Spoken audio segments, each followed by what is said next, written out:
Chapter 1520. Mo Huai had stood outside Guanghua Tower for a long time, but he didn't see anything unusual in the west side of the academy, so he had to return to the dormitory built for the teachers. But as soon as he lay down on the bed, Mo Huai felt uneasy. Thinking of the feeling of being spied on just now, the ominous premonition in his heart grew stronger and stronger. Finally, he couldn't bear it anymore and directly pushed open the door and walked toward Guanghua Tower. As soon as he reached Guanghua Tower, Mo Huai saw the iron lock on the ground at the door. He couldn't help but be shocked and quickly walked in. Following the rustling of documents, Mo Huai came to Li Gang's office. Facing the faint moonlight outside the window, he saw the black-robed man lying next to the document cabinet, crazily sweeping through the top-secret documents of the academy. Mo Huai was shocked and angry. Without hesitation, he stood up and attacked the black-robed man. As a martial arts master at the peak of the Grandmaster stage, Mo Huai was not arrogant enough to think that he was invincible, but he also didn't think that there were many people in the world who could hurt him. Even if there were, they could be counted on one hand. But unfortunately, today he met someone who could hurt him. Moreover, it was someone who could hurt him so casually. Mo Huai really couldn't think of anyone other than a Grandmaster who could have this kind of extraordinary strength. But how rare was a Grandmaster in the world? In the past 100 years, there had only been 3. The publicly recognized number 1 person in the world, Spiritual Master Ling Su, who was also Li Zixuan's master. The other was Abbot Xiankong of the Shaolin Temple, who did not care about worldly affairs. The last one was the mysterious Tuju Estate preceptor, Wu Jie. Thinking of this, Mo Huai wiped the blood from the corner of his mouth, looked at the black-robed man, and asked word by word, "You are Wu Jie?" With the death of spiritual master Ling Su last year, there were only 2 grandmasters in the world, and Abbot Xiankong of the Shaolin Temple would definitely not be interested in the technical information of Yanhuang College. The only explanation was that the man in front of him was the state preceptor Wu Jie. Ho ho, good eyesight. But even if you know, what can you do? You will die tonight. Everyone below the grandmaster level is an ant. The black-robed man looked at Mo Huai with a ridiculing expression as he spoke indifferently. However, there was a burning, killing intent hidden in his indifferent tone. You really are the Tuju Estate teacher. What audacity! This is the Great Tang, not a place for a Turk like you to behave atrociously. When Mo Huai heard this, his eyes widened in shock. Who could have imagined that the state teacher, second only to the Turks and above all, would sneak into the Great Tang alone, and even come so close to the capital? In the eyes of ordinary people, what else could this be but seeking death? Even so what? Other than you, no one else on Cloud Mountain has the ability to resist me. As long as this old man is willing, there won't be anyone left alive on Cloud Mountain tonight. Wu Jie waved his hand and said casually. Although these words were very inhumane, Mo Huai had to admit that Wu Jie was telling the truth. Although Yanhuang College had guards, those guards were only at the Qi transformation stage and were completely useless in front of a martial grandmaster. They didn't even have the ability to block a martial grandmaster for a moment. Thus, if Wu Jie really wanted to go on a killing spree in Yanhuang College, no one would be able to stop him. But even so, what could they do? Although Mo Huai was a patriarch of the Mo clan, he had spent nearly a year at Yanhuang College and had long since become a part of the academy. When the students saw him, they would respectfully call him Mr. Mo. He enjoyed this kind of life. He liked the children of the academy, and tonight, he would fight for them. Even if he died, he would not regret it.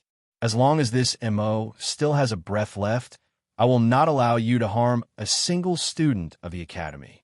Moreover, there are several thousand elites arranged by His Majesty at the base of Cloud Mountain. As long as this Mo can hold out until reinforcements arrive, you, the state teacher of the Turks, can only be buried in the Central Plains. Mo Huai straightened his body, his posture once more as tall and straight as a pine tree. He looked fearlessly at Wu Jie, his face resolute. These words were not made up to disturb Wu Jie's mental state. Lier really had a range for more than 2,000 Imperial Army soldiers at the base of Cloud Mountain. Not only were there soldiers at Cloud Mountain, but also at the Curious Pavilion. Their purpose was to protect the newest technology developed by the Academy. As long as they fought, they would alarm the sleeping teachers and students of the Academy, and someone would definitely come down the mountain to report. Mo Huai only needed to delay Wu Jie for a short period of time. This was very difficult because the gap between Peak Grandmaster and Martial Grandmaster was simply too great. This was a chasm that almost all cultivators could not cross. If one could cross it, they would be above others, but if they couldn't, they would be nothing more than ants in the eyes of those above them. But no matter how difficult it was, Mo Huai had no choice but to stand. Behind him were more than 600 students, the future of the Academy, and even the future of the Great Tang. For the sake of the words Mr. Mo that the children often called out, Mo Huai had no choice but to put his life on the line. Oomph. Do you think you can hold out until reinforcements arrive? Wu Jie coldly snorted, and then he disappeared from where he stood. A moment later, he was right in front of Mo Huai. Pung pung pung. Wu Jie's palms flashed, and in the dim moonlight, one could only see a series of afterimages in the air. In the blink of an eye, Wu Jie's palms fiercely slammed towards Mo Huai's chest. Mo Huai's nerves tensed, and his hair stood on end. He didn't dare to be careless, because in the exchange just now, he had already experienced the strength of his opponent. This was a master who was not only fast, but also powerful. He didn't dare, nor did he have the qualifications, to use his own body to meet force with force. At this critical moment, Mo Huai channeled all the inner energy in his body into his legs. The Mo family's lightness godly steps was fully utilized by Mo Huai as he retreated rapidly. After exiting Li Gang's office, he kicked the door frame and used the rebounding force to head towards the other direction of the corridor, which was the direction of Guanghua Building's main entrance. He wanted to pull the battlefield to an open area so that he could use more space and delay Wu Jie for a while. In addition, only by fighting outside could they cause a big commotion and wake up the sleeping students and teachers so that they could go down the mountain to call for reinforcements. Although Wu Jie knew what Mo Huai was planning, he didn't care because he didn't think Mo Huai could withstand his next move. When the two arrived outside Guanghua Hall, Mo Huai took the opportunity to draw the weapon at his waist. The Mo family great son's black snow sword. Haha, good sword. This master will be accepting this sword. Seeing the ink-black sword in Mo Huai's hand, Wu Jie's eyes couldn't help lighting up. Letting out a hoarse laugh, he also pulled out a weapon from behind his back. Only then did Mo Huai notice that Wu Jie had always been carrying a weapon on his back. It was a languolist as thick as an arm and covered in sharp iron spikes. Under the moonlight, the tips of these spikes reflected a cold light, causing one's hair to stand on end. Pulling out his mace, Wu Jie didn't hesitate. Taking 2 steps forward and leaping into the air, he raised his mace with both hands and smashed it down towards Mo Huai's head. He wanted to smash Mo Huai's head with his mace. Simple and violent. Compared to the dazzling sword skills, blade skills, and palm skills of the Central Plains cultivators, Wu Jie's moves were very simple and direct. But even so, almost no one could resist his moves. It was precisely because of their simplicity that they were pure. Pure moves coupled with pure strength. This combination was even more difficult to resist. Black Snow Sword Cry. Only the heart moves, harmony under the heavens. Mo family sword style, love, not offense. Facing Wu Jie's extremely pure and powerful move, Mo Huai didn't choose to dodge because he knew he couldn't. So, Mo Huai directly used the Mo family sword style's most famous sword style, love, not offense. This was the Mo family's strongest defensive sword style, and at the same time, it was also the core ideology of MOZ. As soon as this sword style was used, the air seemed to stagnate, and the mace in Wu Jie's hand seemed to slow down a bit. Wu Jie's brow furrowed slightly, but he still swung his mace towards Mo Huai. Although he felt that Mo Huai's sword style was a bit strange, he didn't take it to heart because he believed in his own strength. Reality proved that he had the qualifications to be so confident. Just as Mo Huai completed a sword move, the mace smashed heavily onto Ink's snow sword. The chi and blood in Mo Huai's chest suddenly stagnated, and he quickly retreated. Then he felt a sweet taste in his throat and spat out another mouthful of blood. Not enough. It's still not enough. Mo Huai anxiously shouted in his heart. Thinking back to when the dragon-bearded guest had come to Yinshan to cause trouble, Mo Huai had only used this love and partiality sword skill to block the dragon-bearded guest's storm-like attacks. But now that he had displayed this sword skill with all his strength, it seemed so fragile in front of Wu Jie, causing Mo Huai's heart to sink. Mo Huai's heart ached when he saw the small dents on the inky snow sword caused by Wu Jie's mace. This inky snow sword was Mo's personal sword in the past, and it had been passed down for nearly 1,000 years. In the world's famous sword manual, the inky snow sword could be considered one of the top 10 swords. 1,000 years of wind and frost hadn't left a single mark on this sword, but today it had been damaged by a Turk. Mo Huai's heart was both pained and sad. He felt that he had let down the Mo family's divine ancestor, but he did not regret it. Today, in order to protect the Academy's secrets, in order to protect the Academy's future, he had to stand up. Judging from the current situation, he had to fight with all his might. Otherwise, he would die before the reinforcements could reach the mountain. Oof. Eat this teacher's staff again. Wu Jie hadn't expected that Mo Huai would be able to block his move, and he couldn't help but feel angry. Before Mo Huai could react, he soared into the air and swung his mace at Mo Huai's head again. Once again, he used the same move. At his level of martial arts, the moves were no longer important. Whatever moves were convenient to use, whatever moves were the most useful, he would just use them. There was no need to think too much about it. Simple and straightforward. There were some moves that could be used all the time. But if Li Zishuan had been present when he said, "Eat this teacher's staff again," even though the situation was critical, he would have laughed. He even wanted to ask Wu Jie, "Are you a clown sent by the monkeys?" Chapter 1521. What a strange sword skill. Yin Huang Academy.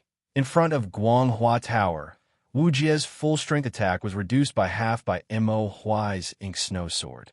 This made him a little dissatisfied, but at the same time, he was also a little surprised. Being experienced and knowledgeable, he almost instantly understood that there was something wrong with Mo Huai's sword technique. Mo Huai sighed lightly, but didn't say anything because he wasn't feeling well at the moment. Although he had reduced a large part of Wu Jie's attack, the gap in strength between the two of them was too great. Even if he had reduced a portion of the force, the remaining force was enough to make him suffer. Coupled with the fact that Mo Huai had already suffered heavy injuries in the previous rounds, it was already a miracle that he was still standing. He didn't know if he could block Wu Jie's next attack with his Taiji sword skill. However, it was also thanks to Li Zishuan's Taiji sword skill. Otherwise, he would have already fallen. Oof. Let's see how many more rounds you can last under this master's hands. Wu Jie's eyes were like lightning as he saw through Mo Huai's current physical condition. With a cold snort, he soared into the sky and smashed his mace towards Mo Huai's head. The same move was used again by Wu Jie, causing Mo Huai to grumble in his heart. At the same time, a Taiji sword skill flashed through his mind. Taiji sword skills 38th form. Phoenix wings spread. This time, Mo Huai had enough time to prepare his sword. He stepped back, circled his sword, and fell to the ground to avoid the mace. His body was at an extreme angle to the ground, and his left hand formed a sword finger to support his body. Then his right hand raised his sword and sucked the mace in. Because he had more time to prepare than last time, Mo Huai's ink snow sword really sucked Wu Jie's mace this time. Taiji sword skill was a sword skill that allowed the weak to defeat the strong. It had nothing to do with one's internal strength, but rather the depth of one's understanding of Taiji. Mo Huai being able to use the 38th form of Taiji sword skill to this extent proved that he had a very deep understanding of Taiji. Of course, this wasn't the end. Next, Mo Huai's entire body rotated 180 degrees around his feet, and with the force of this rotation, he soared into the air like a phoenix spreading its wings, carrying his mace and launching a probing counterattack towards Wu Jie. At the same time, Mo Huai also used the Mahis family's famous skill, Love Without Offense. The air instantly became stagnant, and the two sword techniques fused together. There seemed to be a subtle chemical reaction.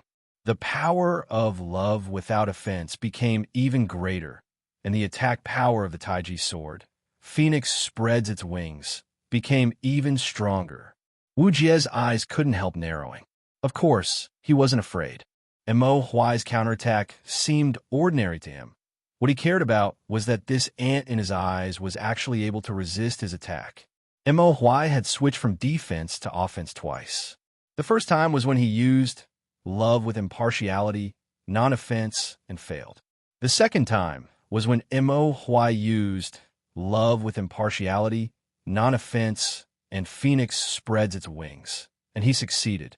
For Mo Huai, such a record was something to be proud of, but for Wu Jie, it was a disgrace. To think that he, a dignified martial grandmaster, couldn't even defeat a small fish at the peak of martial grandmaster in 3 moves. If this spread out, wouldn't Wu Jie's reputation be ruined? Therefore, Wu Jie was furious. Roar! With a loud roar, Wu Jie poured all of his internal strength into his mace, and his whole body spun rapidly in the air. Soon, the mace was seized by Wu Jie again.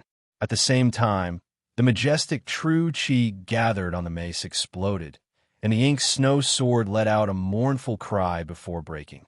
Mo Huai was also sent flying by Wu Jie's counterattack. Pooh! Mo Huai slid on the ground for several meters before finally stabilizing his body. At this moment, he couldn't bear it anymore and coughed up a mouthful of blood. Wu Jie's counterattack had directly injured Mo Huai's internal organs. The situation on the battlefield was really changing rapidly. At first, Mo Huai was at a complete disadvantage, but later, Mo Huai used his Tai Chi sword and was finally able to barely resist Wu Jie's attacks. He even faintly turned from defense to offense and launched a counterattack. However, his counterattack failed, and in the blink of an eye, he was forced back by Wu Jie's super powerful internal strength and was directly injured. Ho ho! What other moves do you have now? After Wu Jie landed, he flashed and appeared in front of Mo Huai. He looked down at Mo Huai condescendingly and said in a hoarse voice, as if he was pronouncing Mo Huai's death sentence. Mo Huai looked at the broken sword in his hand with some sadness. He used all of his strength to stand up from the ground and said with a tragic expression, "My ink snow sword is broken, and the Mo family's great master is dead. Today, this old master will not rest until you die." Huh, you overestimate yourself. Wu Jie sneered and swept the mace in his hand directly towards Mo Huai's chest. The ink snow sword in Mo Huai's hand was broken, so he definitely couldn't use it to block. He took half a step back with his right leg and drew a circle with his hands, starting the Tai Chi fist. He was going to use the Tai Chi fist to block the mace with his bare hands. Wu Jie's mace directly landed on Mo Huai's chest. Then, Mo Huai's whole body bent backwards, and his hands moved with the flow of true qi, guiding the mace to the right of his back. Wu Jie's killing blow was like hitting cotton, making him feel like he couldn't exert any strength. Who is so bold to cause trouble in Yanwang College? Quickly take him down. At this moment, just when Mo Huai was about to completely collapse, a group of Yanwang College guards, led by Mo Zhong and Mo Yun, finally rushed over after hearing the commotion. More than 20 college guards surrounded Wu Jie and Mo Huai. After seeing Mo Huai covered in blood, Mo Zhong and Mo Yun couldn't help but be shocked. They hurried forward to support Mo Huai and asked, "Great Master, what happened to you? Are you okay?" Mo Huai waved his hand and said, "Don't worry about me. This person is the Tujue's imperial teacher, Wu Jie. Quickly go down the mountain and deploy the troops. I'll hold him down here. In order to allow Mo Zhong and Mo Yun to carry out the order as soon as possible, Mo Huai forced himself to act as if nothing had happened. However, the fresh blood on his clothes had already betrayed him. Even an idiot would know that he was currently heavily injured. What? He's the Tujue's imperial teacher? Mo Zhong's eyes widened, a huge wave of shock surging in his heart. When he finally reacted, he hurriedly shouted at Mo Yun, go down the mountain and deploy the troops. I'll stay here and help Great Master deal with Wu Jie. Although he knew that he would undoubtedly die if he faced Wu Jie, in the face of life and death, Mo Zhong did not hesitate to sacrifice himself to protect his brother. No, big brother, go and deploy the troops. I'll protect Great Master. Mo Yun's eyes were red as he shouted crazily. Mo Zhong was flustered and exasperated. Get out of here. Don't cause trouble here. Go and get reinforcements. None of you will leave the mountain tonight. You'll stay here forever. Wu Jie, who was standing on the opposite side, couldn't help sneering. Saying so, he no longer spoke any nonsense and directly raised his mace and smashed it towards Mo Zhong, Mo Yun, and the others. Back off. Mo Huai used all his strength to push Mo Zhong and Mo Yun away, while he took the opportunity to pull out the long sword at Mo Zhong's waist and slash at the mace that Wu Jie swung at him. Because Mo Huai's preparation time for this move was too short, coupled with the fact that he was seriously injured and his strength was much weaker than before, Wu Jie's attack landed solidly on Mo Huai's Moon Hall and sent him flying to the front door of Guanghua Hall. Terrifying, this kind of strength, in the eyes of Mo Zhong, Mo Yun, and the others, was simply shocking. In the past, Mo Huai was a god in their hearts, but now, the god in their hearts had been easily knocked down from the clouds by another person. This gave them a clear understanding of Wu Jie's tyrannical strength. Pung! Mo Huai fell heavily to the ground, sending up a cloud of dust, and could no longer stand up. Juzi! Mo Zhong screamed at the top of his lungs, then shouted to Mo Yun behind him, Quick! Go down the mountain and deploy the troops, or else Juzi and I'll be killed by you. In order to get Mo Yun to agree as soon as possible, Mo Zhong had no choice but to threaten him. Big brother, take good care of Juzi. I'll go down the mountain and deploy the troops. Mo Yun wiped his tears and made a prompt decision. He turned around and was about to go down the mountain when he was blocked by Wu Jie. Your opponent is us. Mo Zhong picked up the long sword on the ground and stabbed at Wu Jie without thinking.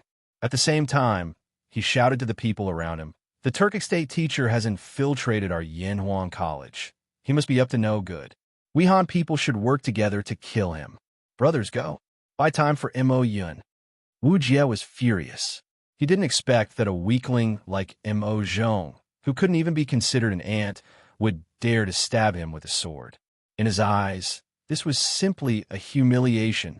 Therefore, Wu Jie didn't hesitate to smash the mace in his hand towards Mo Zhong. Pooh! Mo Zhong didn't have Mo Huai's profound internal strength, nor did he have Mo Huai's understanding of the Taiji sword. Facing Wu Jie's angry attack, he couldn't even put up a decent defensive move and was sent flying by the mace. Big brother, Mo Yun, who had just run 2 steps forward, took a peek and suddenly felt like his courage was being torn apart.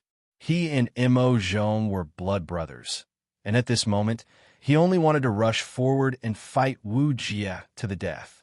But he knew that he had a heavy burden on his shoulders and couldn't act rashly. Quickly go down the mountain. Pooh! Mo Zhong supported his body and hurriedly shouted at Mo Yun. At the same time, he couldn't help but spit out a mouthful of blood. Mo Yun wiped away his tears and then resolutely ran towards the entrance of the Cloud Mountain. Wu Jie wanted to chase after him, but the surrounding Yanhuan College guards didn't give him the chance.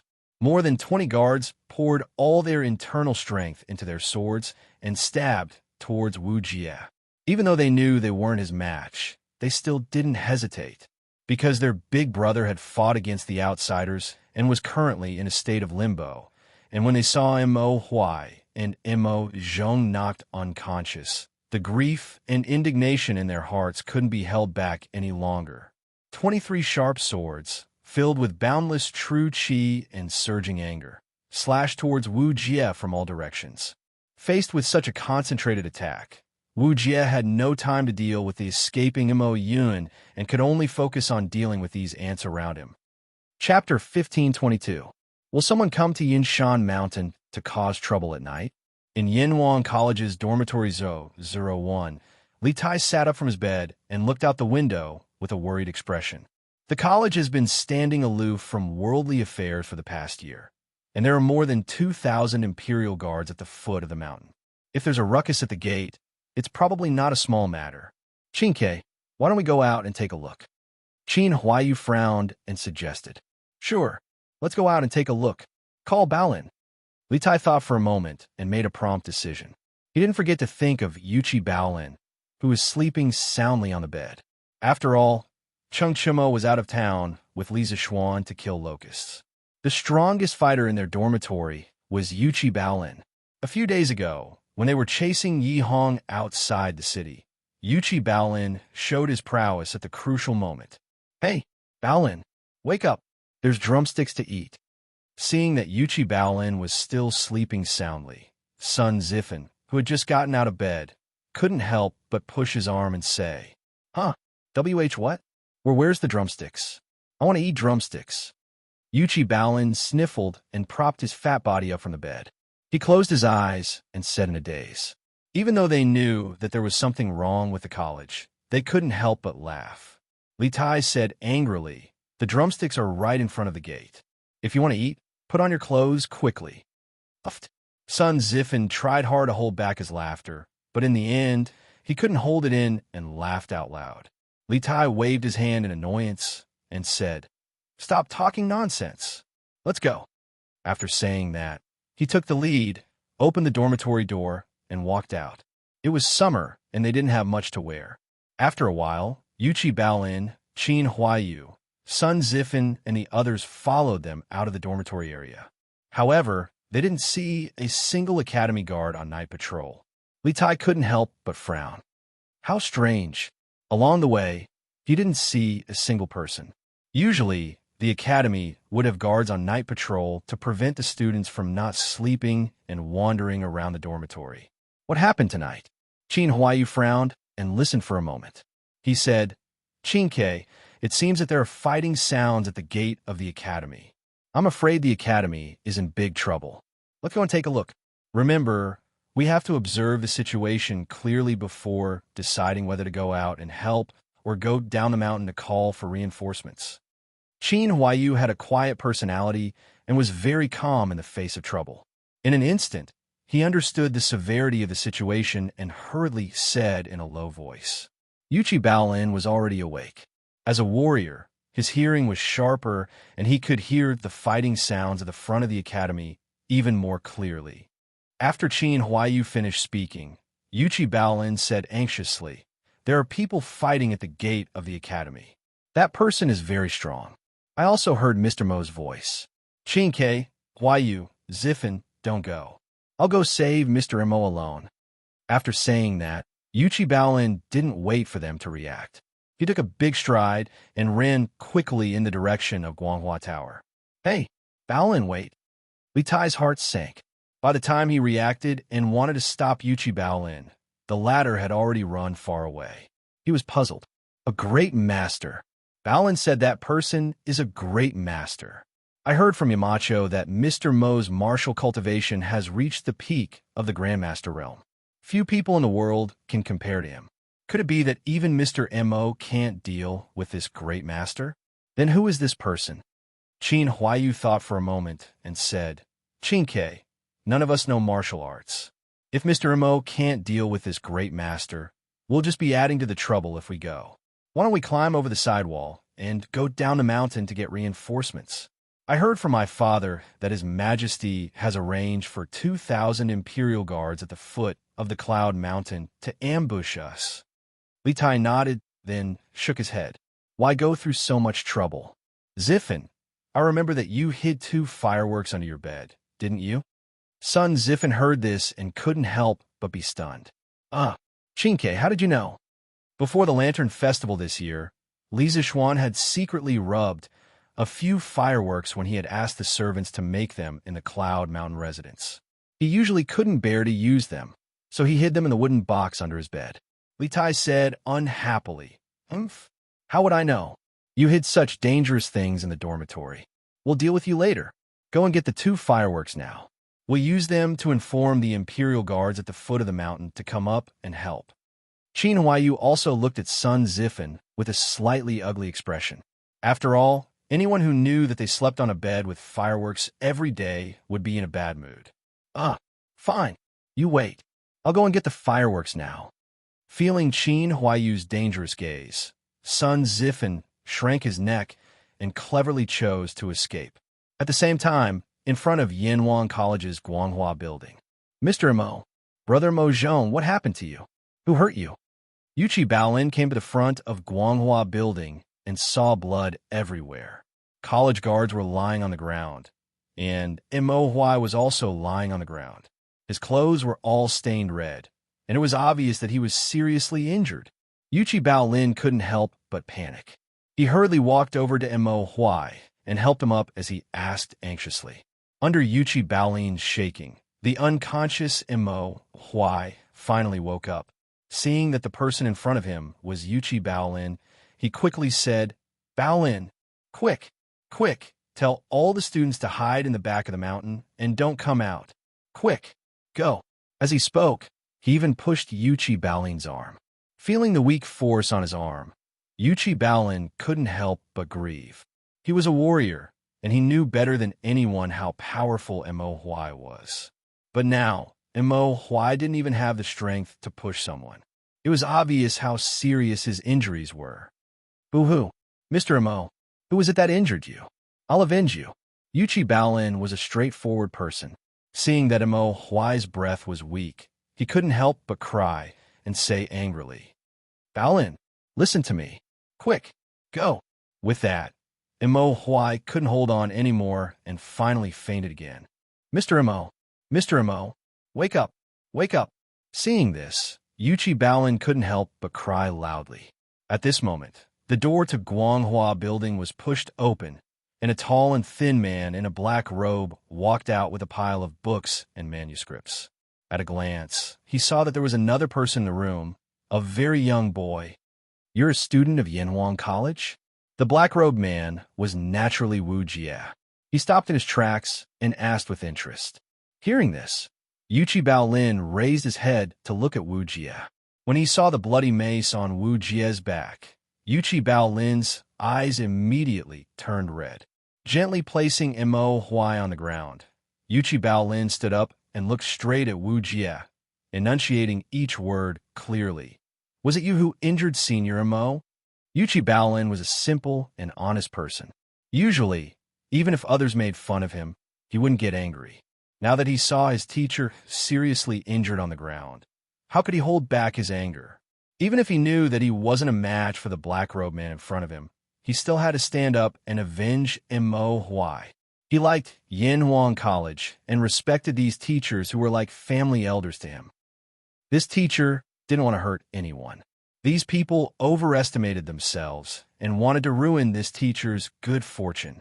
Facing Wuchi Bao Lin's bloodthirsty gaze, for some reason, Wu Jie didn't directly draw his sword, instead frowning slightly as he explained. You hurt Mr. Mo, you deserve to die. Yuchi Baolin clenched his fists and like a mad bull, charged towards Mo Huai. He didn't have a weapon in his hand, so he used his own body as a weapon. He didn't want to kill Wu Jie.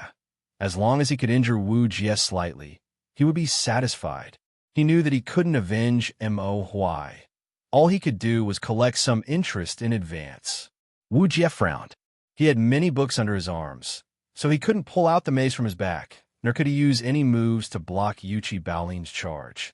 In the end, he chose to do nothing and just stood there motionless, waiting for Yuchi Baolin to hit him.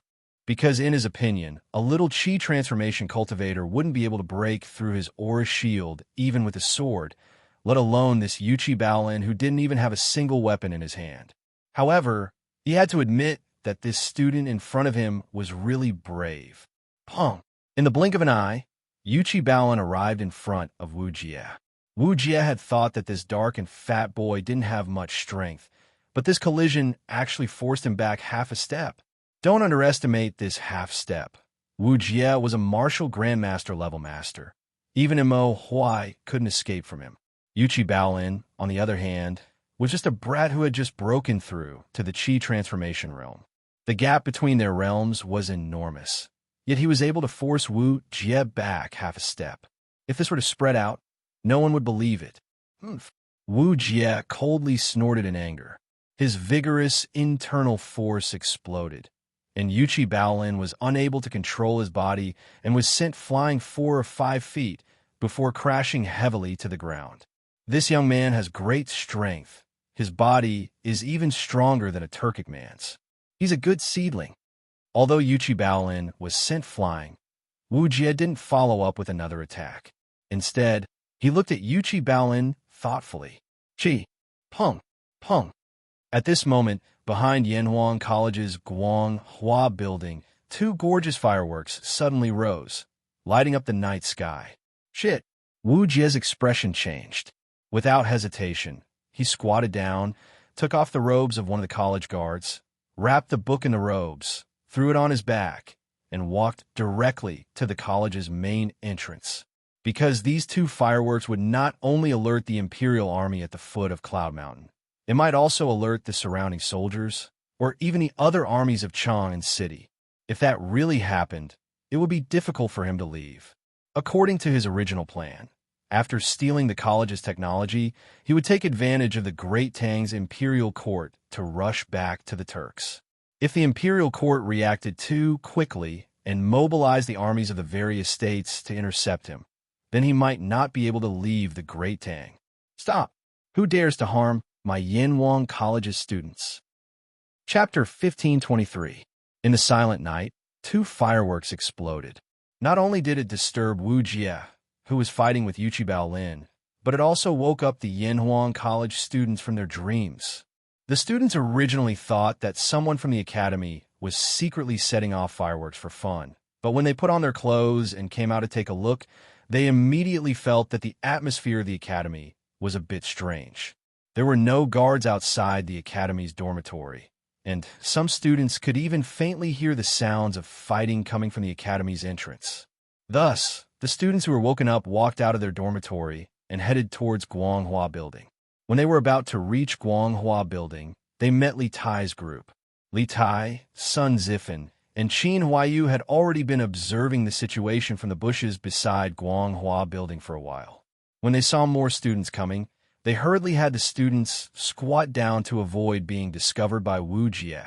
Because from her previous observation, they already knew that the black-clothed man in front of Guanghua Building was extremely terrifying.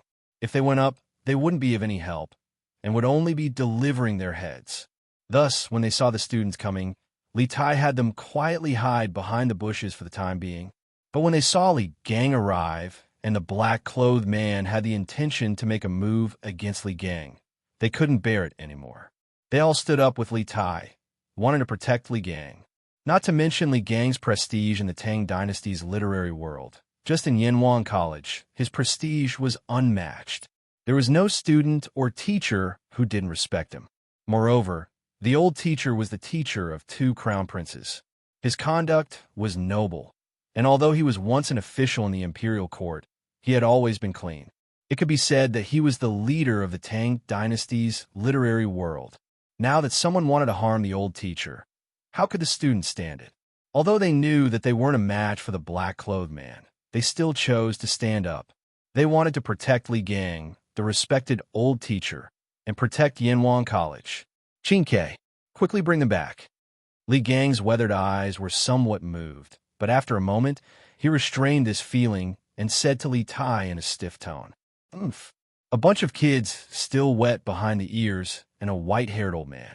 Yanhuang College wants to stop me with just these? Oomph. Wu Jie looked at the 100 or so students who had just arrived, then turned to look at Li Gang, who was still standing tall and proud, and couldn't help but coldly snort. As his voice fell, his clothes fluttered without any wind. The surrounding students and Li Gang couldn't help but take a step back. This was Wu Jie releasing his qi. He wanted to shake off the people around him so that he could take all the technical information and leave Cloud Mountain as soon as possible. Because at this moment, he could faintly hear the dense footsteps coming from the mountain path. He was afraid that if he didn't leave now, he wouldn't be able to leave anymore. If you want to leave Cloud Mountain, you can, but leave behind the bag on your back. Wu Jie was just about to take the opportunity to walk out of the gate when suddenly a tower-like youth appeared in front of him. It was Yuchi Baolin, who had just taken a palm from him. HM, you're still not dead? Get out of my way. Don't overestimate yourself. Otherwise, don't blame me for being impolite. Wu Jie was slightly surprised, but on the surface, he coldly snorted. No, I won't let you. Even if you beat me to death, I won't let you. Yuchi Baolin opened his arms and said stubbornly. Finally, he turned to look at Li Gang and said, Mr. Li, this Turkic imperial teacher stole many books from our school. You can't let him go. Li Gang's face changed as he quickly stepped forward and said sternly, as the Turkic imperial teacher, you actually ignored the treaty between the two countries and snuck into our Tang Yanhuang College to steal books. Are you representing Xieli to declare war on our Tang Empire? Li Tai and the other students were shocked. Only now did they realize that this black-robed man in front of them was the legendary Turkic imperial teacher. When they finally reacted, their backs were drenched in cold sweat. After all, Wu Jie was one of the world's 2 martial grandmasters and had a certain amount of fame. At this time, Wu Jie coldly snorted and said, Humph. Ever since the Tang Empire's army killed our Turkic army, the 2 countries have been in a state of war, don't you know? Li Gang was so angry that he laughed and said, Shameless. At that time, it was you who took the initiative to violate the treaty and send troops to support Liangshe due to fight against our Tang Empire. Now, you dare to make false accusations? You really can't tell right from wrong. No matter what, don't even think about taking away Yanhuang College's books and information tonight. So what if I want to take it away? With just a few of you, how can you stop me? Wu Jie snorted and raised his foot to charge at Yuchi Baolin. Oomph. If you want to take away the books of the academy, you'll have to step over this Li Gang's corpse. Li Tai shouted in grief and indignation. The books and information of the academy were the result of Li Zishuan and the teachers and students of the academy. Moreover, these books and information contain the technologies of powerful countries and powerful armies. If the imperial teacher of the Turkic Empire stole them, it would be an immeasurable loss to the Great Tang. In addition, before Li Zishuan left, he had entrusted the entire academy to Li Gang. Therefore, the old teacher absolutely could not allow Wu Jie to steal the hard work of Li Zishuan and the teachers and students of the academy. He would rather die than let it happen. The old teacher would use his life to fulfill the responsibility on his shoulders. Teacher Wenji, I'll fight with him. Yuchi Baolin strode forward and stood in front of Li Gang. Protect Teacher Wenji. Li Tai also quickly stepped in front of Li Gang. Protect Teacher Wenji. The other students followed suit and stood over as well. All of you, get out of the way. At this moment, Li Gang pushed through the crowd and said, although his voice was soft, it was firm. Although the students were unwilling, they still involuntarily opened a path. Li Gang walked to the front of the students, his hands clasped behind his back. Facing the murderous Wu Jie, he showed no fear and righteously said, this old master was originally a scholar, familiar with the 4 books and 5 classics, familiar with the records of the Grand Historian and the Book of Han. Writing nourishes one's qi. Reading poetry nourishes one's spirit. I only have a few plain clothes and no money. Only the hundreds of students are my greatest capital in this life. This old master respects the heavens and earth, respects morality, and fears the hearts of the people. You are just a barbarian martial artist. How could I be threatened by you? I know that my martial arts are high and I am invincible, but today I want to see what you can do to me. Chapter 1524. Thundercloud, Overlord Mace. In the open space in front of Yanhuang College, Wu Jie, who had been attacked by more than 2,000 Imperial Army soldiers, was finally enraged. The momentum around his body suddenly changed, and the mace in his hand began to glow with the light of thunder. A powerful and magnificent true qi exploded, and all the Imperial Army soldiers around Wu Jie were sent flying. At the very beginning, the mace was not called a mace, but a mace. This weapon had a very long history. It was a weapon with 3 sharp edges and 2 protruding parts. It was widely used in the spring and autumn period and the Warring States period. In the novel Water Margin, the fiery thunderbolt Qin Ming used this weapon to become famous all over the world. After sending several hundred Imperial Army soldiers flying, Wu Jie aggressively waved his mace and flew towards the 2 brothers, Dugu Xian and Dugu Feiying. To catch the thief, first catch the leader. Wu Jie was very clear that if he wanted to get rid of this annoying group of Imperial Army soldiers as soon as possible, he would have to cripple the top 2 fighters. Otherwise, if he tried to escape, he would definitely be pursued and harassed by the 2 masters, Dugu Xian and Dugu Feiying. At the time, he was still a little surprised by Dugu Xian's cultivation. Dugu Xian looked to be in his 20s, and a grandmaster in his 20s was considered rare in the entire world. He had not expected that besides the monster Li Zixuan, there would be such a character in the younger generation of the Great Tang. However, he was only slightly surprised. He didn't even put Mo Huai, a peak grandmaster, in his eyes, let alone Dugu Xian, a rookie who had just entered the grandmaster realm. At this moment, dark clouds covered the dim crescent moon, and the night became even darker. Everyone could clearly see that the mace in Wu Jie's hand was flashing with lightning as he viciously swung it towards Dugu Xian's head. "Big brother, be careful!" Dugu Feiying's eyebrows jumped as he hurriedly shouted.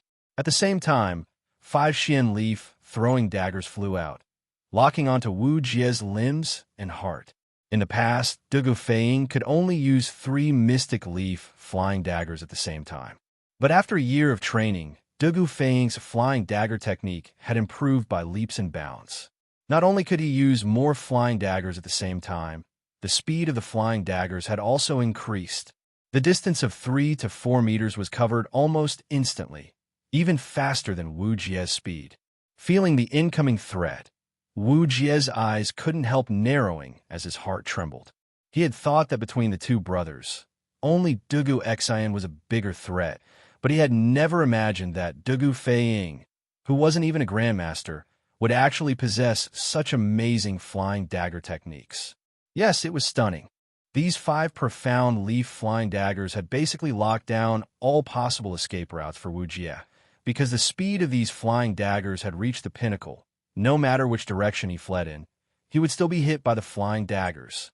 If Dugu Feiying's flying daggers were to be described in one word, it could only be described as pure. This was a flying dagger technique that had reached the pinnacle of perfection, as if his flying daggers had a life of their own. Wu Jie had never seen such fast flying daggers before, or rather, he had never seen anyone who could use flying daggers with such spirituality. Just by relying on this flying dagger technique, Dugu Feiying had the strength to contend with an average grandmaster. In this respect, Dugu Feiying and Wu Jie had some similarities. They both had an almost crazy obsession with the same thing. They were both people who pursued their passions to the pinnacle. At this moment, although these 5 profound leaf flying daggers had locked down all possible escape routes, this wasn't a problem for Wu Jie because he didn't intend to retreat at all. Waving his mace like a bolt of lightning, Wu Jie created an impenetrable lightning net in front of him. The 5 flying daggers hit this net, making a few ding-ding-ding sounds before flying off in all directions. The flying daggers that were shot down didn't have eyes. A few of the Imperial Guards were unlucky enough to be hit by the flying daggers. Fortunately, they didn't injure their vital parts. However, what was more bizarre was that those who were hit by the flying daggers all had their bodies convulsing. There was a faint flash of electricity on their bodies, as if they were struck by lightning. Seeing this strange phenomenon, Dugu Xian and Dugu Feiying's expressions couldn't help becoming heavier. This Wu Jie in front of them. Not only was his cultivation extremely high, his martial arts were also extremely strange, even accompanied by lightning, making him even more difficult to deal with. Little boy, your flying dagger technique is quite impressive, but if you want to use it against this master, you're far from enough. Wu Jie's first attack was interrupted, and after landing, he glared at Dugu Feiying and said coldly. Saying so, he raised his mace and swung it towards Dugu Feiying. The same move, targeted at a different person, but this time, Wu Jie's speed was even faster, even creating a sonic boom. Bastard! You sneaky little bastard, do you dare suppress your cultivation to the same level and fight this grandpa here for 300 rounds? Aren't you taking advantage of your position to bully me? Seeing Wu Jie change the target of his attack to himself, Dugu Feiying couldn't help shouting in anger and cursing loudly. But cursing was one thing. He still had to hurry up and escape. This time, he didn't have time to activate his profound leaf flying dagger, because Wu Jie's speed was even faster than before, and he was also heading straight for him. Dugu Feiying didn't dare risk his little life. If his profound leaf flying dagger missed and couldn't stop Wu Jie for even a moment, wouldn't he die? So, almost at the first moment, Dugu Feiying had already fled. But how could his escape speed compare to the speed of a martial grandmaster like Wu Jie? In the blink of an eye, Wu Jie had already caught up to him, and Dugu Feiying could even faintly feel the wind from the back of his head. Fuck, this old dog won't cut open the back of this young master's head, right? Wouldn't that ruin this young master's handsome image? Dugu Feiying secretly complained in his heart. He was just a small fry at the peak of Qi transforming stage. But now he was facing off against one of the world's top martial Dao masters.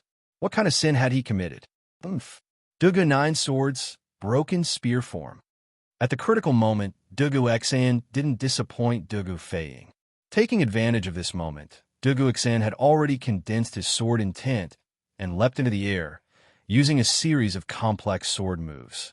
His speed also increased by about 60%, directly taking the lead and disrupting Wu Jie's onslaught. Dang, dang, dang. The expected scene of sword and staff colliding didn't happen. Wu Jie's mace was filled with violent true qi, so it was reasonable to say that as long as Dugu Xian's sword collided with it, he would be sent flying, but this wasn't the case. Dugu Xian's swordsmanship seemed to be specifically designed to restrain Wu Jie's mace. Faced with Dugu Xian's dazzling swordsmanship, Wu Jie felt as if his mace was unable to exert any strength. This shocked him greatly, and he couldn't help but wonder what kind of swordsmanship Dugu Xian was using. One had to know that the broken spear form of Dugu Nine Swords was specifically designed to counter all kinds of long spears, halberds, snake spears, chi mace sticks, wolf tooth maces, white candles, Buddha staff, shovels, and all kind of other long weapons. Wu Jie's movements with his mace were all dissected in the broken spear form, allowing Dugu Xian to predict Wu Jie's next move based on which part of his body and muscles showed signs of movement. This was the so-called foresight, the true essence of Dugu Nine Swords. This was a way to foresee the enemy's moves and quickly counter them. It had nothing to do with the depth of one's cultivation, only with one's perception. It was for these reasons that the martial grandmaster Wu Jie felt that his mace was completely suppressed by Dugu Xian, who had just broken through to the martial grandmaster realm. "Huh, old dog, who told you to chase this young master? Now I'll let you have a taste of this young master's strength." Perceiving that he was no longer in danger, Dugu Feiying began to play dirty again. Not only that, but he also pushed his speed to the limit, circling the battlefield, and whenever he found a good position, he wouldn't hesitate to throw a few profound leaf flying daggers at Wu Jie. In modern terms, Dugu Xian was a melee tanker, while Dugu Feiying was a ranged attacker. Under the exquisite coordination of these two brothers, they were actually able to faintly resist Wu Jie's fierce offensive, but this was only temporary because Dugu Xian felt that he couldn't hold on any longer. Every time the long sword in his hand collided with Wu Jie's mace, he could clearly feel a bolt of lightning pass through his right hand. At first, he was able to grit his teeth and resist, but as the number of times he was struck increased, he was gradually reaching his limit. He felt that if he was struck by Wu Jie a few more times, his right hand would lose all feeling. Although Dugu Xian had suppressed Wu Jie in terms of moves, in terms of strength, Dugu Xian was directly suppressed by Wu Jie. After all, the difference in cultivation between the two was too great. Moreover, Wu Jie's true qi seemed to contain a trace of the power of lightning. This was simply too strange, something that Dugu Xian had never even heard of before. All soldiers listen to my order, continue to form the formation, and kill the Tujue imperial teacher. Taking advantage of the gap between retreating, Your Majesty, there's an urgent report from Cloud Mountain. Late at night, Imperial Palace West Court. Zhao Song hurriedly arrived at Empress Zhongxuan's bedroom in the Li Zheng Palace, carefully poking his head inside and shouting. If it wasn't for an urgent matter, even if you beat him to death, he wouldn't have come here to disturb the heir in Empress Zhongxuan's sweet dreams. After all, an emperor was also a person, and anyone who was disturbed while hugging their wife to sleep would naturally be angry.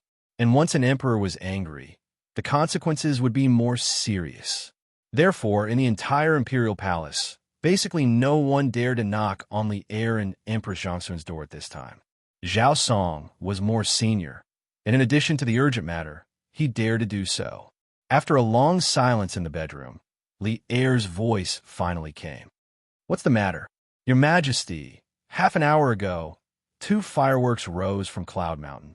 At first, this old servant thought that it was just a child playing around, but just now, General Dugu sent a messenger to Chong and City on a fast horse, saying that Yinhuang College was attacked by a great Grandmaster expert and requested for Your Majesty to send troops to help as soon as possible. Zhao Song said with a worried face. Dugu Exin, who was guarding at the foot of the Cloud Mountain, had received Ma Yun's report that the academy had been attacked by the Tujue Nation Master. He hurriedly led his men up the Cloud Mountain to rescue the academy.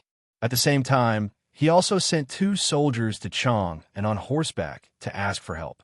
Firstly, Dugu Xian had never faced a great Grandmaster expert before, so he wasn't sure if the 2,000 people he brought with him could take down Wu Jie.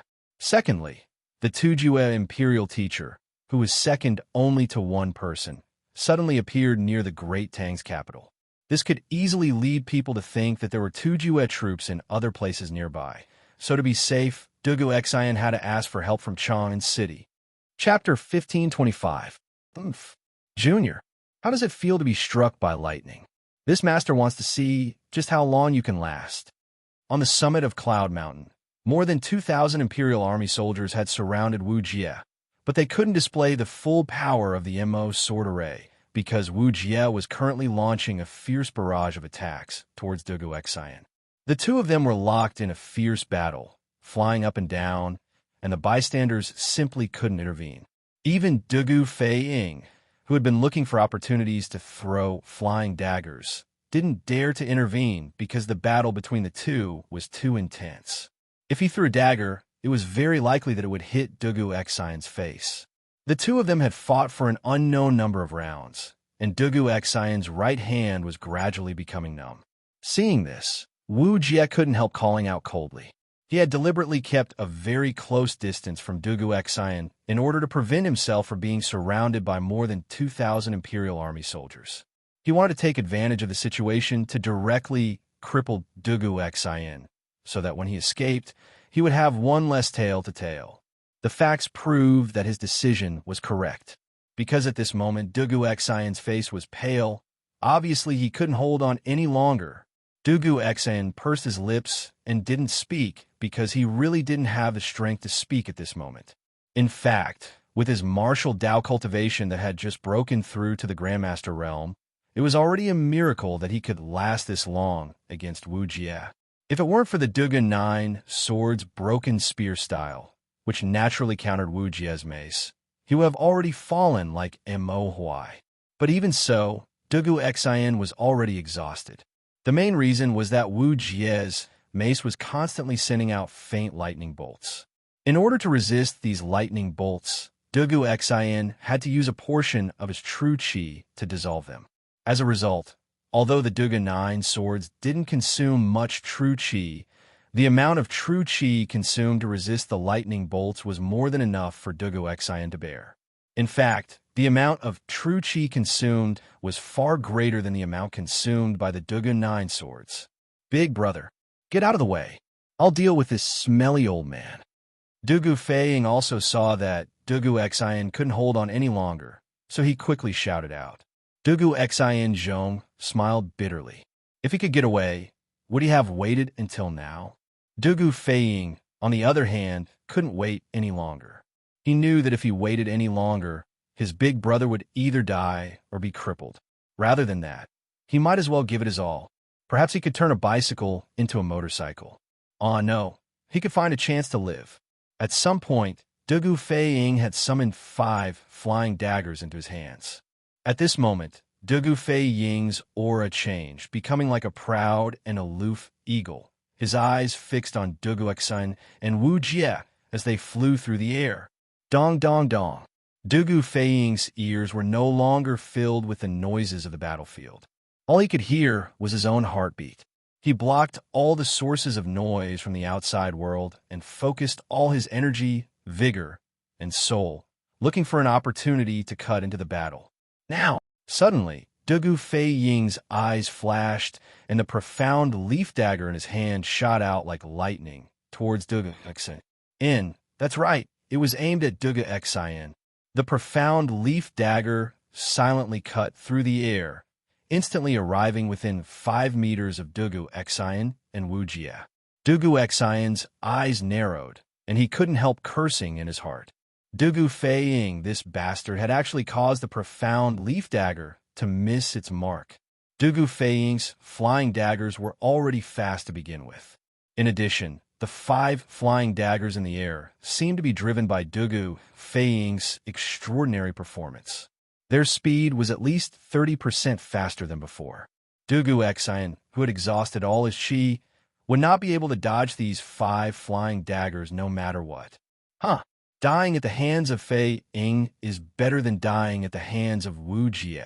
I just hope the family elders won't blame him for this. Death is at hand, Dugu Xian muttered in his heart as he gave up resisting. On the opposite side, Wu Jie also caught a glimpse of the 5 profound leaf daggers thrown by Dugu Xian from the corner of his eye. He couldn't help but sneer proudly, thinking that although Dugu Feiying's foundation wasn't bad, his mental state was really lacking. In his opinion, the 5 profound leaf daggers that Dugu Feiying had sent out were obviously due to his poor mental state, causing him to miss his mark. As such, he withdrew his attack on Dugu Xian and decided to watch these 2 great Tang youngsters kill each other with his own eyes. The surrounding Imperial Army guards and Yinhuang College's teachers and students all stared with wide eyes at the profound leaf dagger flying towards Dugu Xian in horror. Sun Zifen was also dumbfounded. Fuck! General Feiying, how could you miss like that? Where's the mark? What a F** king trap. Fuck! Amazing! Amazing! But did Dugu Feiying really miss? Obviously not. Just as Wu Jie gave up on attacking Dugu Xian and was about to stop and watch the show, the 5 profound leaf daggers in the air suddenly changed direction and flew straight towards Wu Jie. Wu Jie was stunned at first, but when he reacted, he hurriedly swung his mace to block the incoming profound leaf daggers. But it was already too late. Ding ding ding. Poo-pee-you. Of the 5 profound leaf daggers, 3 of them were knocked away by the mace, but there were still 2 profound leaf daggers that couldn't be blocked. One of them cut Wu Jie's shoulder, while the other cut Wu Jie's trousers. Silence. The previously noisy Yinhuang College entrance suddenly fell into a dead silence. Everyone except Wu Jie stared at Dugu Feiying with wide eyes, their faces filled with disbelief. Although Wu Jie only suffered a minor injury, in this world, martial grandmasters were almost invincible existences. As long as they weren't surrounded by an army, Almost no one could injure a martial grandmaster. But now, Dugu Feiying, a little brat who hadn't even reached the martial grandmaster realm, had actually injured the dignified martial grandmaster Wu Jie. If this news were to spread, wouldn't it cause an uproar? Shameless Junior, you dare to sneak attack this martial grandmaster. Feeling the sharp pain in his shoulder, Wu Jie couldn't help but feel shocked. How long had it been since he was last injured? But now, not only was he injured, but he was also injured by a 20-year-old junior who hadn't even reached the martial grandmaster realm. This was simply a great humiliation. What sneak attack? This young master was just playing with profound leaf daggers in broad daylight. If you don't have the ability to dodge, who can you blame? Seeing that the profound leaf daggers that he had condensed all of his spiritual strength had successfully hit their target, Dugu Feiying felt a little smug. Facing Wu Jie's anger, he retorted, "Junior, this martial grandmaster will kill you today." Wu Jie's eyes widened in anger, his aura rising once again. Dugu Xian, who had taken the opportunity to withdraw from the battle, couldn't help but feel shocked. He discovered that Wu Jie hadn't even used his full strength just now. The current Wu Jie was more than twice as terrifying as before. "Feiying, be careful. Imperial guards, quickly get into formation." Dugu Xian hurriedly shouted. Yes, the Imperial guards who had already formed a formation quickly moved towards Wu Jie, but Wu Jie didn't care about them at all. He directly rushed forward, wanting to smash Dugu Feiying's head with his club. Fast. At this time, Wu Jie's speed was as fast as lightning. Just a moment ago, he was still 100 feet away from Dugu Feiying, but in the next moment, he was already above Dugu Feiying's head. The spiked club, which was flickering with blue lightning, smashed directly at Dugu Feiying's head. At this moment, time seemed to stand still. Everyone held their breaths and closed their eyes, because no one could bear to see what would happen next. However, Dugu Feiying's eyes didn't close because he hadn't given up resisting. In this life and death crisis, Dugu Feiying pulled out 5 more profound leaf daggers from his sleeves and quickly retreated while facing Wu Jie's attack. Ding, ding, ding. Unfortunately for Wu Jie, these hastily summoned flying daggers didn't pose any threat to him, and all of them fell to the ground. Wu Jie's mace still continued to swing towards Dugu Feiying. Pong! At this moment, everyone only heard a loud bang, and the ground beneath their feet trembled slightly, but they didn't hear Dugu Feiying's miserable howl. Curious, they couldn't help but open their eyes and look forward, only to see Dugu Feiying lying motionless several meters away from Wu Jie. Just now, although the profound leaf daggers Dugu Feiying had hurriedly shot out weren't very powerful, they had still managed to delay Wu Jie for a moment. Using this moment, Dugu Feiying had retreated a short distance, allowing Wu Jie's killing blow to land less than half a meter in front of Dugu Feiying. However, even if this club didn't hit Dugu Feiying, the huge amount of true chi it released had sent Dugu Feiying flying. Not only that, Dugu Feiying's 5 viscera and 6 bowels had also suffered internal injuries. The angry strike of a martial grandmaster was truly terrifying. With one strike, Dugu Feiying had lost all ability to fight. Feiying. Dugu Xian's face was filled with nervousness as he hurriedly shouted to the surrounding Imperial army, "Get into formation. Capture the Tujue Imperial teacher." Yes, in such a short time, Wu Jie had once again fallen into the Imperial Army's encirclement. The MO sword formation was activated once again, and countless MO swords continuously slashed towards him, but they didn't cause him much pressure at all. This was because at this moment, without the Dugu brothers holding the line and launching sneak attacks, Wu Jie was completely at ease. Moreover, he didn't intend to fight to the death with these Imperial Army soldiers. As he fought, he retreated towards the edge of the formation. Don't let him escape. His bag contains the secrets of the academy. At this moment, Yuchi Bao Lin shouted from the side. Saying so, he didn't stay idle and directly joined the battle. Huayu, Ziffin, you two stay here and watch. I'll go back to the dormitory and use the telegraph to inform the Yamacho. I estimate that we won't be able to hold the Tujue Imperial teacher back tonight. Li Tai suddenly said to Qin Huayu and Sun Zifan outside the battle. Qin Huayu nodded and said, "It's good to be prepared. Moreover, we should inform the Yamacho as soon as possible." "Qin Ke, you go." Okay." Li Tai nodded and then turned to leave. On the other side, Li Gang stood outside the battlefield with the support of the teachers of the academy. The old teacher's face was filled with anxiety because most of the technical information hidden in the academy was in the bag on Wu Jie's back. If Wu Jie successfully escaped tonight, whether it was for Yanhuang College or for the entire Great Tang, it would be an immeasurable loss. Chapter 1526. Fast. The 3 arrows were as fast as lightning, arriving in front of Wu Jie in the blink of an eye. Facing these 3 soul-stealing arrows, Wu Jie had 2 choices. One was to pull Wang Ji over, block the arrows for him. The other was to ignore everything and retreat. However, the reality of the situation was that the 3 arrows were too fast, so fast that Wu Jie didn't have time to react and could only choose to retreat.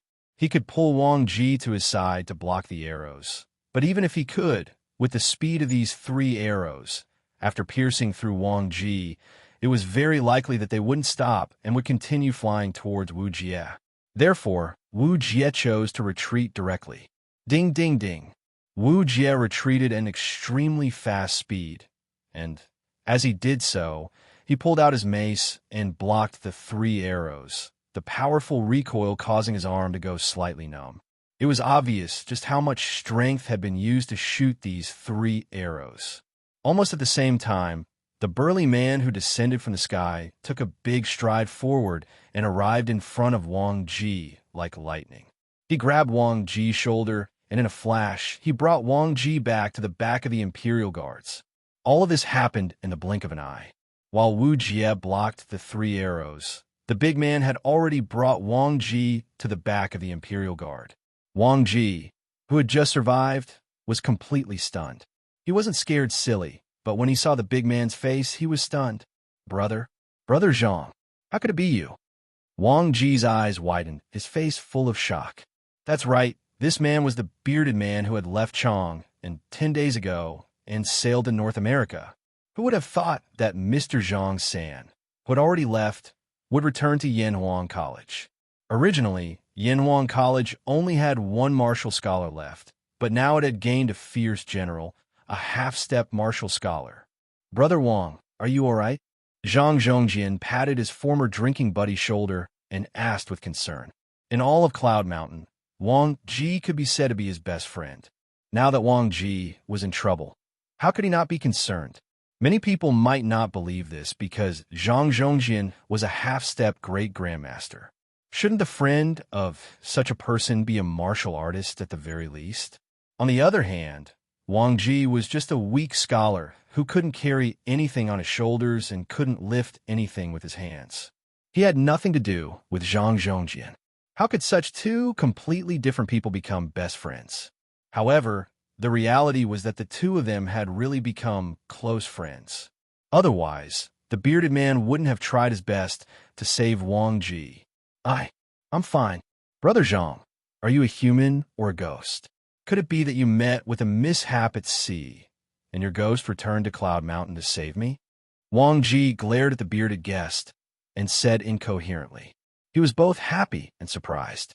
His words made Ma Zhou, Li Gang, Su Hongji, and the others around him not know whether to laugh or cry. Fortunately, the bearded guest was a broad-minded person and did not get angry because of Wang Ji's incoherent words. Instead, he laughed and said, "Haha, I originally wanted to go out to sea, but before I left, I felt uneasy. I thought that since Yamacho had already left Cloud Mountain, if I left too, wouldn't Brother Mo be the only one guarding Cloud Mountain? Although I'm only a martial arts teacher in the academy, I also know that Cloud Mountain hides many secrets that everyone covets. Once I leave, it's inevitable that there won't be people who have designs on the academy. Therefore, I stayed around the academy for a few more days. For a full 4 days, everything was calm. On the 5th day, when I was about to leave completely, I suddenly felt a faintly discernible aura locking onto the academy. I felt that something was wrong and postponed my plans to go out to sea. Fortunately, I didn't go out to sea. Otherwise, Brother Wang would have been killed today. Hearing this, everyone rejoiced in their hearts. Li Gang said with a gratified face, "It's good that you're back. It's good that you're back." After sighing, the old man's face suddenly changed, and he said, "Mr. Zhang-san, the hard work of all the teachers and students of the academy this year is all in the bag carried by the Turkic imperial teacher. I hope that Mr. Zhang-san can take it back and not let outsiders steal our Yan Huang divine artifact." Hearing this, the bearded guest nodded and said with a dignified face, "I will do my best." Although those 3 arrows had forced Wu Jie to retreat, if it was a real battle, the dragon-bearded guest wouldn't have the slightest chance of winning. However, he wasn't afraid at all. After drifting on the sea for so long, the word venture had been deeply engraved in his bones. For him, adventure meant opportunity and great harvest. Specifically speaking, facing Wu Jie was indeed a big risk, but currently, there were only 2 martial grandmasters left in the world. To be able to exchange blows with a martial grandmaster was a rare opportunity in the bearded guest's eyes. Moreover, the abbot of the Shaolin Temple didn't care about worldly affairs and only knew how to pray and recite scriptures all day long. He, the bearded guest, couldn't directly challenge him. Now that Wu Jie had taken the initiative to deliver himself to his door, to the bearded guest, this was an excellent opportunity to hone his martial arts and improve himself. If he could gain some enlightenment in this battle, he would very likely directly step into the martial grandmaster realm. However, although the harvest was great, the risk was also great because if he made a mistake, he could very well die. Half-step martial grandmaster? You're Zhang Zhongjian? Wu Jie, who had just stabilized himself, couldn't help but raise his eyebrows and ask the bearded guest. Obviously, before attacking Cloudy Mountain, he had done a certain amount of research on the peak strength of Cloudy Mountain. "It's this one."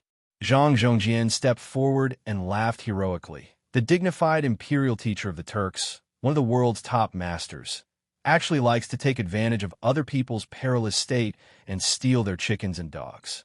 If this were to spread out, wouldn't the world laugh their heads off? Wu Jie coldly snorted. Winners are kings while losers are bandits.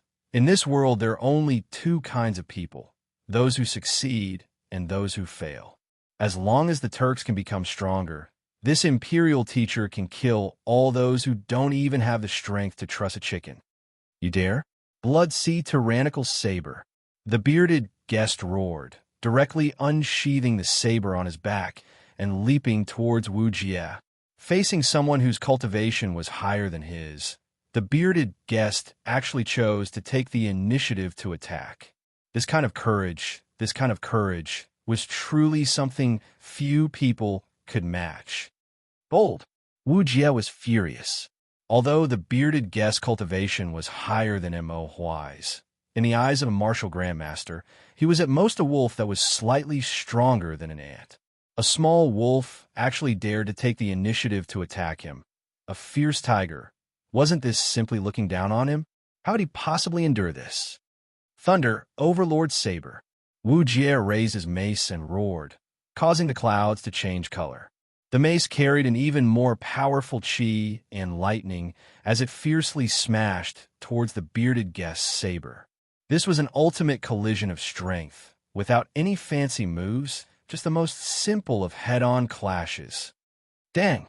The saber and mace collided, and a loud metallic sound exploded in front of Yanhuang College, truly deafening. All the Imperial Guards and Yanhuang College teachers and students present couldn't help but cover their ears, their faces filled with pain. Immediately after, Wu Jie and the bearded guest were both pushed back by the powerful force of this collision, but the bearded guest only retreated 10 steps, while Wu Jie only retreated 4. In this first confrontation, the difference in strength between a half-step martial grandmaster and a martial grandmaster was obvious. Pum! The bearded guest fiercely stomped on the ground, and a deep hole appeared where his foot landed, but he finally stabilized himself. Whirlwind Wave Saber. The bearded guest, who was at a disadvantage, didn't have the slightest intention of stopping to catch his breath. Just as he stabilized himself, he once again activated the saber in his hand, and his entire body soared into the air. Together with his saber, he was like a rapidly rotating killing machine, rapidly spiraling towards Wu Jie's direction. This move wasn't a move that the bearded guest learned from saber manuals, but a saber technique that he created himself based on Li Zishuan's Nine Tai Xian sword's fourth sword, Wavebreaker. The two saber techniques were actually different methods of achieving the same result. They both relied on the powerful impact of spiraling rapidly to break through the opponent's defense.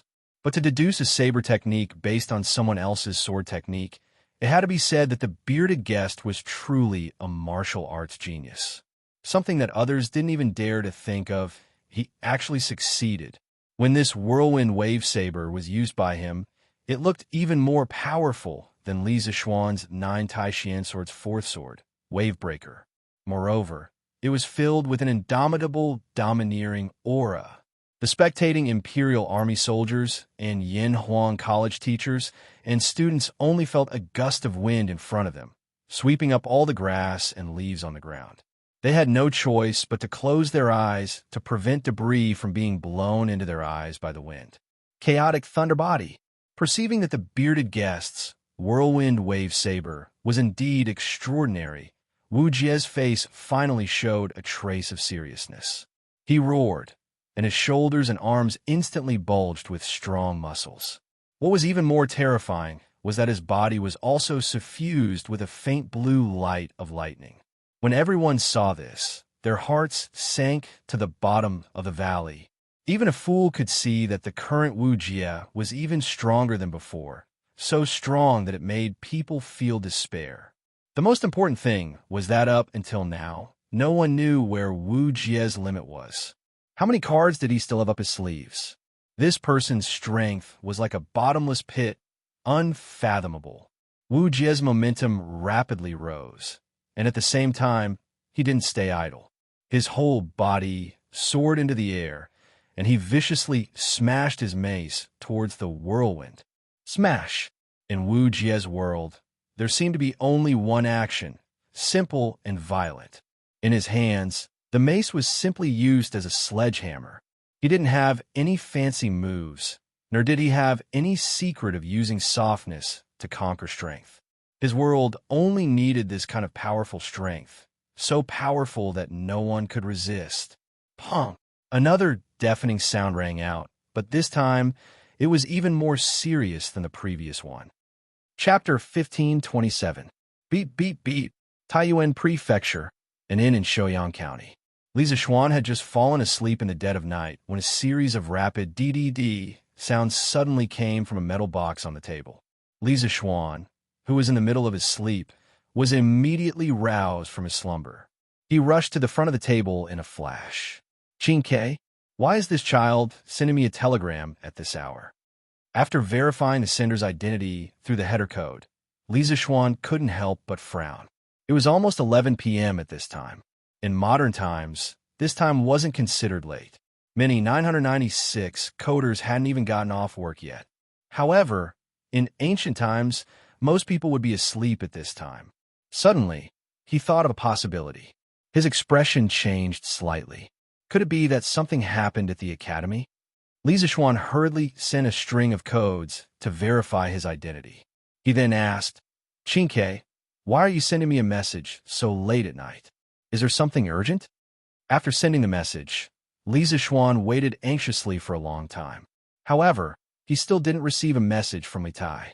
It couldn't be helped. There was a huge difference between their reaction speed and the speed at which their brains processed information.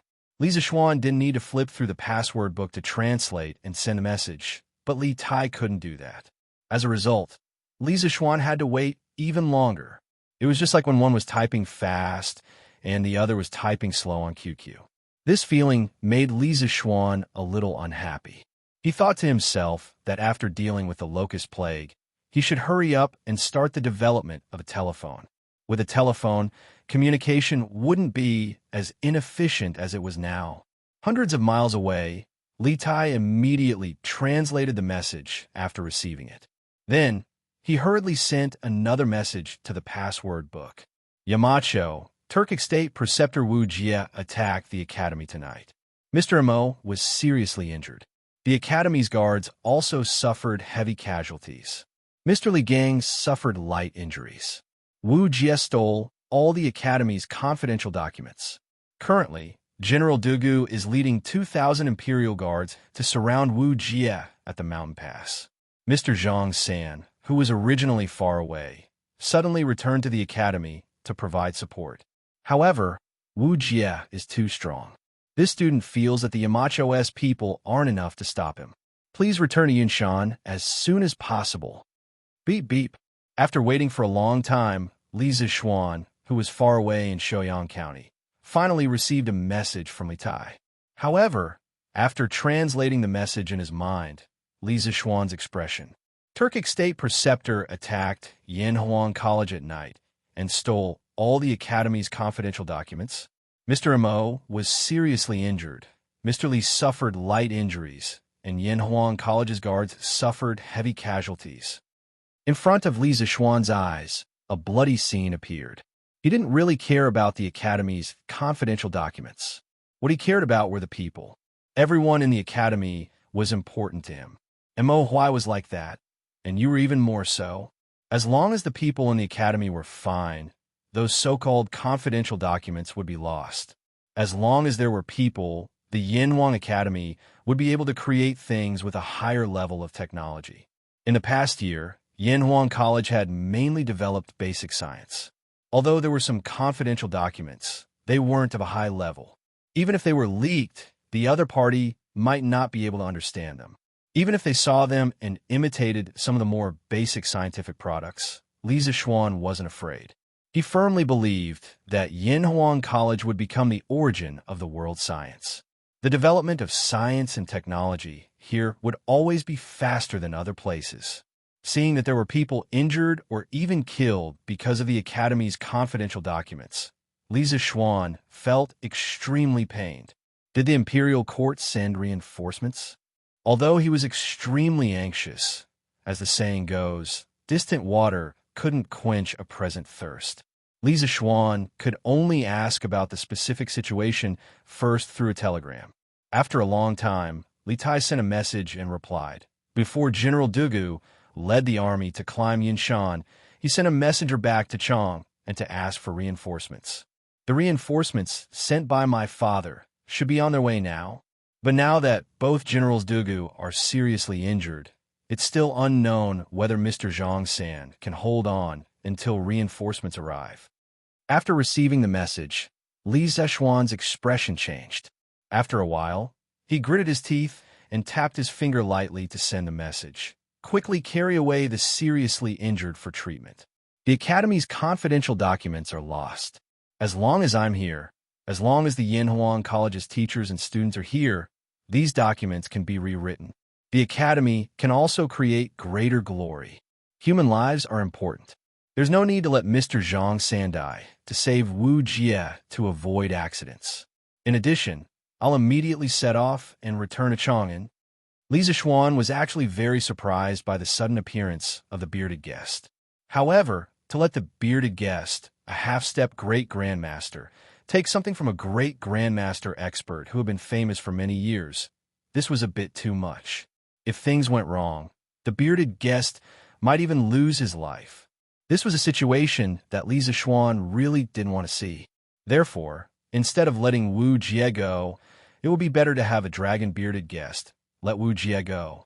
Not letting the casualties increase was already the best result. After all, there were still many powerless teachers and students in the academy.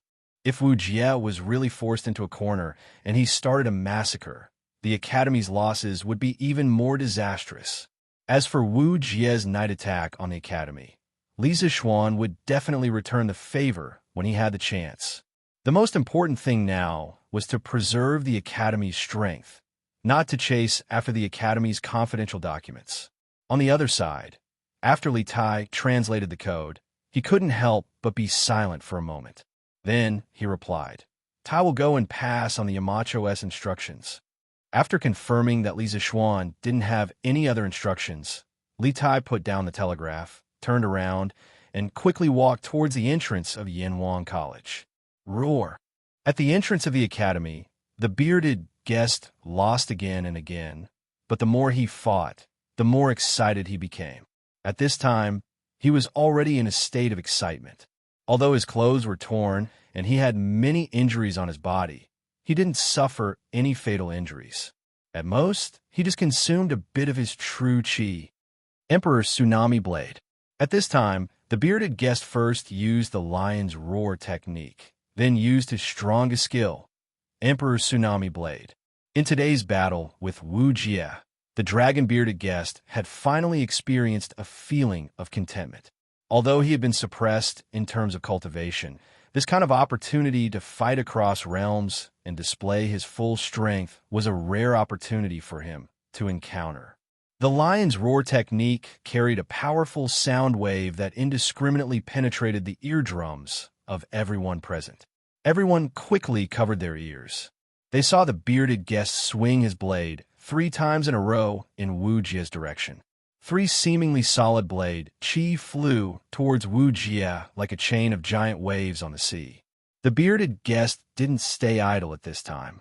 He became one with his blade, and like a stream of light, he chopped towards Wu Jie's head. Heaven, earth, thunder. Wu Jie circulated his qi on his mace, causing the lightning at the tip of the mace to flicker even more fiercely. His whole body soared into the air, and the mace in his hand rotated into a large, airtight disc.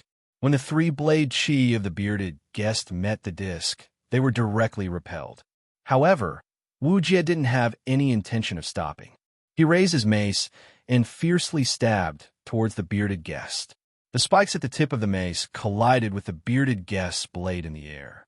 With a kung sound, the blade in the bearded guest's hand instantly let out a sad cry. With a kacha sound, the blade actually split from the middle. Chapter 1528. Everyone stop. Let him go. As soon as Li Tai's words fell, all the teachers, students, and imperial guards on Cloud Mountain turned to look at him. Even Wu Jie himself looked curiously at Li Tai. Facing everyone's gazes, Li Tai said, "The Amacho said to let him go. Today's enmity will be repaid by Yanwang College in the future. I hope Imperial Teacher and Conchieli are ready to face the wrath of our Yamacho." Li Tai's words were powerful and resonant, causing the students and teachers of the academy to rejoice. But Wu Jie's eyes were gloomy, and he remained silent. By now, Duguxin had already recovered, and although his true qi had not yet fully recovered, his limbs were gradually regaining strength. After pondering for a moment, he took 2 steps forward and shouted to the Imperial Army soldiers surrounding Wu Jie. "His Royal Highness King Wei has ordered all of you to withdraw." At this point in the battle, Dugu Xian was well aware that if the battle continued, it would only increase the number of casualties, and nothing good would come out of it. Today, all the top fighting forces on Cloud Mountain had been lost at Wu Jie's hands. Just relying on the Imperial Guard's battle formation to completely trap Wu Jie was no different from ascending to the heavens. The main reason was that Wu Jie's combat strength had exceeded everyone's expectations, and the terror of a martial grandmaster was far beyond their imagination. Instead of that, it would be better to go with the flow and listen to Li Tai's orders and let Wu Jie go. Shua! Hearing this, the Imperial Guard soldiers all stepped back 3 steps and opened a path for Dugu Xian. They would not doubt any of Dugu Xian's decisions. Wu Jie looked at Li Tai with some surprise, probably never having thought that this unassuming little fatty was actually the great Tang's Wei King. If I had known earlier, I would have captured him. That way, the Tang army wouldn't have dared to attack, right? Wu Jie couldn't help thinking to himself. But with such a large ruckus on Cloud Mountain, the surrounding armies would definitely hurry over. If he didn't want to be trapped in the Great Tang, he had to leave Cloud Mountain as quickly as possible. Therefore, he suppressed the thought of taking Li Tai hostage and left through the path that the Imperial Guards made way for him. With a leap, he disappeared without a trace. Qin Ke, Wu Jie is carrying a lot of the Academy's secrets. How can we let him leave Cloud Mountain?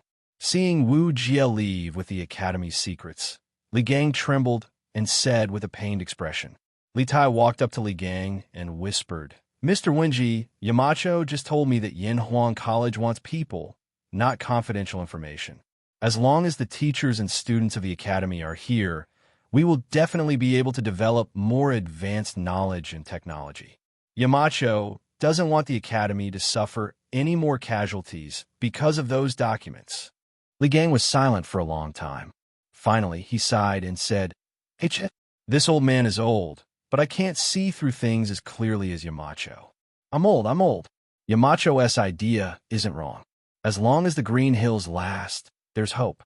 After saying this, Li Gang turned to the students and teachers behind him and solemnly declared, "Today, the Turkic state teacher humiliated my Yanhuang College. All teachers and students of the Academy must remember today's shame. As students of the engineering school, you must create even more advanced tools and weapons for the Great Tang.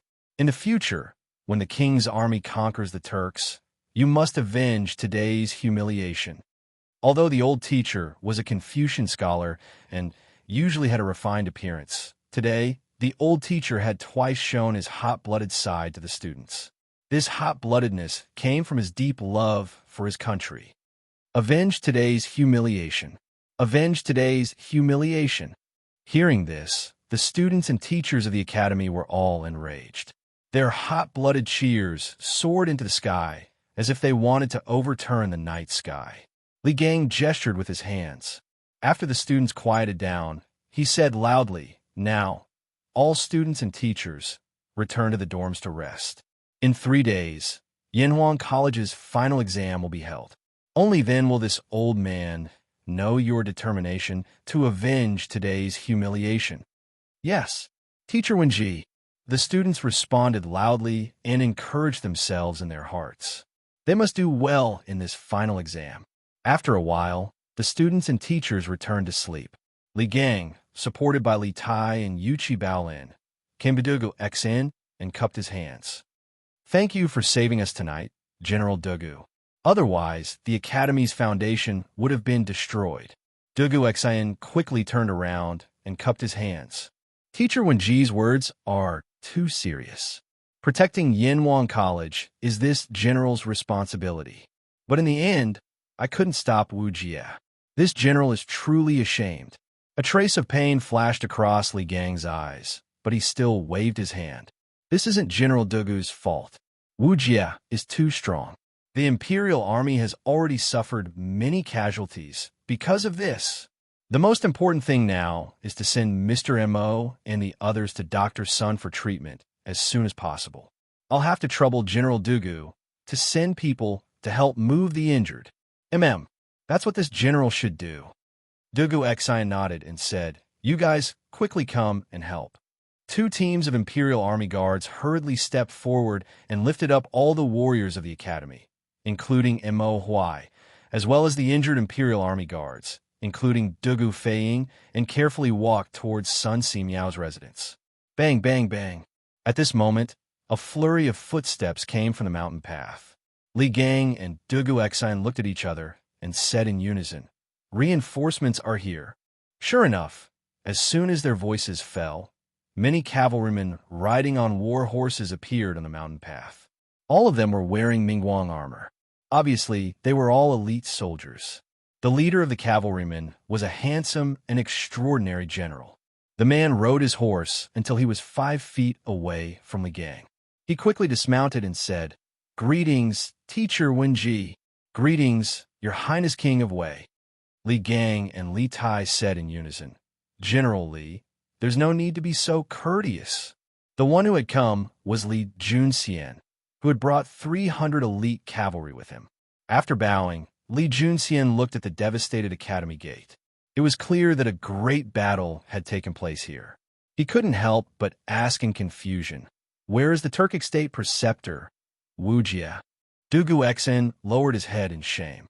Li Gang sighed and said, "Wu Jie's strength is tyrannical, and the people of Cloud Mountain were unable to stop him. He has already escaped from Cloud Mountain." "What? Wu Jie has already escaped?" Li Junxian's eyes widened in shock. He quickly asked, Then, did Wu Jie take away the confidential information of Yanhuang College?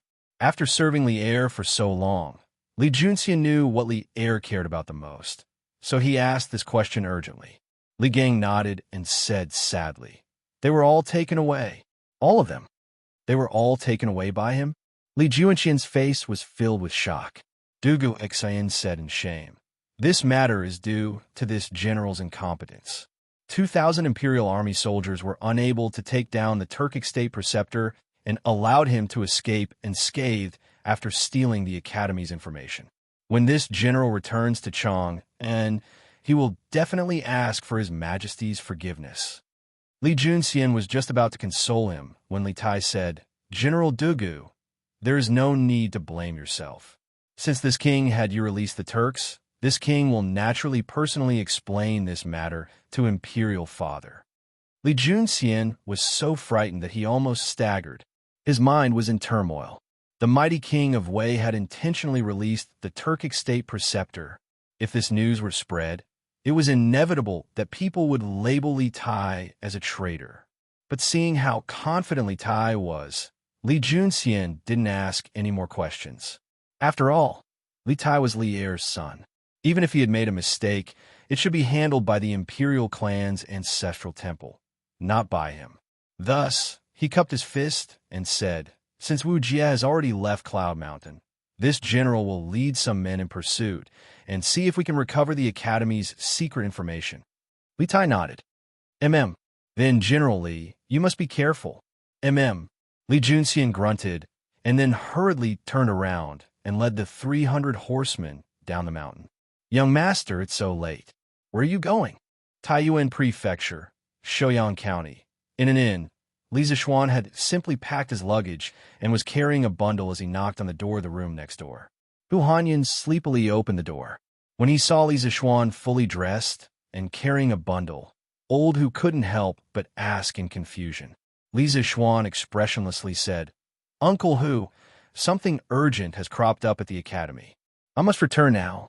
This way, I'll have to trouble you to take care of the children in the Sky Rooster Brigade and bring them to meet up with Little Ku's Sky Rooster Brigade." Hu Hanyan couldn't help but be shocked by these words. "Young master, how is the Academy? What urgent matter has cropped up?" Li Zixuan shook his head. "Uncle Hu, you don't need to worry about this. I will take care of it myself. But after I leave, I'll have to trouble you with the children." Hu Hanyan had already recovered from his shock. He helplessly nodded and said, "Young master, be at ease. Old Hu, will definitely take good care of the children. Young master can leave without worry." Then I'm relieved." Li Zixuan nodded and turned to leave. Old Hu hurriedly called out from behind, "Young master, be careful." If not for the fact that he had to stay behind to take care of the children, Old Hu would definitely have followed Li Zixuan back to deal with that so-called urgent matter. From Li Zixuan's expression, it was easy to see that the urgent matter at the Academy had something to do with martial arts. Old Hu also wanted to help. Li Zixuan, who had just walked a short distance away, couldn't help but pause and reply, "Uncle Hu, be at ease. I'll be fine." As soon as he finished speaking, he left quickly without any hesitation. Hiya! Hiya! A moment later, a young man in white, riding a large white horse, approached the city gate at a high speed. Chapter 1529. Son greets Imperial Father, greets Imperial Mother. In the Lijiang Palace, Li Tai, who had heard the attendant's words, quickly walked in and then bowed to Li Er and Empress Zhang's son, who were sitting high above. No need for formalities. Li Er waved his hand and asked impatiently, "Qin Ke, why did you return to Chang'an? What's the current situation on Cloud Mountain?" Li Tai's eyes narrowed slightly as he cupped his fists and said, replying to Imperial Father, "Wu Jie has already escaped from Cloud Mountain. At this moment, General Qiu and Chief Steward Zhao are leading troops to intercept him." "Escaped?" Li Er's old face instantly became gloomy as he stood up and asked, "Why couldn't Dugu Xian's 2,000 Imperial Army hold out until Zhen's reinforcement arrive? Could it be that 2,000 Imperial Army soldiers couldn't stop Wu Jie?" Subconsciously, Li Er thought that the main reason Wu Jie escaped was due to Dugu Xian's incompetence in supervising the battle. So his expression naturally became ugly. Li Tai was a loyal person. Previously, the two brothers of the Dugu family had risked their lives for Yanhuan College and were both seriously injured. He had seen it all and remembered it in his heart. So when he heard the dissatisfaction in Li Er's words towards Dugu Xian, Li Tai quickly explained. Imperial Father, it's not that General Dugu was defeated, but that the Yamacho didn't want to see too many people die because of the Academy's materials, so they ordered everyone to let Wu Jie go. Li Er's eyebrows rose as his expression changed, and he angrily said, Bastard! The Academy's books and manuscripts are the secrets of our great Tang. How could Li Zixuan give them to the Turks? What is this brat's intention? Although Li Er had always admired Li Zixuan, today, Li Zixuan actually ordered people to let Wu Jie go, which made Li Er quite angry. If Li Zixuan was in the hall right now, Old Li would definitely have him beaten 30 times and thrown in a prison. Your Majesty, please don't be angry. Empress Zhongsun hurriedly said. The Marquis of Yong and is benevolent. He just doesn't want to see more innocent people sacrificed. I hope your Majesty won't blame him. Empress Zhongsun didn't have any ill feelings towards Li Zixuan's actions. On the contrary, she faintly admired Li Zixuan. In her opinion, people with a kind heart would be at ease to use. Li Er snorted and said unhappily, What innocent sacrifice! Pedantic. For the sake of preventing these books from reaching the Turks, even the sacrifice of 5,000 people was worth it. If we allow the Turks to grasp the advanced technology of Yanhuan College, in the future when the Great Tang and the Turks go to war, there will be dozens of times more soldiers dying on the battlefield. Emperors were always ruthless, but at the same time, Li Zixuan was also farsighted. It was hard to say who was right or wrong between him and Li Zixuan. It could only be said that both of them had their own considerations. In Li Er's eyes, the books and information of the Academy were more important than anything else. This was because he had seen the magic of the telegraph and the terror of gunpowder. He deeply understood that if the technology of the Academy fell into the hands of the Turks, it would bring a devastating disaster to the Great Tang. After a moment of silence, Li Tai cupped his hands and said, Imperial Father, Yamacho said on the telegraph that it doesn't matter if the secret documents of the Academy are lost.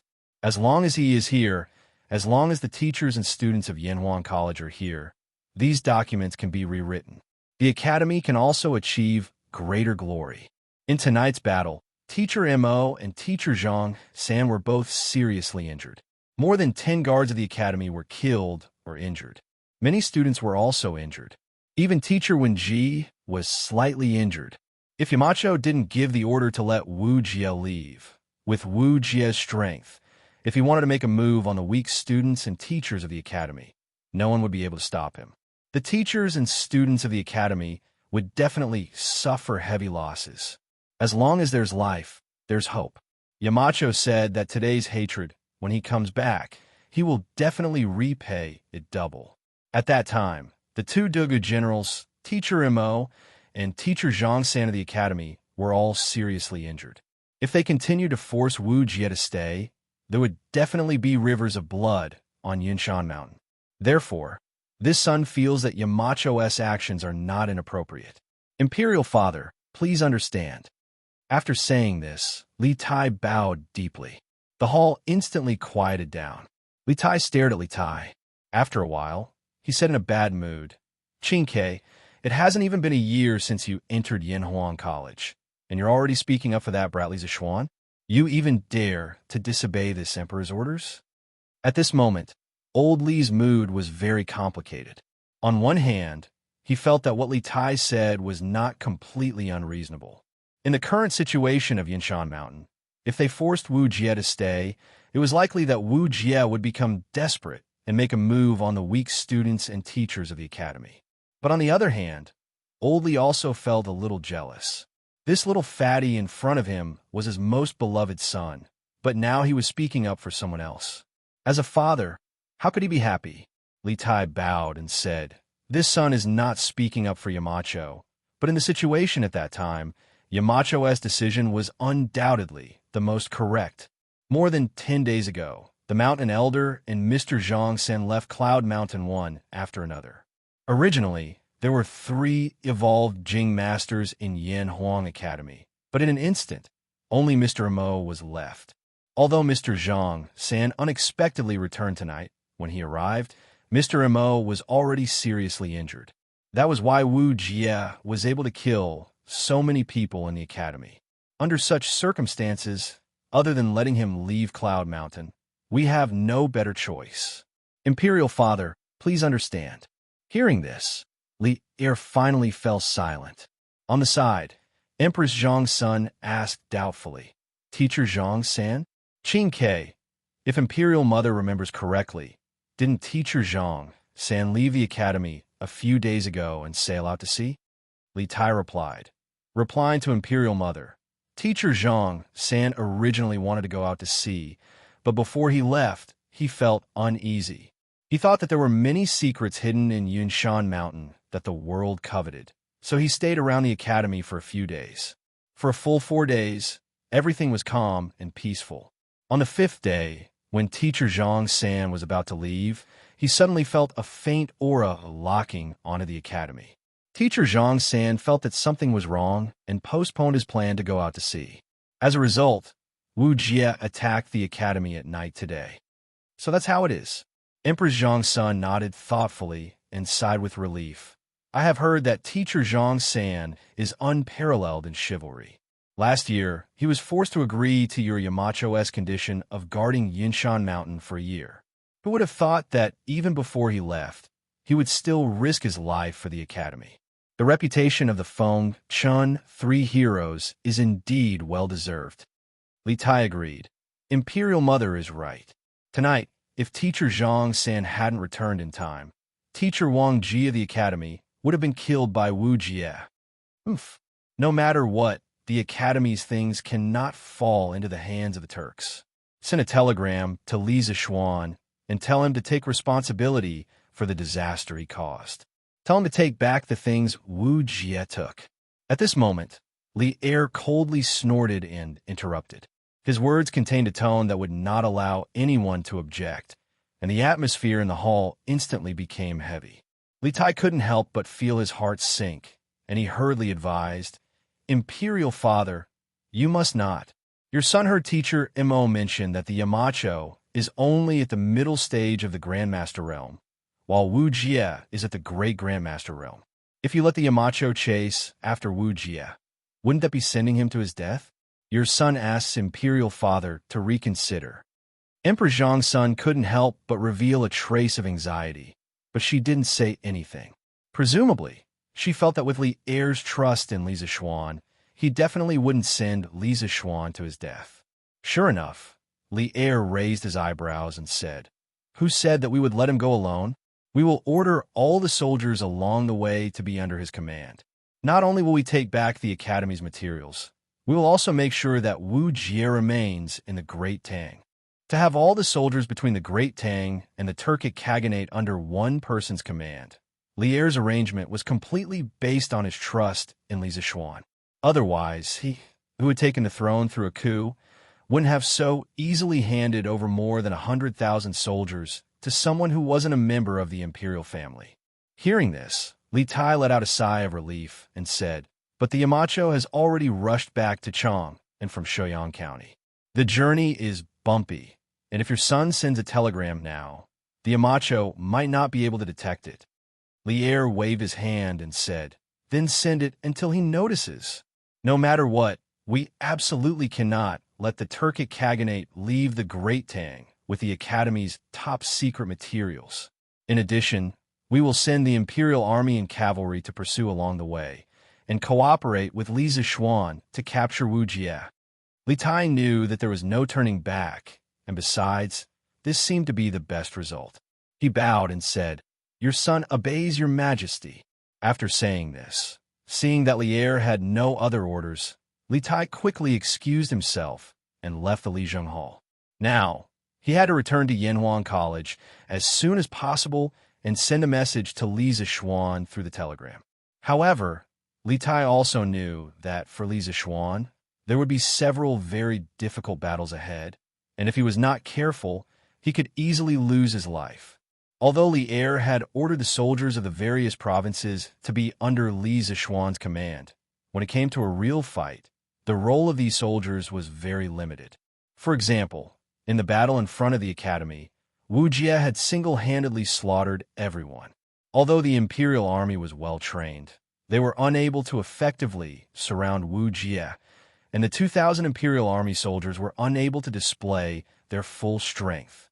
In comparison, the soldiers of the various provinces were definitely not as elite as the imperial army, so they were of even less help to Li Zixuan.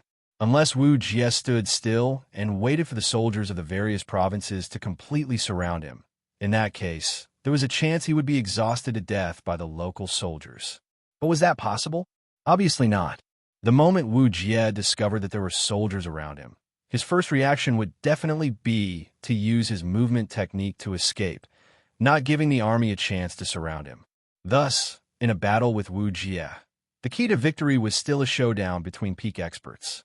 If the Great Tang's elite soldiers could effectively contain Wu Jie and create an opportunity for the soldiers of the various provinces to surround him, there was still a high chance they could defeat the Turks. The Turkic imperial teacher is severely exhausted and has also suffered some injuries. He definitely can't have run far. Search. Lantian County. At the foot of Cloud Mountain, Zhao Song was leading several thousand imperial army soldiers to search for Wu Jie's whereabouts with torches. Even the remaining 1,000 imperial army soldiers had joined the search. The Cloud Mountain was surrounded by bright torches, and from a distance, it looked like fire dragons were dancing at the foot of the mountain. General Dugu immediately takes some men to Lantian County seat and inform county magistrate he to send out all the bailiffs to guard the city gates. This is to prevent Wu Jie from sneaking in and harming the people. Zhao Song ordered Dugu X in as he rode forward on his horse. As for Qiu Xingong, he had already led 100 cavalrymen to the counties that Wu Jie would have to pass through in order to return to the Turks. He had to inform the counties along the way to tighten their defenses. Once Wu Jie passed through, they had to immediately send out soldiers to surround him. Dugu Xian had expended a great deal of energy in the battle just now, and he had also suffered internal injuries. However, he had been unable to hold down Wu Jie, and he felt very guilty. Thus, after some simple treatment, he joined Zhao Song in searching for Wu Jie. This general obeys. Dugu Xian cupped his fists and turned his horse around to gallop toward the Cloud Mountain. Cloud Mountain had made a big fuss and carried out a carpet search in all directions. With such a big commotion, it was naturally impossible for people to not notice. When the villagers in Plum Village and Han Manor who had woken up at night saw the torches, they were all shocked. "Master, come out and see. Did something happen at Cloud Mountain?" "Oh, it's the middle of the night. What could happen?" "I'm not looking." "Something really did happen. Look, there are so many torches at the foot of Cloud Mountain." "So many torches? I'll go out and take a look." "Heavens, there really are so many torches? Could it be that some bandits had looted the Yanhuang Academy?" "No, I have to go take a look myself." "Master, what are you going to do?" "What else can I do? I'm going to help. Not only am I going alone, I have to call the rest of the villagers as well. If bandits really dare to attack Cloud Mountain, we can also lend a hand, can't we?" "Master, won't that be very dangerous?" "Hey, what do you know? Marquis is out there killing locusts, so we villagers should help Marquis protect Yanhuang College." "All right, I'm not going to waste any more time with you. Go and give me a hoe. I'll call the others." Similar scenes were playing out everywhere. Half an hour later, almost every household in the two villages had lit up their lights. Then, two groups of strong youths, each carrying shovels, hoes, and other weapons, could be seen marching toward the torches not far away. Reporting. Butler Zhao, the villagers of the Han family villa and Plum Village saw the torches here and thought that Yanhuang College was robbed, so they came over to help. The search area was slowly expanding. At this moment, an imperial guard trotted over and bowed to Zhao Song. Zhao Song frowned when he heard that. After thinking for a moment, he said, Inform the villagers that the Turkic Grand Tutor has snuck into the college tonight. Ask them to gather the people around a search. Anyone who finds traces of the Turkic Grand Tutor will be rewarded handsomely. Yes, the Imperial Guard received the order and left. Zhao Song ordered the rest of the Imperial Guard to round him loudly. Keep your eyes open and look around for fresh blood or traces of footsteps. We must finish searching the entire Lantian County before dawn. Chapter 1530. Why is it so noisy in the city? Second brother, go out and take a look. Lantian County, Yong and Marquis Manor. Hearing the shouts coming from outside the manor, Lu Feng couldn't help but frown. This group of personal guards of the Marquis' estate would guard the surroundings of the academy during the day. At night, they would retreat into the city to protect the safety of Li Zishuan's family. This could be considered as the last line of protection that Li Zishuan had set up for his family before he left. Yes, big brother. Lu Yun also faintly heard the noise coming from outside the Marquis' estate. He responded and turned around to leave. Lu Feng stood in the courtyard with his hands behind his back, frowning. He didn't know why, but his heart wasn't calm tonight. He kept feeling like something was going to happen. So even though he had fallen asleep on the bed, he was still a light sleeper. The moment there was any movement outside, he would be awakened immediately. Now that there was such a huge commotion in the city, how could he not notice it? Thus, he came out with a sword in his hand, which led to the previous conversation. Pass down the order. Everyone is to be on guard and protect the safety of the Marquis' family. After a long silence, Lu Feng said to a soldier beside him, Yes. The soldier immediately bowed and said. Instantly, the personal guards who were sleeping soundly in the Marquis' household were all woken up. Many soldiers hiding in the dark appeared in every key corner of the Marquis' household. If someone dared to sneak into the Marquis' household at this time, it would undoubtedly be courting death. Of course, the manor's guards were mobilized. Big brother. Not good. A quarter of an hour later, Lu Yun ran in a panic and said with a panicked face, Big brother, it said that there were thieves in Yunshan tonight. Now, the Imperial Guards and cavalry sent by His Majesty are searching for the thieves. All the bailiffs in the city have been transferred to the city gate to prevent the thieves from sneaking into the city. That's why there's such a big commotion outside. Lu Feng's expression changed. What? The academy was robbed? How is that possible? The academy has Mr. Mo. Which thief is so daring? Hearing Lu Feng ask this, Lu Yun swallowed his saliva and said with difficulty, Big brother, it's the Tuju estate teacher Wu Jie. Senior Mo, Senior Zhang San, and the two Dugu generals who rushed to the rescue were all seriously injured, and the academy's confidential information was also stolen by Wu Jie. What? Tuju estate teacher? When Lu Feng heard that, he was shocked. He quickly asked, why would the Tuju Imperial Preceptor appear in Cloud Mountain? What was the situation in the academy? Are there any students injured? Although Lu Feng had not been following Li Zishuan for a long time, he knew very well that Yanhuang College was Li Zishuan's favorite. Apart from his family, Li Zishuan cared about the college the most. It could even be said that the college and Li Zishuan's family occupied the same position in Li Zishuan's heart. Lu Yun had a bitter face and said, Big brother, how would I know? The bailiffs in the city also received orders from above to mobilize in full force. Lu Feng anxiously paced 2 steps on the spot and said, No, we have to go to Cloud Mountain to take a look. Before Marquis left, he entrusted the safety of his family and the academy's teachers and students to us. Now that something like this has happened, it is our negligence. We have to confirm the academy's current situation as soon as possible and send a message to Marquis.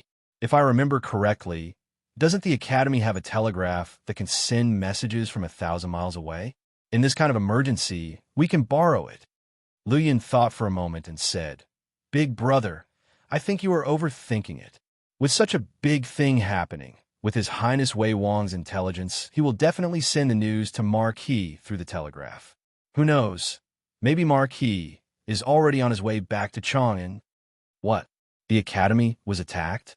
Xianer's academy was attacked? At this moment, a cry of surprise came from the corner of the wall. Lu Feng and Lu Yun looked towards the direction of the voice and saw Li Jingma, dressed in a single layer of clothing, standing in front of the courtyard that connected the east courtyard to the front courtyard and walking towards them. Li Jingma had coincidentally heard someone talking in the front courtyard when he woke up in the middle of the night. Out of curiosity, he came over to listen. Who knew that he would hear such a big piece of news? Old Master. Lu Feng and Lu Yun hurriedly went forward and greeted him with cupped fists. Li Jingma waved his hand and asked with a solemn face, "General Lu, you just said that the academy was attacked. Is that true?" Lu Feng had a difficult expression. In the end, he could not withstand Li Jingma's aggressive gaze and could only admit, "This is also the news that we heard from the bailiffs in the city. As for whether it is true or not, we will only know after making a trip to Cloud Mountain." Li Jingma hurriedly said, "Then please make a trip to Cloud Mountain quickly and check on the academy's current situation. If it is true, immediately send a message to Xian." "Yes, Old Master." Lu Feng and Lu Yun cupped their fists and turned to leave. "Father, what happened?" "Yes, Old Master. What's going on? Why did the two generals and the residents leave in a hurry?" At this time, Han Yushi and Madame Li walked out of the east and west courtyards at the same time and asked Li Jingma one after another. Hearing this, Li Jingma recovered from his thoughts and hurriedly said, "It's nothing. It's nothing. Madame Yushi, both of you go back to sleep." Li Jingma did not want Han Yushi and Madame Li to know such bad news. Otherwise, the two of them would probably not be able to sleep tonight. However, how could Madame Li not see that Li Jingma was insincere after decades of mutual help? She asked with a look of disbelief, "Old Master, if it's nothing, why did the two generals leave the residence in a hurry? Don't hide it from us. What happened?" "Yes, Father. I vaguely heard the word academy just now. Did something happen at the academy?" Han Yushi also hurriedly asked at this time. As Li Zishuan's pillow, how could Han Yushi not know the importance of Yanhuang College in Li Zishuan's heart? Li Jingma helplessly closed his eyes. After a moment of silence, he sighed and said, "Sigh. Forget it. Forget it. I know I can't hide it from you, so I won't hide it from you. The academy. Something did happen. Second brother, you go to the academy alone to confirm the situation. I'll take the rest to guard the house of Marquis." On the streets of Yong and Lane in Lantian County, Lu Feng, who was about to rush to Yunshan, suddenly stopped and said. Lu Yun was stunned when he heard this and asked subconsciously, "Big brother, why? Didn't you just say we'll go together?" Lu Feng shook his head and said, "We can't all go. Since the Tuju estate preceptor stole the confidential information of the academy, it means that he is interested in Marquis knowledge. You have to know that in this world, other than Yanhuang College that stores Marquis knowledge, there is another place, and that is the House of Marquis. The attack on the academy is already a dereliction of duty on our part. We absolutely can't allow the Marquis family to be harmed as well. Otherwise, we'll really die 1,000 deaths." Hearing this, Lu Yun couldn't help but nod and said, "Big brother, you're really considerate, but if Wu Jie really comes, big brother, you won't be his opponent. No, I have to stay and guard the house of Marquis with big brother." Although this guy's brain was a little slow, he wasn't stupid. He could still think of the problems that he should think of. Lu Feng frowned and scolded. "Nonsense. The house of Marquis is important, but so is the academy. Quickly go to the academy to check that Wu Jie fought in the academy and must have consumed a lot of his strength. He might not have the guts to come to the city again. You can leave without worry." But Lu Yun was still a little worried, but Lu Feng mercilessly interrupted. "But what? If you don't go now, I'll beat you up." As soon as this was said, Lu Yun immediately cowered. He shrunk his neck and quickly ran away. Okay. I'll go. Really? Aren't I just worried about you? You took my kindness for granted." Beep, beep, beep, beep. "Yamacho, turn on the telegraph. Cloud Mountain, student dormitory." Little Fatty came back from the palace again and hurriedly went back to the dormitory to pass on Li Zishuan's latest decree. However, after he sent out the telegram, it was like a stone sinking into the sea. Li Zishuan didn't give him any response. This made little Fatty secretly anxious, but there was nothing he could do. He could only send out the telegram again and pray in his heart that Lisa Schwan would reply as soon as possible. Chinke, I think you should wait until dawn to send it. I'm guessing that Yamacho should be on the way and can't hear the sound of the telegraph. Seeing this, Qin Huayu couldn't help but advise. Li Tai frowned. It's because of this that I need to get in touch with Yamacho as soon as possible. If he knows that the academy was attacked, he will definitely be anxious and rush to Chang'an. But Shouyang is more than 800 li away from Chang. How can he rush back in a day or two? Although the academy is now heavily damaged, Wu Jie is gone and the academy is almost safe. Yamacho doesn't have to be so anxious. Qin Huayu nodded thoughtfully and said, that is indeed the case. But with Yamacho's temper, if he knows the current situation of Cloud Mountain, I'm afraid he will be even more anxious. Li Tai sighed helplessly and said, sigh, there's nothing we can do. When Imperial Father learned that the Academy's information was stolen, he was very angry, especially about Yamacho's decision to let Wu Jie go. If it weren't for my Imperial Mother interceding for Yamacho, I'm afraid Imperial Father would have already punished Yamacho. If Yamacho can't get the Academy's information back, I'm afraid Imperial Father will. At this point, Li Tai suddenly stopped, but the meaning behind his words was obvious to everyone in the room. That Wu Jie is so strong, Yamacho will definitely suffer a loss against him. Yuchi Baolin scratched his head and suddenly said. Hearing this, everyone in the dormitory looked at Yuchi Baolin with admiration. One must know that this simple and honest young man in front of them was someone who had withstood Wu Jie's beating. After today's battle, even students who didn't know anything about martial arts now understood how strong Wu Jie was. And Yuchi Baolin was actually able to last 2 or 3 rounds against Wu Jie. How could they not admire him? Huh? What's wrong with you guys? Seeing everyone looking at him, Yuchi Baolin opened his mouth and said with a dumbfounded expression. Li Tai said helplessly, it's nothing. We just didn't expect Baolin to be so resistant to beatings. Even the Tuju estate teacher could withstand it. Hearing Li Tai praise himself, Yuchi Baolin laughed and said, hey, actually, that Tuju estate teacher didn't use his full strength when he hit me. Well, it's just that I didn't use my full strength when he hit me. Hearing this, everyone was speechless and almost fainted on the ground. Beep, beep, beep. At this moment, a burst of rapid sound from the telegraph woke up Li Tai, who was talking with Qin Huayu and the others. Yamacho replied. Li Tai's face lit up, and he quickly turned to the telegraph and quickly replied. Yamacho, Wu Jie has escaped. The injured elders and children in the academy have all been sent to Dr. Sun for treatment. Little Fatty came back from the palace again and hurriedly went back to the dormitory to convey Lisa Schwan's latest decree. However, after he sent out the telegram, it was like a stone sinking into the sea. Lisa Schwan had not given him any response. This made little Fatty secretly anxious, but there was nothing he could do. He could only send the telegram over and over again and pray that Lisa Schwan would reply as soon as possible. Chinke, I think you should wait until dawn to send it. I guess Yamacho should be on the way and can't hear the sound of the telegraph. Seeing this, Qin Huayu couldn't help but advise.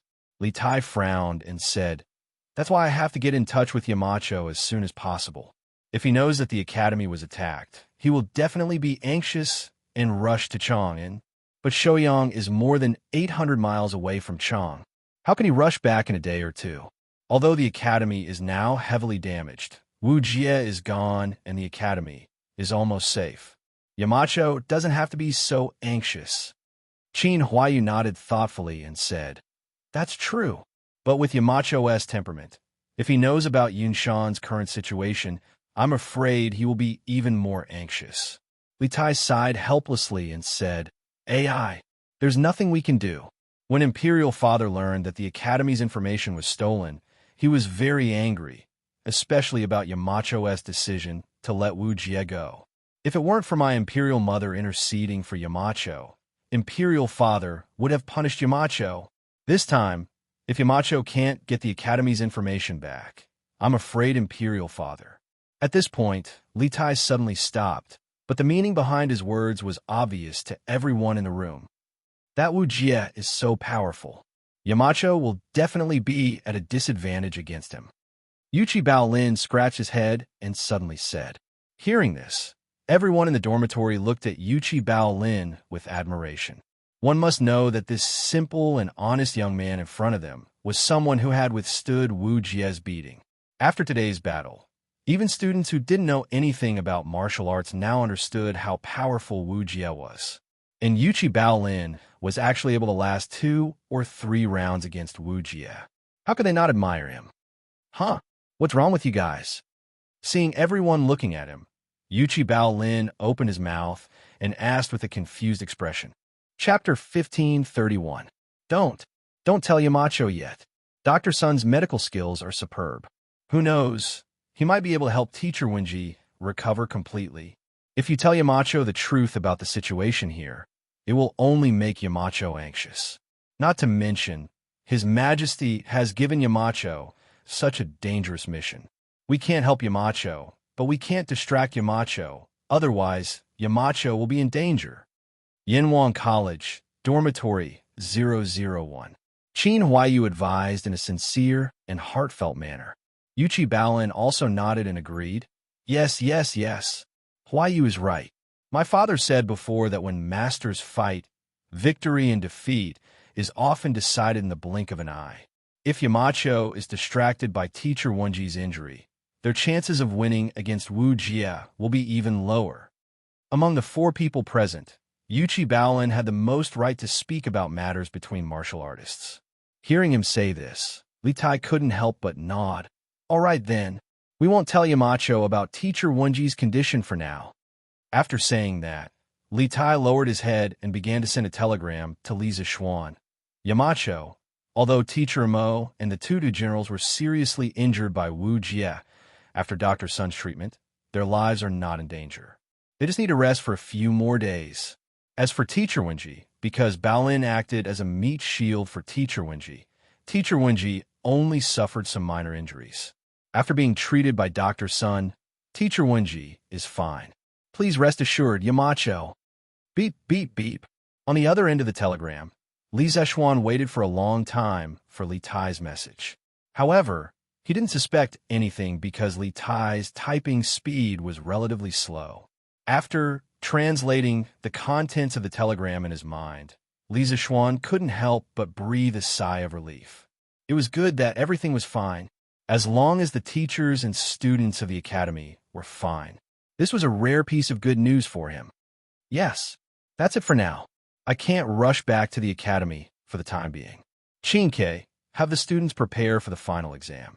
We must personally return the humiliation that Yinhuang College suffered today to the Turks. After pausing for a moment, Li Zishuan pressed the button of the telegraph machine and used a very firm tone to speak to Li Tai. A moment later, on the other side, Li Tai looked at the translated contents of the telegram. His emotions surged, and he remained silent for a long time. At this moment, Yang Kai couldn't help but think back to 2 hours ago, when an old man had faced the peerless master Wu Jie, pointing to the heavens and earth, fearlessly uttering those words. This old man was originally a scholar.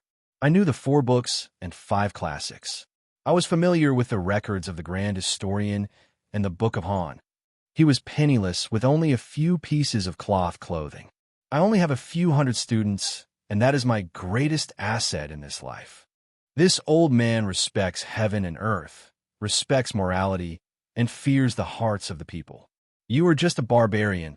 How can I be intimidated by you? This old man knows that your martial arts are high and that you are invincible, but today I want to see what you can do to me. Riches and honor cannot be swayed. Poverty cannot be swayed. Might cannot be bent. The old man had used his lofty and unyielding character to explain to the students of the academy what it meant to be might cannot be bent. However, although peerless martial arts might not be able to make the old man bow and bend his knees, time was unforgiving. The old man was already 82 years old this year. In this era of underdeveloped medical technology, those who could live to this age were definitely rare existences. How could the old man withstand such injuries at his age? Even if he had Yuchi Baolin as a meat shield when he was sent flying by Wu Jie's attack, Li Gang's body still couldn't withstand it. The reason why he had been so strong before was entirely because he was relying on his willpower to hold on. Later, when Wu Jie left with the Academy's confidential information, the old man not only felt guilty, but his willpower had also dissipated. Once the students left, his body naturally couldn't hold on any longer. At this time, he was in Sun Simiao's courtyard for emergency treatment. "Let's go see Teacher Wenji." After sending a telegram and agreeing to Li Zixuan's request, Li Tai stood up in low spirits and said to the people next to him. Qin Huayu hesitated and said, "It's almost 4 o'clock now. If we go and Teacher Wenji wakes up, he will definitely blame us. The old man's body isn't good, so we should try to minimize his mood swings as much as possible." Hearing this, Sun Zifan nodded and said, "Huayu is right. Let's take advantage of lunch tomorrow to visit Teacher Wenji." Li Tai also felt that the two's words were reasonable, so he nodded and said, "Good. We'll visit him tomorrow. As for now, let's all go to sleep." The next day, early morning, outside Taiji Palace. Although it wasn't time for the morning court yet, many civil and military officials had already gathered outside Taiji Palace. Although the Yin Mountain scripture had caused an uproar last night, there hadn't been much movement in Chang'an City. At most, there might be some movement when Zhao Song led more than 2,000 imperial guards and 300 cavalry out of the city. Therefore, the civil and military officials living in Chang'an City didn't know that Yin Mountain had experienced a life and death crisis last night. It's time for the morning court. All officials enter the court for an audience. As the red clouds of dawn began to appear in the eastern sky, a eunuch walked out of Taiji Palace and shouted at the officials at the foot of the stairs. The civil and military officials immediately quieted down and walked up the stairs to Taiji Palace. After entering Taiji Palace and greeting each other, the officials realized that something was wrong. Today's morning court seemed to be more depressing than usual, and the source of this depressing feeling came from Li'er. Li'er's entire body seemed to emit a gloomy aura. Some of the braver generals, such as Cheng Yaojin, couldn't help but secretly look up at Li'er. They saw that Li'er's face was dark as if someone owed him money. What surprised old Cheng even more was that Li'er's eyes were as dark as a panda's. It was obvious that he didn't sleep well last night. Could it be that His Majesty and the Empress are at odds? Cheng Yaojin couldn't help but mutter in his heart. However, he could only think this in his heart and didn't dare to say it out loud. Old Cheng still knew the severity of the matter.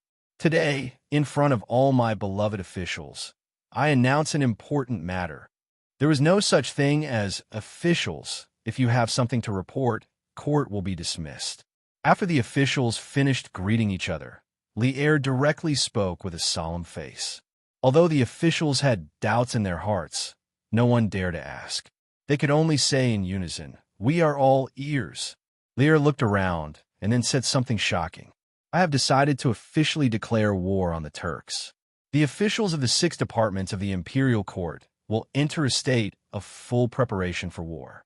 The officials of the 6 departments should work together and clean up an army that can go to war at any time in the shortest time possible." Silence. The moment Li'er finished speaking, the hall was so silent that one could hear a pin drop.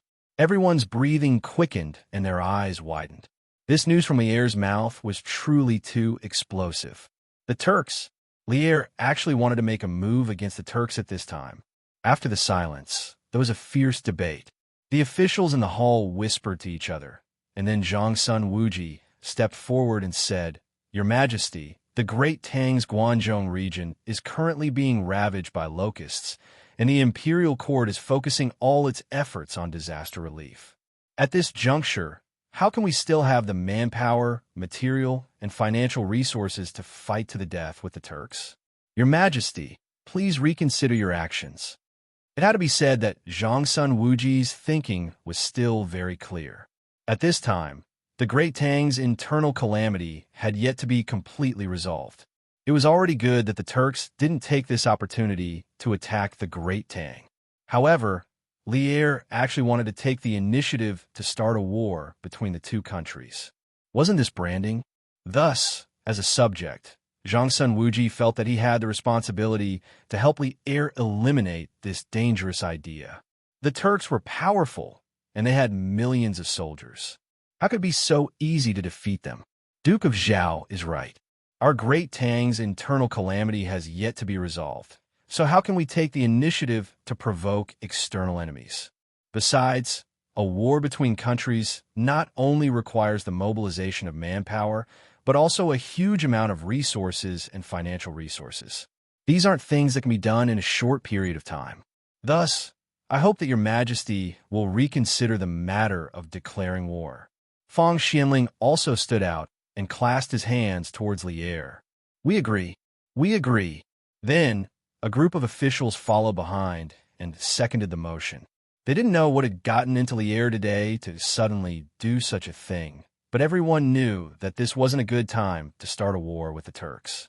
Thus, the officials all bowed and seconded the motion, hoping that Lier would change his mind. This old subject agrees. Cheng Yaojin grinned. Although he really wanted to fight, he never wanted to lose a battle. In the current situation of the Great Tang, if they rashly started a war with the Turks, they would definitely lose. Thus, old Cheng, this warmonger, also stood out at this time. Everyone knows that this isn't the right time for the Great Tang to attack the Turks. That's why the Turks dared to brazenly sneak into Yanhuang College, injure the guards, teachers, and students of the college, and steal many precious books and manuscripts. The more Lier heard, the angrier he became. When he saw that even Cheng Yaojin stood out to persuade him not to start a war, he finally couldn't help but slap the table and roar angrily. Wang! This was truly a case of one wave rising after another. Those officials who had been immersed in the shock of hearing that Lier was going to attack the Turks were now completely dumbfounded by Lier's other piece of news. What? Turks actually sneaked into Yanhuang College? Lier's entire body seemed to emit a gloomy and cold aura. Some of the bolder generals, such as Cheng Yaojin, couldn't help but secretly look up at Lier. They saw that Lier's face was dark, as if someone owed him money. What surprised old Cheng even more was that Lier's eyes were as dark as a panda's. It was obvious that he didn't sleep well last night. Could it be that His Majesty and the Empress had a quarrel? Cheng Yaojin couldn't help but mutter in his heart. However, he could only think such words in his heart and didn't dare to say them out loud. Old Cheng still knew the severity of the matter. Today, in front of all my beloved subjects, we announce an important matter.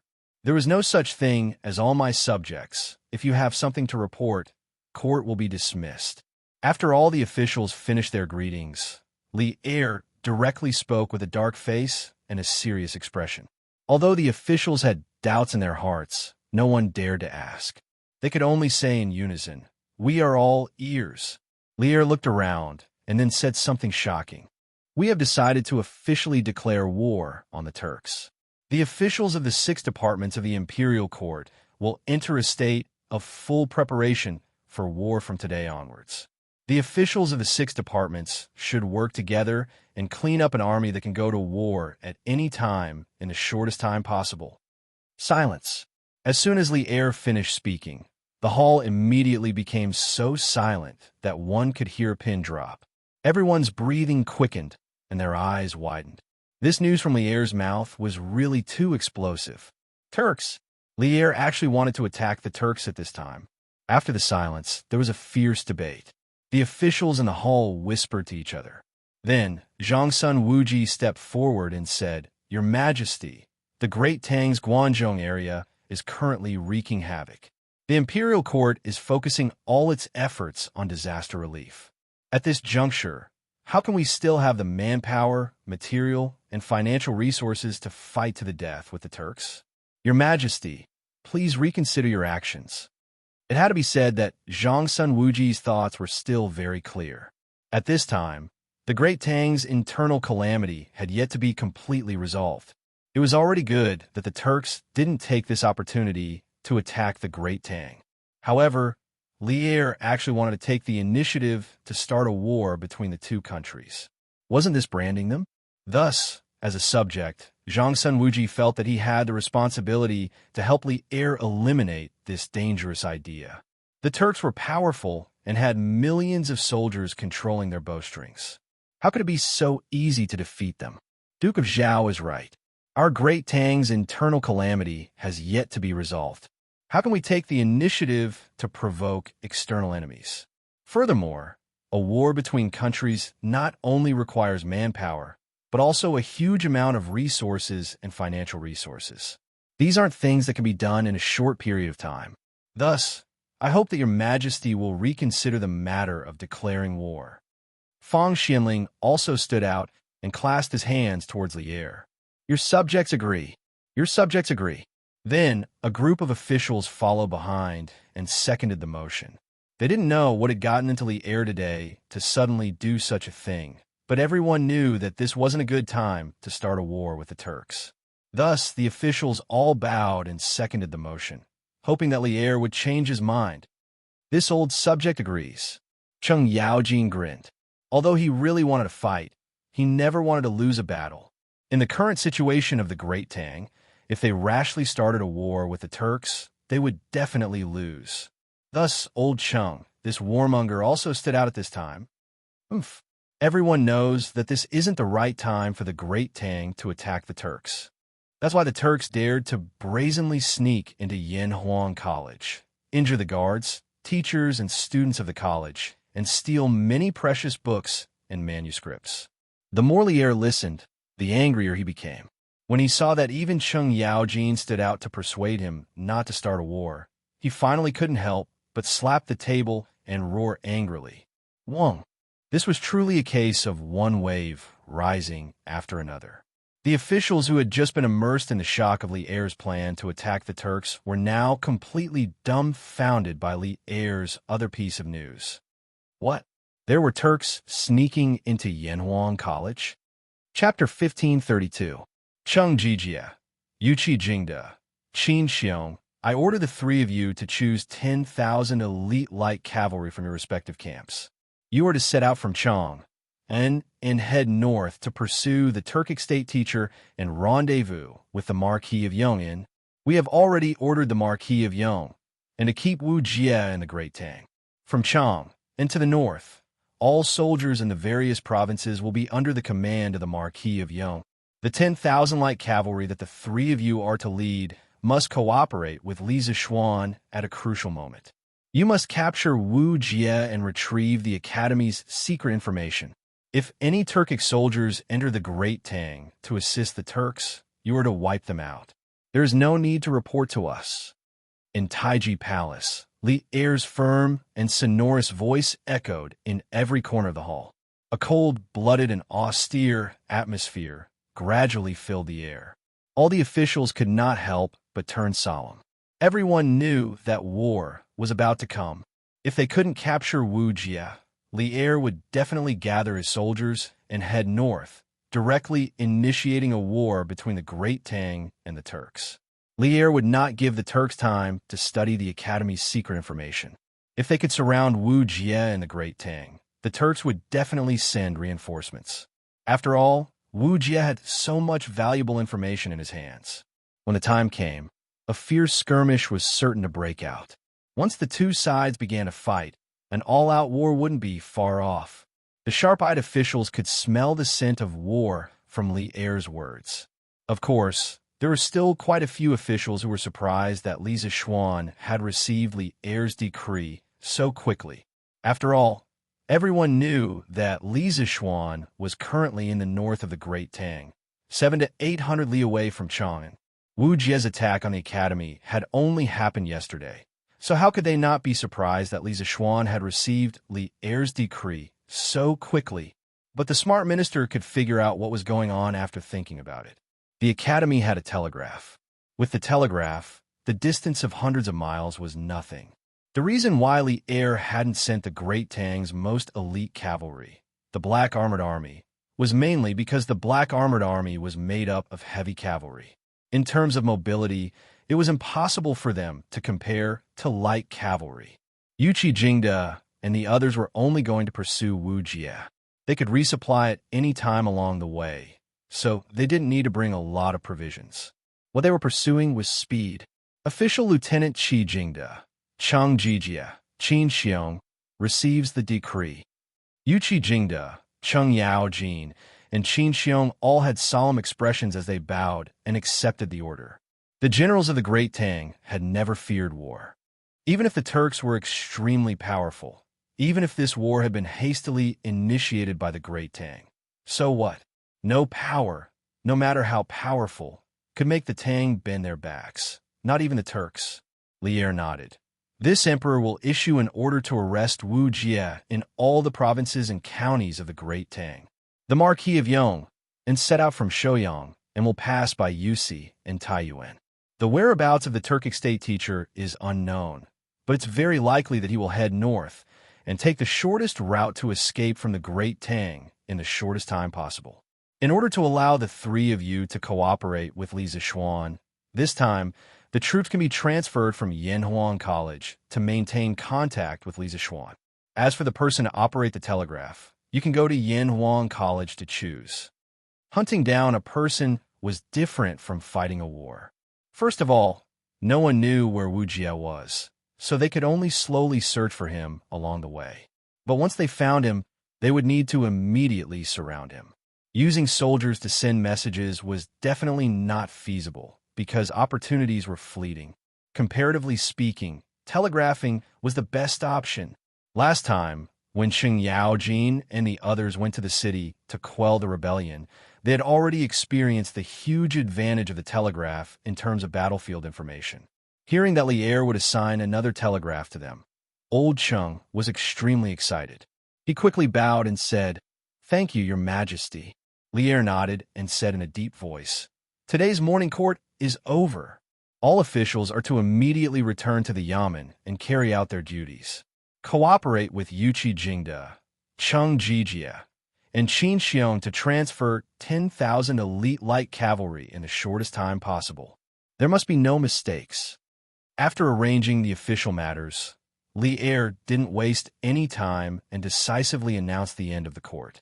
In fact, he had wanted to tell all the officials about these arrangements last night, but in the middle of the night, it was a little unrealistic to gather all the officials in the palace, so he waited until now. Last night, the imperial army led by Zhao Song had searched the vicinity of Chang and city for an entire night, but they couldn't find any trace of Wu Jie, which meant that Wu Jie had most likely already escaped from Chang'an City. How could Lier not be worried? Right now, the most important thing for him was to catch Wu Jie. Everything else could be put aside for later. Hearing this, the officials were stunned, but seeing Lier's unusually strong attitude today, no one dared to raise any objections. They could only cup their hands and say, "This subject obeys the decree." The morning court lasted less than a quarter of an hour from start to finish. This could be said to be the shortest morning court since the establishment of the Great Tang Empire. At the same time, the news of the attack on Yanhuang College last night had already spread. After all, the Imperial Court's army had been searching for Wu Jie last night, causing such a big commotion that it was impossible to completely keep it a secret. Especially with so many people joining the search for Wu Jie in the early hours of the morning, word of the attack on Yanhuang College was no longer a secret. Early in the morning, the streets, tea houses, and restaurants were abuzz with discussions about this matter. Did you hear? Yanhuang College was attacked by an unknown person last night. What? There's such a thing? Which thief is so bold as to attack Yanhuang College? Aren't they afraid of being punished by His Majesty?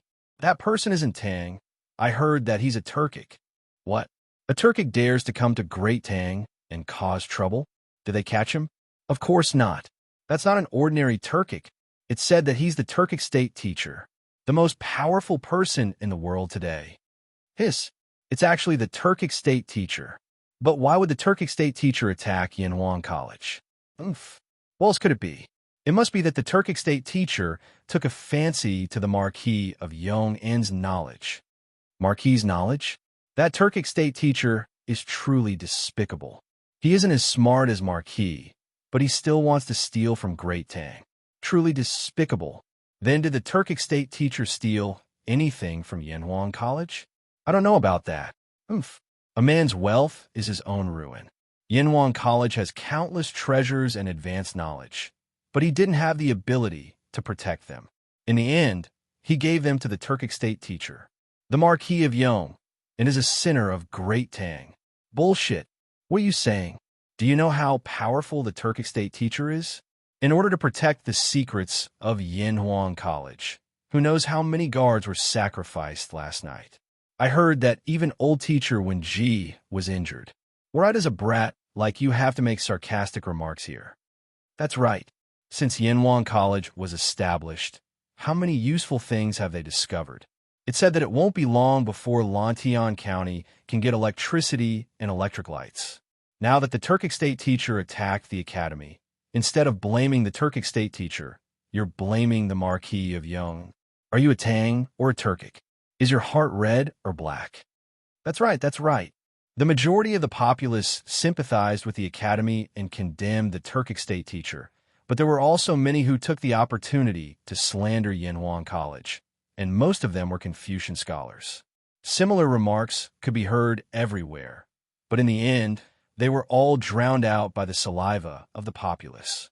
It's here, esteemed guest. Here's your food and Jianan spring stew. In a restaurant in Taiyuan, a waiter was carrying a large plate with a bowl of yanchen noodles, 2 side dishes, and a jug of fine wine on it. He came to a table and spoke enthusiastically to a travel-worn young man sitting at the table as he served the dishes on the table. Put it down. The young man remained unmoved by the delicacies and fine wine. His brows were still furrowed, as if he was thinking about something. All right, esteemed guest, if you have any instructions, feel free to call me. After placing down the delicacies and fine wine, the waiter tactfully bowed and retreated. Even though the young man before him looked travel-worn, his clothes and accessories didn't seem like they came from an ordinary family.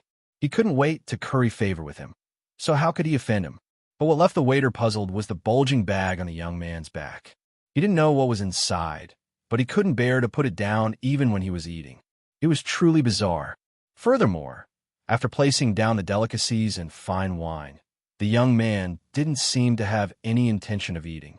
He simply sat there quietly, his eyes unfocused as he stared ahead. The waiter, who had returned to the counter of the restaurant, couldn't help but mutter to himself that the young man was truly bizarre. The shortest route from Chang and to the Turks is through Fengzhou, Ningzhou, Qingzhou, and then the Huaiyuan region into the steppe.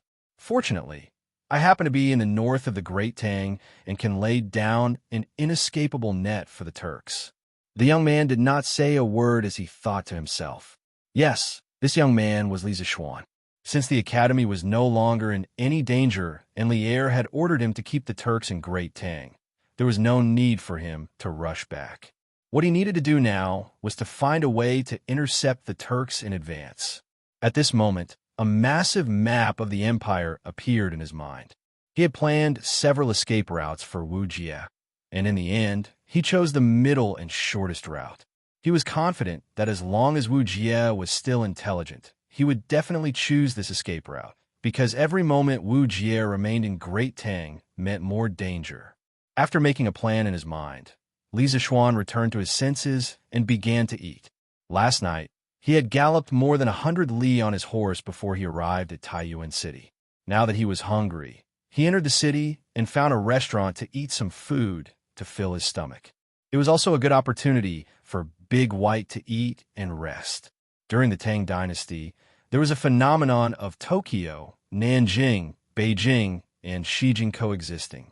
Tokyo was Luoyang, and Xijing was the capital of Great Tang, Chang'an. Beijing was Taiyuan, and Nanjing was Chengdu. Taiyuan was the largest city in the north of Great Tang, and the city was relatively prosperous. Logically speaking, the restaurants here should have Drunken Immortal and Gentle Fragrance. But unfortunately, this restaurant had run out of Drunken Immortal and Gentle Fragrance. So Li Zixuan could only order a pot of Jianan Braised Spring, to quench his thirst. It had to be said that after eating so many banquets in this life, Li Zixuan's tolerance for alcohol had inadvertently increased. Gulu gulu. After finishing his meal without a care for his image, Li Zixuan raised the wine pot and drained it in one gulp. He was finally full. "Waiter, the bill." Li Zixuan called the waiter over and tossed him 2 Tang Yuan notes. Before leaving, he asked, "How do I get to the regional commander's office?" Chapter 1533. Since it's His Majesty's decree, the Academy is naturally duty-bound. I'll get someone to bring a telegraph machine. As for the candidate to operate the telegraph machine, do the 3 generals have any students in mind that you like?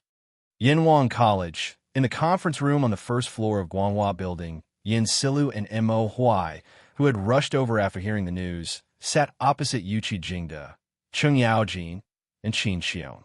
Li Gang, the acting Yamacho, was recuperating in another courtyard. At this time, Yin Silu heard the 3's intentions and nodded. He cupped his hands to Yuqi Jingde and the other 2. Although the telegraph machine was considered Yanwang College's top secret, Yanwang College was still located in the Tang Empire. They still had to listen to His Majesty Li Er's decree. Besides, Yin Silu had learned from Li Tai that Li Zixuan was currently besieging Wu Jie in the north, according to Li Er's decree. Yuqi Jingde and the other 2 were leading the army north to help Li Zixuan, so of course Yin Silu was 100% willing to lend the telegraph machine to Yuqi Jingde. Hearing Yin Silu's question, Cheng Yaojin grinned and said, "That Meng Wenhao. Last time, during the rebellion in Guan City, it was him and Iron Egg who followed the army to manage the telegraph machine. I think this child is willing to endure hardships, so he won't be a burden to the army if we bring him north." During the rebellion in Guan City, Meng Wenhao and Iron Egg followed the army all the way from Chang and to Zhengzhou. They never complained about hardships or tiredness during the hundreds of miles of journey, which left a very good impression on Cheng Yaojin. But now that Iron Egg wasn't in the academy, Cheng Yaojin didn't hesitate to choose Meng Wenhao. Qin Xiong was also present during the battle in Guan City. He couldn't help but nod and agree. Jijia's suggestion is very good. Let's choose Meng Wenhao. This old man has heard Xiaoxian praise this child before. The 2 old generals of the empire were competing to praise Meng Wenhao. Yin Silu, the dean of teaching of Yanwang College, suddenly felt his face light up. He smiled, stood up, and said, "That's good. This old man will get the telegraph machine and have someone call Meng Wenhao over for the 3 generals." "Thank you for your trouble, Mr. Kongue." The 3 of them stood up and cupped their fists. "Of course. It's only right." Yin Silu waved his hand and left. Inside the conference room, Qin Xiong looked at Mo Huai and suddenly asked, "Mr. Mo, I heard that you fought with Wu Jie last night and suffered some injuries. Are you feeling better now?" Mo Huai shook his head first before sighing. "This old master's injuries aren't serious, but I estimate that it will take several months for my strength to recover. Otherwise, this old master would have followed the 3 great generals to pursue Wu Jie. Last night, the academy was lost and all the confidential information was stolen. This old man is ashamed to face the Yamacho." "Mr. Mo, please don't say that." Qin Xiong hurriedly said, "Wu Jie is a martial grandmaster. Almost no one in the world can match him. For the safety of the academy's teachers and students, Mr. Mo fought a martial grandmaster alone and did everything he could. In the end, although Wu Jie still managed to steal the academy's information, that was not Mr. Mo's fault. Little Xian knows right from wrong, so he definitely won't blame you." Mo Huai pursed his lips and did not speak, but the grief on his face was obvious to all. Qin Xiong also knew that he would not be able to persuade Mo Huai to change his mind with just a few words, so he did not continue to persuade him. Instead, after a moment of silence, he asked, "Of the 4 of us here, Mr. Mo is the only one who fought with Wu Jie. I wonder if Mr. Mo can explain a thing or 2 to us. Know yourself and know your enemy, and you will be victorious in 100 battles." The 3 of them were about to lead an army to pursue the Turks, so Qin Xiong felt that it was necessary to understand Wu Jie's specific strength in advance so that he could be mentally prepared. Hearing this, Cheng Yaojin and Yuqi Jingde turned their eyes to Mo Huai. After a moment of silence, Mo Huai said, Wu Jie is extremely strong. First of all, he is the strongest person this old master has ever seen in terms of strength. In addition, this person's true qi is vigorous, and although he does not have many moves, each of his moves is filled with an indomitable domineering aura that sometimes makes one unable to even think of resisting. Of course, the strangest thing is that this person's true qi seems to contain a trace of the power of thunder and lightning. When fighting with him, the slightest carelessness will result in the power of thunder and lightning invading one's body.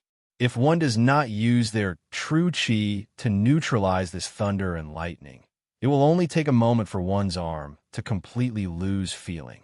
So, if three great generals fight with Wu Jie, you must be careful.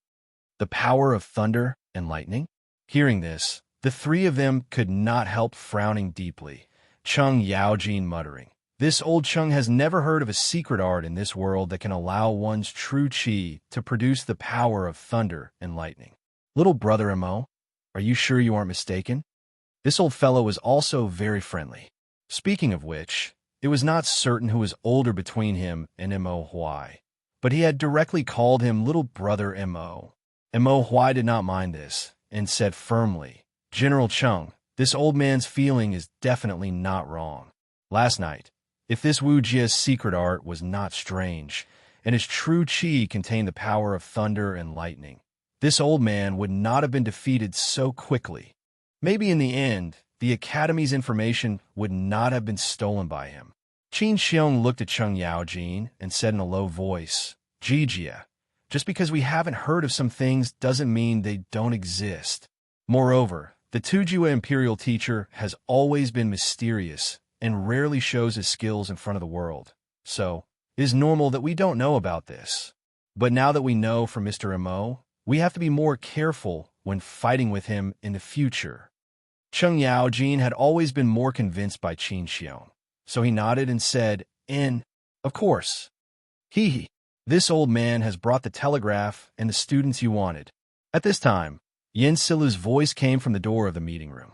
Everyone followed the voice and saw Yin Silu and Meng Wenhao walking in one after another. Student Meng Wenhao greets Mr. Mo and the three generals. Meng Wenhao quickly cupped his hands and bowed to Mo Huai, Yuqi Jingde, and the others. The four of them waved their hands and said, No need to be so polite. Qin Xiong looked at Meng Wenhao and said with a kind face, Meng Wenhao, I believe Mr. Yin has already told you the reason we called you here today. Are you willing to accept this mission? Don't worry. Even if you don't accept, we will not blame you. Meng Wenhao did not even think and cupped his hands to Qin Xiong and said, General Qin, on the way here, Mr. Yin has already told me about the situation. I know that the generals are leading the army north to capture the Tujue and also to support Yamacho. In public, I am a student of Yanwang College.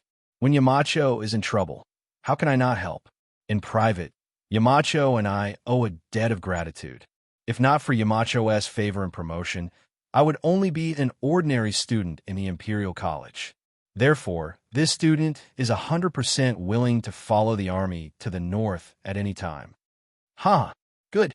You know how to repay kindness and be loyal. Meng Wenhao, little Xian did not misjudge you.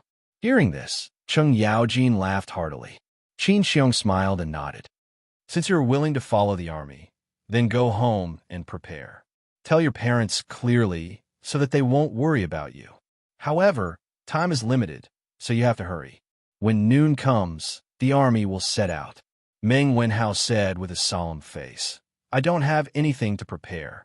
As for my parents, I will leave a letter and ask someone to send it back. I can't delay the army's journey because of me. Yuqi Jingde could not help but nod and praise, good, loyal, and see the big picture. The students taught by Yanhuan College are indeed different from those Confucian scholars in the Imperial College.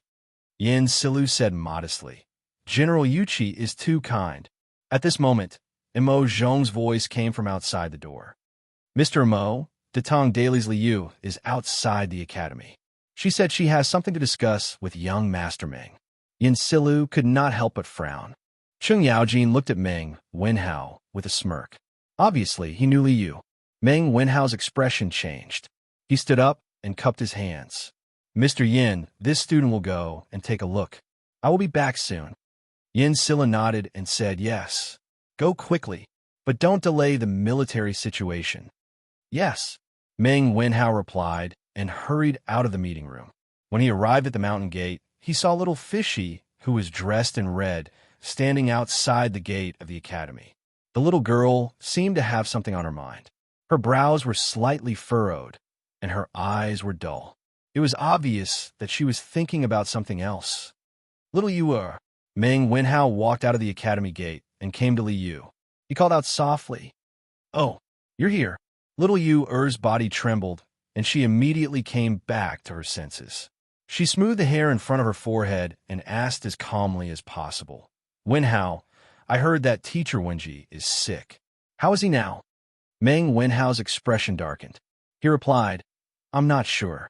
I originally planned to visit teacher Wenji at noon, but now it seems that I might have to leave Yinshan in a while." Little Yu was stunned and quickly asked, "Leave Yinshan? Wenhao, where are you going? Are you going somewhere far away?" Meng Wenhao thought about it and felt that many people must have known that the imperial court had sent an army north. Moreover, Liu was a Tang and probably wouldn't do something like betraying the country.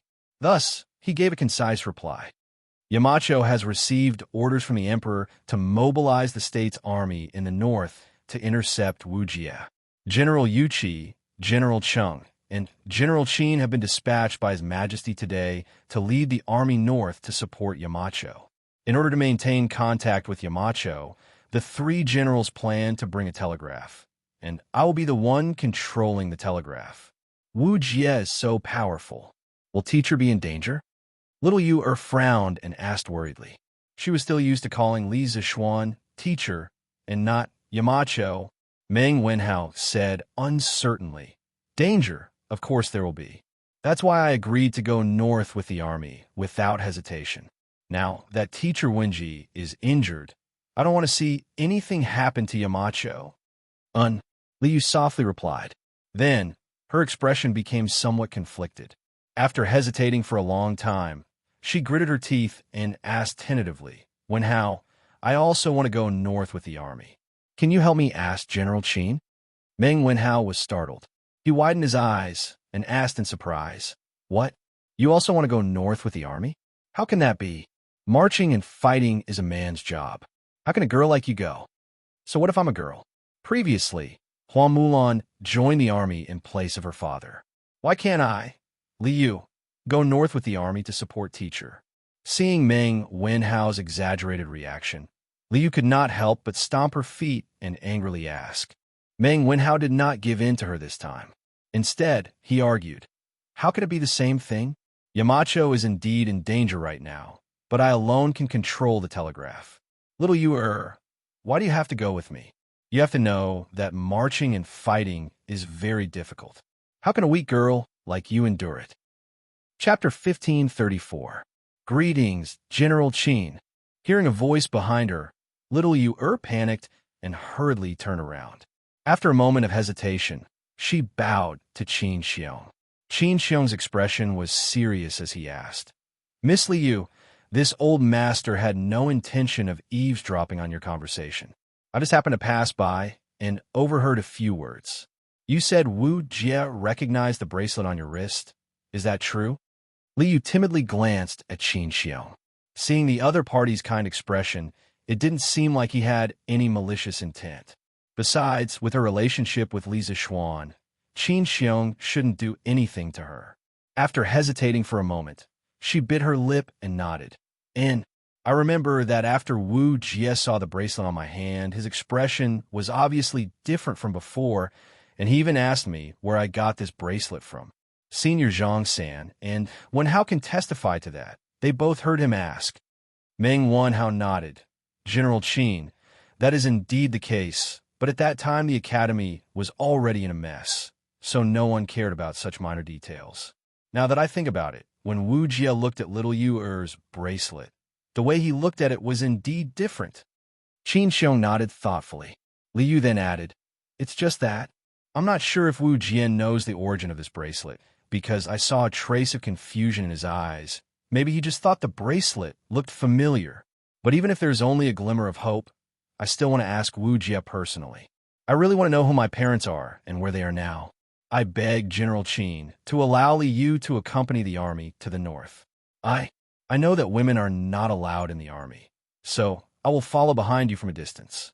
I won't affect your marching and fighting." Qin Xiong, Yuqi Jingde, and Cheng Yaojin all frowned, not immediately replying to little Yu Er's words. Seeing this, Meng Wenhao anxiously said, "General Qin, little Yu Er has never seen her biological parents since she was a child. She doesn't even know who they are.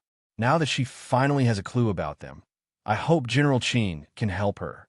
Cheng Yaojin could not help but grin. "Hey, brat of the Meng clan, your words are simple, but ever since my great Tang was founded, His Majesty has always ordered all generals to strictly manage the army, let alone women. Even wine is rarely seen in the army. Brat, you want us old men to bring a little girl into battle. If word of this got out, would His Majesty spare us old fellows?"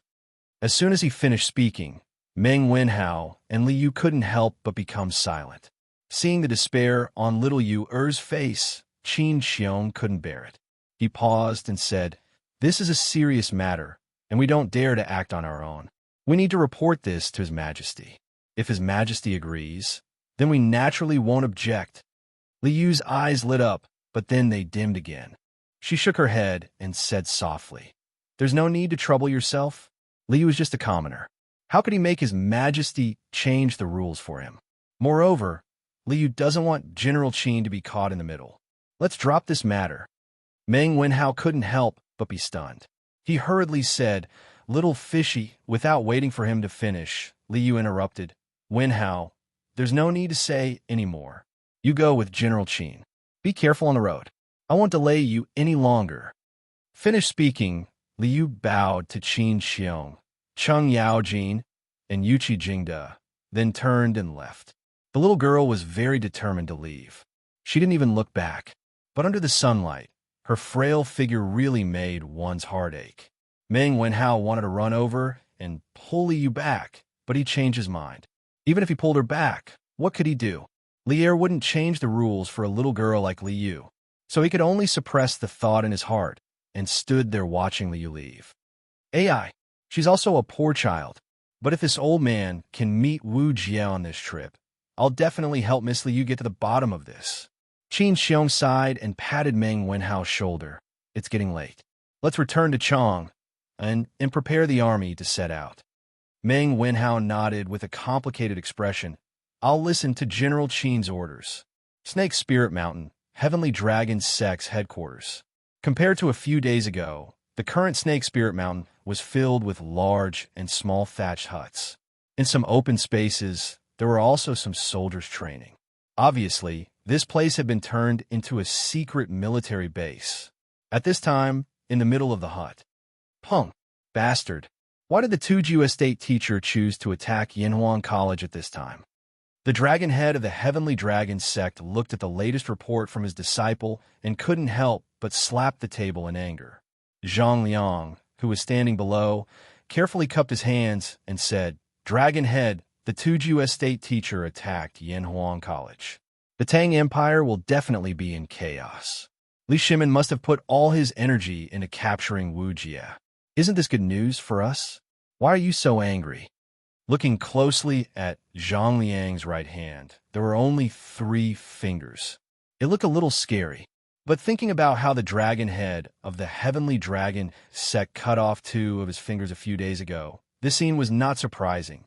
The dragon head of the Heavenly Dragon sect turned his gaze to Zhang Liang and snorted, "What do you know? Now that Yanhuan College has been attacked, Li Zishuan will definitely rush back to the academy. With his wisdom, it is very likely that he will see through our plan in Chang'an City. At that time, once he warns Li Shimin, our plan will be exposed in advance. This king has been preparing for a long time, and it is very likely that this king will completely fail.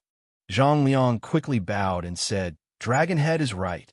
This subordinate is stupid and doesn't think as far as the Dragonhead." In fact, this guy was somewhat disapproving. He felt that his Dragonhead was a little too timid, or in other words, the Iron Masked Man was overestimating Li Zixuan's ability. He more or less knew about the Heavenly Dragon sect's plan in Chang'an City. In his view, this plan could be said to be flawless. No matter how smart Li Zixuan was, it was impossible for him to see through it. The Dragonhead pondered for a moment and asked, "Is there any news from Du Yi?" Hearing this, a strange look flashed across Zhang Liang's eyes. As a capable subordinate of the Dragonhead of the Heavenly Dragon sect, he and Du Yi were clearly in a competitive relationship. Du Yi was favored and trusted, so he naturally felt uncomfortable in his heart. Replying to the Dragonhead, "There is still no news from the Venerable." Zhang Liang concealed the strange look in his eyes and cupped his hands. Investigate again. 4 days later is the day when the winds and clouds change. We must make him complete all the arrangements before then. The Dragonhead of the Heavenly Dragon sect swung his sleeves and said in a deep voice, "Yes, the Tujue Imperial Advisor actually attacked Yanhuang College. The situation is getting more and more complicated. The Heavenly Dragon sect, the Tujue, and the Great Tang are really facing internal and external troubles. I wonder how Yanhuang College is doing now. Also, what is the plan that the Dragonhead of the Heavenly Dragon sect was talking about? Why is he so afraid of the Marquis of Yong and returning early? Could it be that only the Marquis of Yong can solve the puzzle of the Heavenly Dragon sect?" On the western cliff of Serpent Spirit Mountain, Li Junxian crossed his arms as he looked down at the lush pine trees. He had eavesdropped on the conversation between the Dragonhead of the Heavenly Dragon sect and Judge Zhang Liang, and when he saw that Zhang Liang was about to come out, he had quietly slipped away. Li Junxian couldn't help but feel his heart sink as he recalled their conversation. The fact that the Yanhuang Academy had been attacked by the Turkic Imperial Advisor had shocked him deeply, but the words of the Dragonhead of the Heavenly Dragon sect made him feel that the Heavenly Dragon sect was brewing a huge conspiracy. This conspiracy was enough to topple the Great Tang. At this time, Li Junxian desperately wanted to get down the mountain and send a message to Lier. If he delayed for a few more days, by the time the Dragonhead of the Heavenly Dragon sect spoke of, it would be too late. I have to think of a way to get down the mountain, or else Chang, and we'll be in danger. Li Junxian softly muttered to himself, "Hey, Li Junxian, what are you doing here? Get back to work." An angry shout came from behind Li Junxian. He turned around and saw that it was the middle-aged man, surnamed Meng, who had brought him up Snake Spirit Mountain. Li Junxian hurriedly changed his expression and warmly welcomed him. "Lord Meng, I just want to take a piss. I'll get back to work now. Please don't be angry." Meng snorted and unhappily said, "What piss? I think you're just trying to slack off. What are you standing around for? Get back to work." Li Junxian hastily replied, Yes. I'll get back to work now." Hiya. It was near noon, and a handsome young man wearing a white short robe and a Confucian hat was galloping down the official road of Lantian County on a black steed. This young man had a bundle on his back, and his complexion was extremely fair. If one looked carefully, one would find that he was even more beautiful than the average woman. "Since I can't go north with the army, I can only go find Teacher. I heard from King Wei that Teacher should be around Yusi or Taiyuan. I'll go to Taiyuan to try my luck." The handsome young man was none other than Li Yu, who had left in disguise. Compared to the disheveled lass who had just arrived in Chang and last year, Li Yu had matured into a young lady from a prestigious family after a year of living in Chang'an. Although she still looked a little immature, she exuded a youthful charm. Previously, when she pleaded with Qin Xiong in front of Yanhuang College, Li Yu wanted to go north to find Li Zixuan. As Li Zixuan wasn't in the army, she wouldn't be in a way if she went with Li Zixuan, much less violate military rules. Moreover, given Li Zixuan's personality, he would definitely help her find out the truth. However, Li Yu also knew that it wasn't very convenient for a girl like her to go out. Thus, she disguised herself as a man and went north to find her family. Uncle Ma, Liu left without saying goodbye because she had her own difficulties. Please don't take it to heart, Liu muttered to himself as he galloped forward on his horse. The Uncle Ma she spoke of was naturally Ma Zhou, ever since she arrived in Chang, and the person who took care of her the most, other than Li Zixuan, was her old boss Ma Zhou. If it didn't involve her biological parents, Liu wouldn't have left without saying goodbye. However, after what happened last night, there was a voice in her head that kept urging her to find the truth. Once she found the truth, she would be able to completely unravel the mystery of her birth. However, at the same time, Liu was a little afraid. She was afraid that the truth she had painstakingly found would be hard to accept, because the person who knew the origin of the bracelet on her wrist wasn't a Tang person, but the famous Turkic imperial advisor. This caused her to have a trace of doubt in her heart. Could it be that her biological parents were Turkic people? Did they know Wu Jie in the past? This was the result that Li Yu found the most difficult to accept, because her adoptive parents were Tang people, and in her bones, she also considered herself as a Tang person. Moreover, all the friends and elders she knew were all Tang people. If her parents were Turkic people, Li Yu really didn't know how to live with herself. However, this was only the worst result she could think of. What if her parents weren't Turkic people and had only fought with Wu Jie in the past? If that was the case, she naturally wouldn't have to worry about those questions. Holding on to the persistence of the truth and the small trace of luck in her heart, Li Yu mustered up the courage to go north alone to find Li Zixuan for help.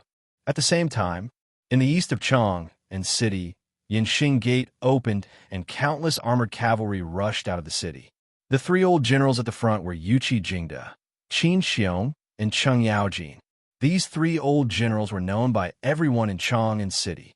The commoners saw that the army was orderly, and the generals at the front were Qin Xiong, Yuqi Jingde, and Cheng Yaojin, three famous generals. They couldn't help but be shocked, wondering why the imperial court would suddenly send out such an elite cavalry. Yuqi Jingjun, General Qin, and General Cheng are personally leading the troops. Where's the imperial court going to send troops? But I haven't heard of any rebellions recently. Could it be because of the Turkic state teacher? Very likely. Didn't they say that the Turkic state teacher stole the information of Yanwang College? His Majesty definitely won't let this matter go. These cavalry are probably going to capture Wu Jie. Capture him well. The Turkic state teacher dares to act wildly in Tang. We can't let him go. We must capture him. Yes, that's right. We must capture Wu Jie. We must let the Turkic people know that the Tang people aren't easy to bully. I hope the army can win and capture Wu Jie. Victory at the start. Capture Wu Jie. The common people discussed in private. Many people had already guessed the truth of the matter. Thus, the common people became more and more agitated, shouting loudly in the back. They wanted to use this opportunity to encourage the 10,000-strong army that suddenly came out of the city. Chapter 1535. What?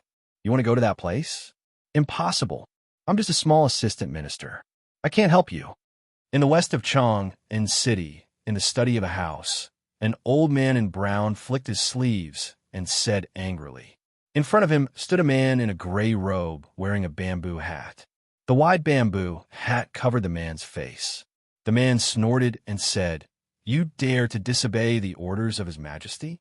Don't forget who gave you your position today." The old man in brown was stunned and said, "My position today was given by His Majesty. What does it have to do with you?" "His Majesty? Humph. You're really ungrateful." The man in gray sneered. "You were just a poor scholar who had no connections in Chang and city. You lived on the streets and were about to starve to death. Who promoted you and gave you an official position?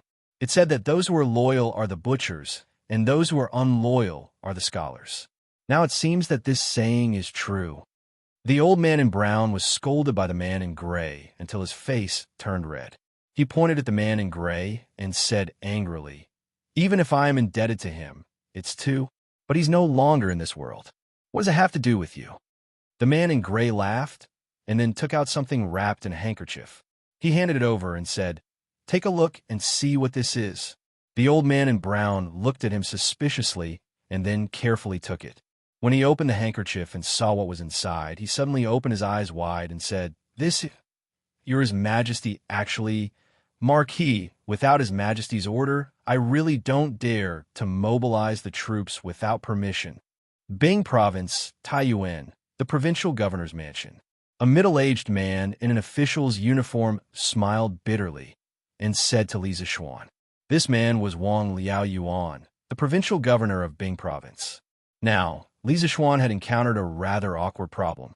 Although he had obtained an imperial edict that allowed him to command the troops of the northern provinces, he couldn't show this edict to others.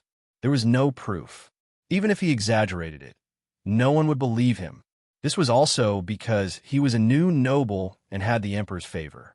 If it was someone else, Wang Liaoyuan would have sent the bailiffs to chase him out already. Thinking of this, Li Zishuan couldn't help but feel depressed. He said with a speechless face, "Provincial Governor Wang, this marquis said how many times this is Majesty's decree a few hours ago. Bing Province will receive it tomorrow at the latest, but the situation is urgent. This marquis can't wait. You have to mobilize the troops now. Could it be that you suspect this marquis of falsifying the imperial edict?" Bing Province was more than 600 kilometers away from Chang'an. Even if they were to rush to Chang, and it would still take them a day and a night. But Wu Jie was a martial grandmaster. Only the heavens knew how fast he could travel. Thus, Li Zishuan was secretly anxious. Wang Liaoyuan smiled bitterly and cupped his hands. "Marquis, it's not that this official doesn't believe you, but this official is powerless to mobilize the troops.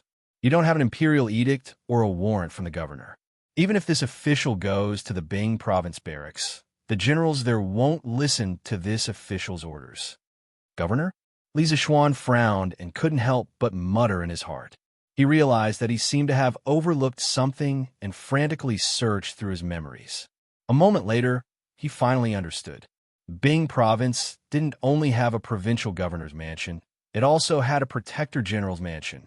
Bing Province, Taiyuan, was the place where the Great Tang rose. In addition, Bing Province was the largest city in the north and was relatively close to the Turks. It could be said to be an important military town. Thus, the imperial court set up a governor's mansion here and appointed a governor to oversee the military affairs of the 21 provinces of Hedong Province. During Jingwan's time, there were still 41 governor's mansions in the country. Under each governor's office, there were a few prefectures under their jurisdiction. During the Tang dynasty, there were 3 different types of military governors. There were the upper military governor, the middle military governor, and the lower military governor. The provinces and counties under each governor's mansion were of different grades and had different names. As for governors, they could directly govern other governors. The provinces under their jurisdiction had to be at least 10. The Bing Province governor's mansion had been established in the 7th year of Wu De's reign. It was similar to Li Ke's Province governor's mansion. It governed the military affairs of Jianan Circuit, and its power was at its peak. Unlike governors, the imperial court would normally only allow the princes of the imperial clan, such as Li Ke, or important officials of the court, to hold the position of governor. This was because the position of governor was far too important. With so many soldiers under one's command, if there was a rebellion, the emperor would have to bear the consequences. However, because the princes of the imperial clan held the position of governor on a part-time basis, the ones who handled the affairs of the governor's mansion were these princes or important officials of the court. The position of head scribe was closer to that of an aide. They were good at handling practical affairs. Most head scribes didn't have a high status. However, the senior officials under the governor manor had a status equivalent to that of a provincial governor. They had real power and could even hold the position of judici. Their status was extremely high. But then again, Li Zishuan really couldn't remember who the Bing Province viceroy was. After all, he didn't specialize in history in his previous life. But even if he did, he probably wouldn't know who the Bing Province viceroy was in the 2nd year of Jingguan. Governor Wang, who is this Bing Province's governor. This marquis will personally pay him a visit. Li Zishuan cupped his hands and said without blushing at all, Wang Liaoyuan choked. He paused for a moment before replying. Marquis, the current governor of Bing Province is Chao Guogong. I'm not in Bing Province right now. Chao Guogong, Li Ji. The current Li Ji wasn't duking yet. In the second year of Wuda, Su Shiji was given the title of Right Marquis General by Li Yuan. He was also given the surname Li. It wasn't until the 11th year of Jingguan that he was given the title of Duke Ing by Li Er. In the 8th year of Wuda, the Tujue invaded Bing Province. The imperial court ordered Li Ji to be the general of the army and expel the Tujue at Taigu. In the 9th year of Wuda, Li Shimin ascended the throne and appointed Li Ji as the Bing Province viceroy. In order to avoid Li Shimin's taboo, Li Ji removed the Shi in his name and changed his name to Li Ji. This Bing Province viceroy lasted for close to 8 years. It wasn't until the 7th year of Jingguan that Prince Jin, Li Jiao, became the Bing Province viceroy that Li Ji retired and acted as the head scribe of the Bing Province viceroy manor.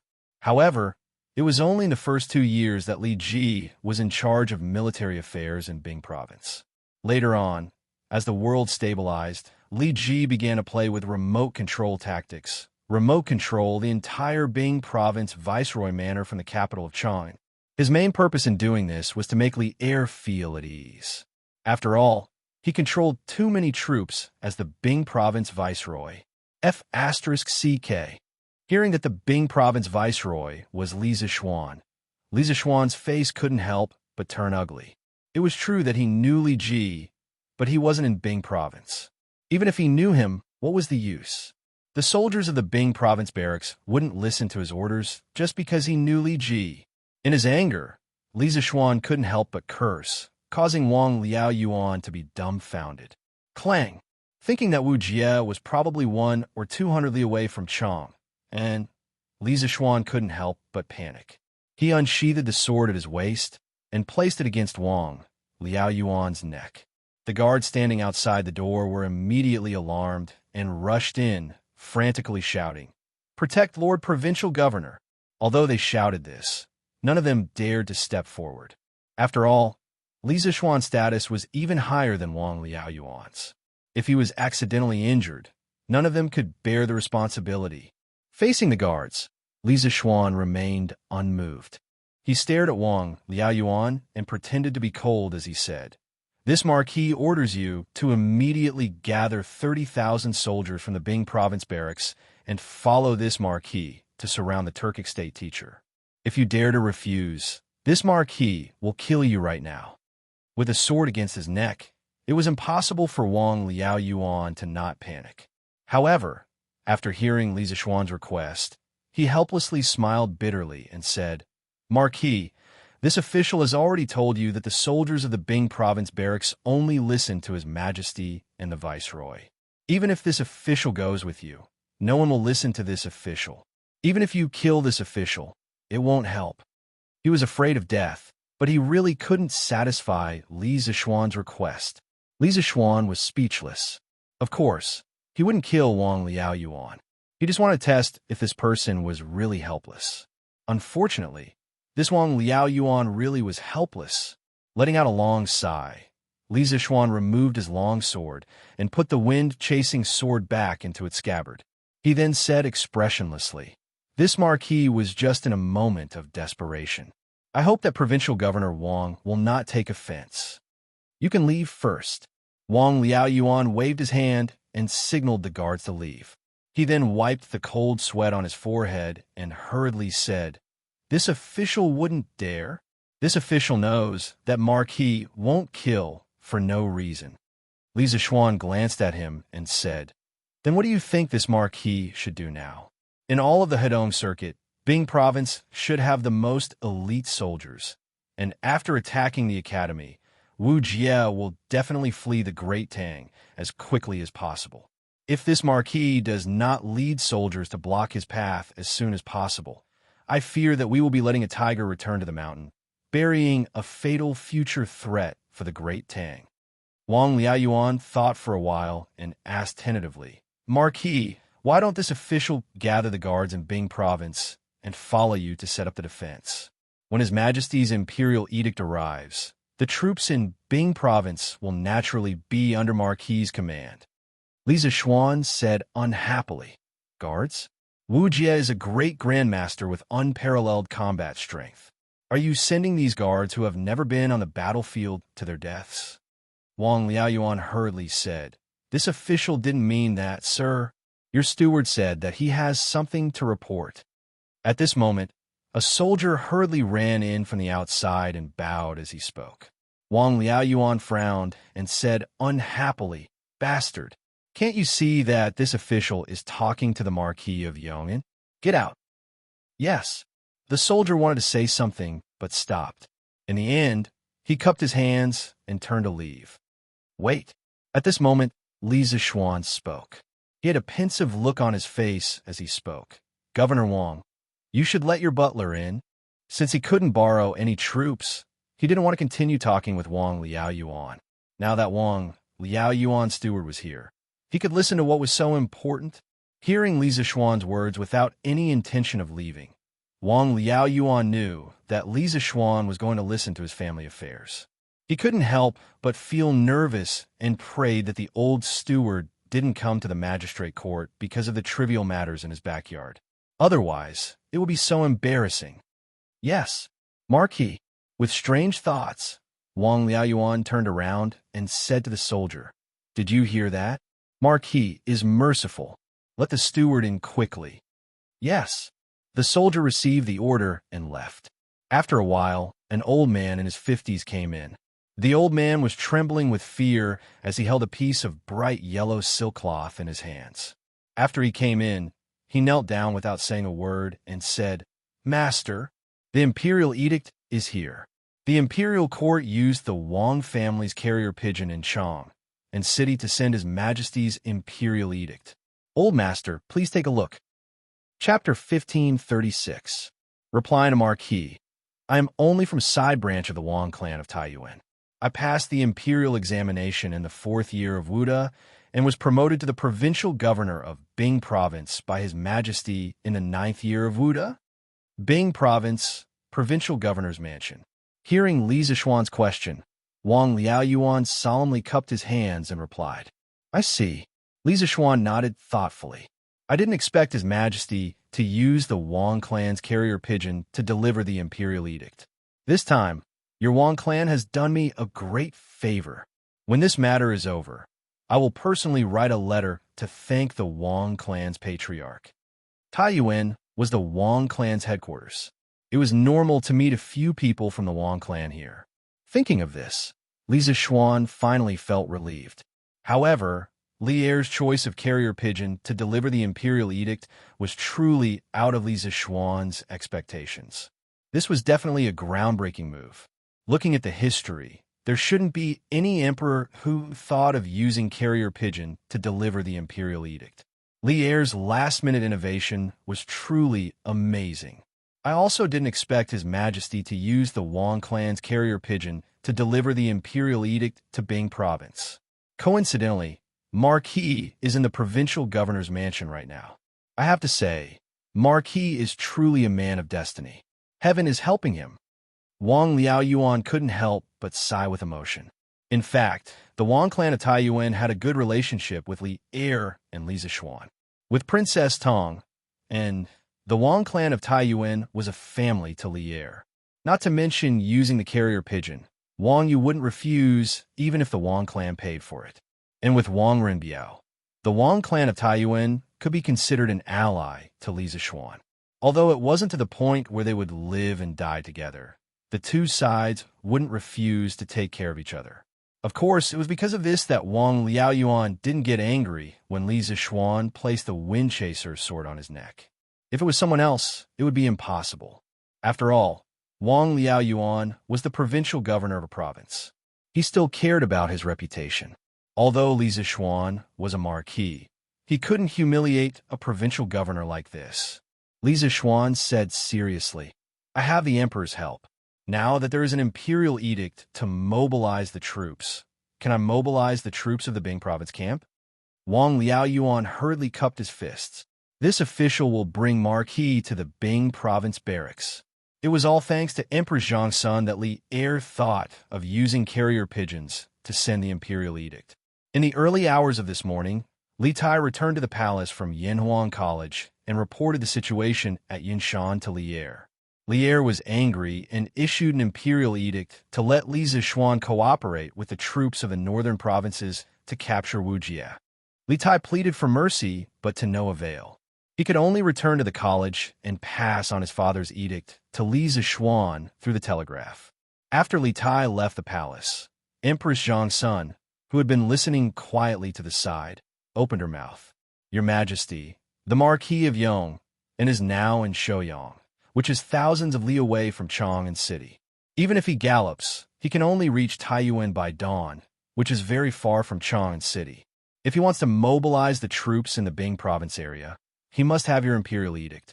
The imperial edict sent by Qin Ke through the telegraph doesn't count, and the local officials and generals will definitely not recognize it." In the Tang Dynasty used Emperor Taizong Li Shimon's 2 steps, 1 step each on the left and right feet, as the standard. It was called step, and 300 steps was 1 li. 1/5 of a step was 1 qi. According to historical records, a qi in the Tang Dynasty was 0. 303 meters, and 1 li was 454. 2 meters. So 6 or 700 kilometers in the modern era was more than 1,000 li in the Tang Dynasty.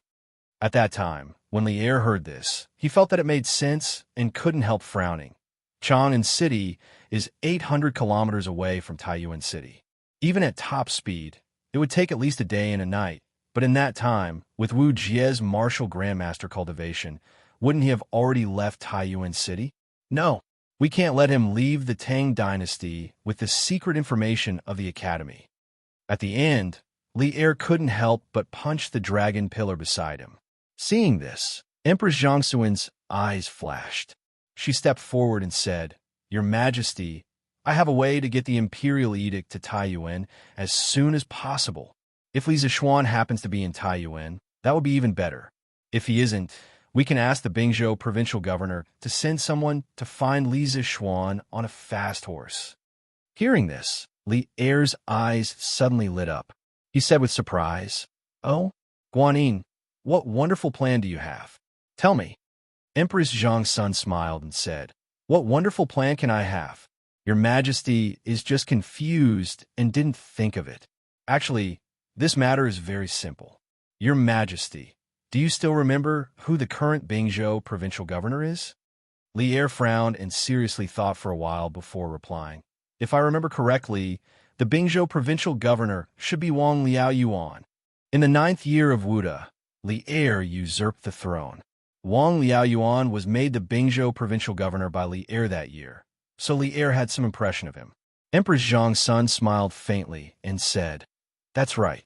Your Majesty, do you know that Wang Liaoyuan is from the Wang family of Taiyuan? The Wang family of Taiyuan has many carrier pigeons in their mansion in Chang'an." Li Er was smart and instantly understood what Empress Zhang's son wanted to express. He raised his brows and said in surprise, "Guanyin wants me to use the Wang family's carrier pigeon to send the imperial decree to Bingzhou provincial governor Wang Liaoyuan and then have him pass it to Li Zishuan. Is that right?" Carrier pigeons were mainly used to send messages by the nature of carrier pigeons. They didn't return to their nests for the sake of sending messages. Therefore, they could only bring the pigeons out and release them to send messages back to their nests. The carrier pigeons of the Wang family of Chang were brought out from the Wang family's contact points in the various provinces. It was because of this that Li Er could use carrier pigeons to quickly send the imperial edict to Wang Liaoyuan. "Your Majesty is wise." Empress Zhangsun nodded and said with a smile. Li Er couldn't help but laugh loudly. "Ha ha, good. Use the carrier pigeons of the Wang family." Wu Jie probably never dreamed that I would prepare an inescapable trap for him at the border of the Tang Turks. Bang! Ouch! In Qing province, on the official road outside Anhua County, a dirty little beggar ran too fast and accidentally bumped into a black-clothed man wearing a bamboo hat. Because the force was mutual, The little beggar was knocked to the ground by the reaction force. Then, he rolled like a carp and stood up. With a face full of panic, he bowed and apologized to the black-clothed man. "Hero, spare me. Hero, spare me. I didn't mean to bump into you." He saw that the black-clothed man had a mace on his back and was dressed like a martial artist, so he subconsciously thought that the man was a hero who knew martial arts. The black-clothed man stood still, and behind him stood 4 other men in black. After a moment of silence, the black-clothed man stretched out a hand and said, "Give me my money pouch, and I'll spare your life." His voice was abnormally hoarse, like a demon from hell. The little beggar was frightened and couldn't help but take 2 steps back. He stuttered, What money pouch? You want to take advantage of the situation?" The black-clothed man coldly said, "I don't want to say it a second time." Although the little beggar's little action, when he bumped into him, was very subtle, how could it escape his eyes? He was a top martial artist in the world. Hearing this, the little beggar suddenly felt weak. He hesitantly took out a brown purse from his sleeve and handed it over. Wu Jie took it, but the little beggar suddenly knelt down on the ground and looked up at the black-clothed man, begging, "Brother Wu Jie, please don't hesitate to ask for my help. Hero, I didn't mean to steal your money pouch. My mother is sick, and the doctors in the city need money to treat her. I can't earn that much money, but my mother's condition is getting worse and worse. I beg Hero to take pity on me and give me some money to save my mother." The black-clothed man didn't lower his head, still looking straight ahead. After a long silence, he put his right hand into his money pouch and pulled out 2 soybean-sized golden beans. He bent down and patted the little beggar's palm, then said, "Scram." In his words, there wasn't the slightest bit of righteousness that one would have when doing favors to others. Instead, it was more of impatience. However, the little beggar wasn't unhappy because of the black-clothed man's attitude, because he received 2 golden beans. "Thank you, Hero. Thank you, Hero. I'll scram now." The little beggar cried tears of joy. He kowtowed 3 times to the black-clothed man, then got up and quickly left. The black-clothed man took the 4 people behind him and walked towards Anhua County. He planned to replenish his rations in the city. Giddy. Chong, an urgent report. The Tujue imperial tutor has sneaked into Tang Dynasty and is currently fleeing to the north. Citizens, quickly look at Wu Jie's portrait and provide information on his whereabouts. Anyone who can find him will be rewarded 1,000 strings of cash. At this moment, a soldier suddenly rushed out from the south side of the official road. The soldier shouted as he galloped on his horse. By the time he finished speaking, the man and horse had already passed the black-clothed man's current position and were heading towards Anhua County. Reward 1,000 strings of cash. Is this real? Chong, and send an urgent report. How can it be fake? Let's go take a look. Yes, we have to go take a look. What if I saw the Tujue imperial tutor? 1,000 strings of cash. With a great reward, there will be brave men. The reward of 1,000 strings of cash caused the citizens to go into an uproar. The pedestrians on the official road immediately rushed towards the city gates. But there was an exception.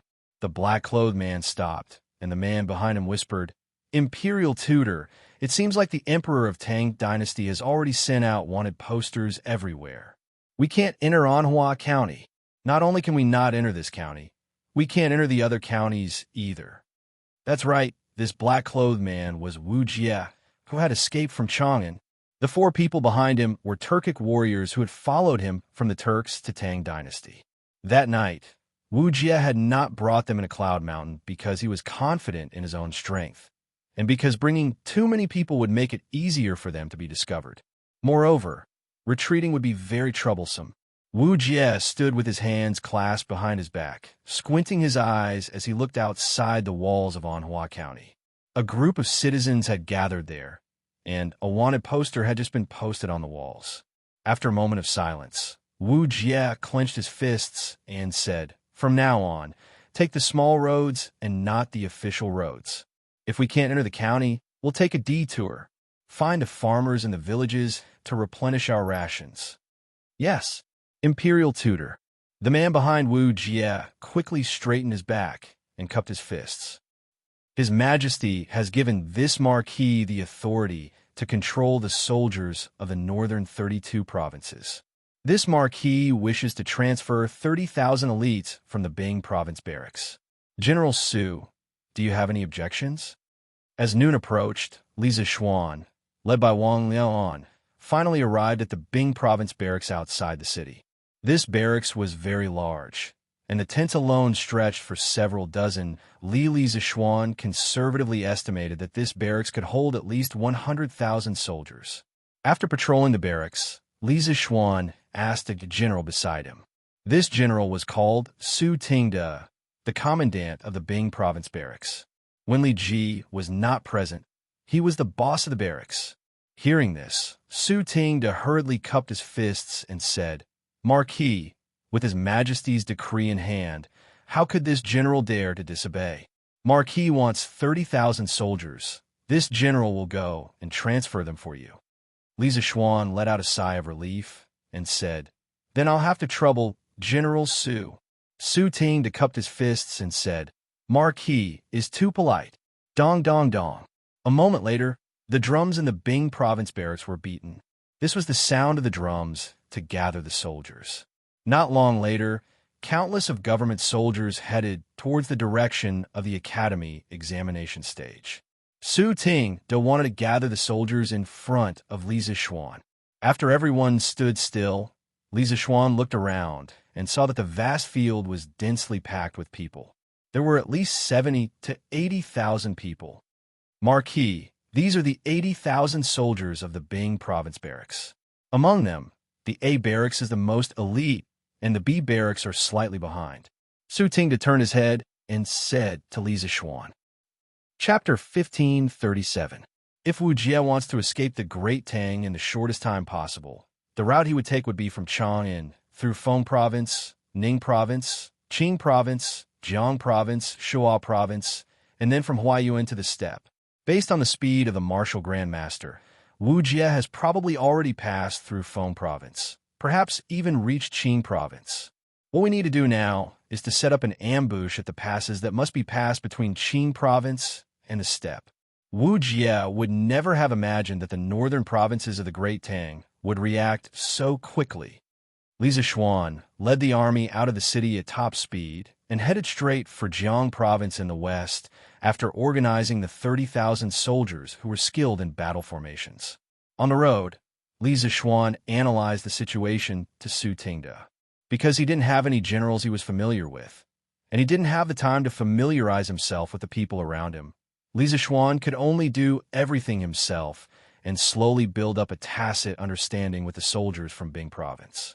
Only after he understood the abilities of the people around him could he gradually delegate authority to others.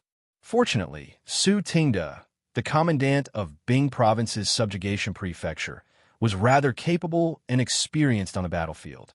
Most importantly, he was obedient and didn't have the rebellious nature of the veteran generals. He carefully listened to Li Zixuan's every word and cupped his fist. "Marquis' words are reasonable. This is the shortest route from Chang into the steppe.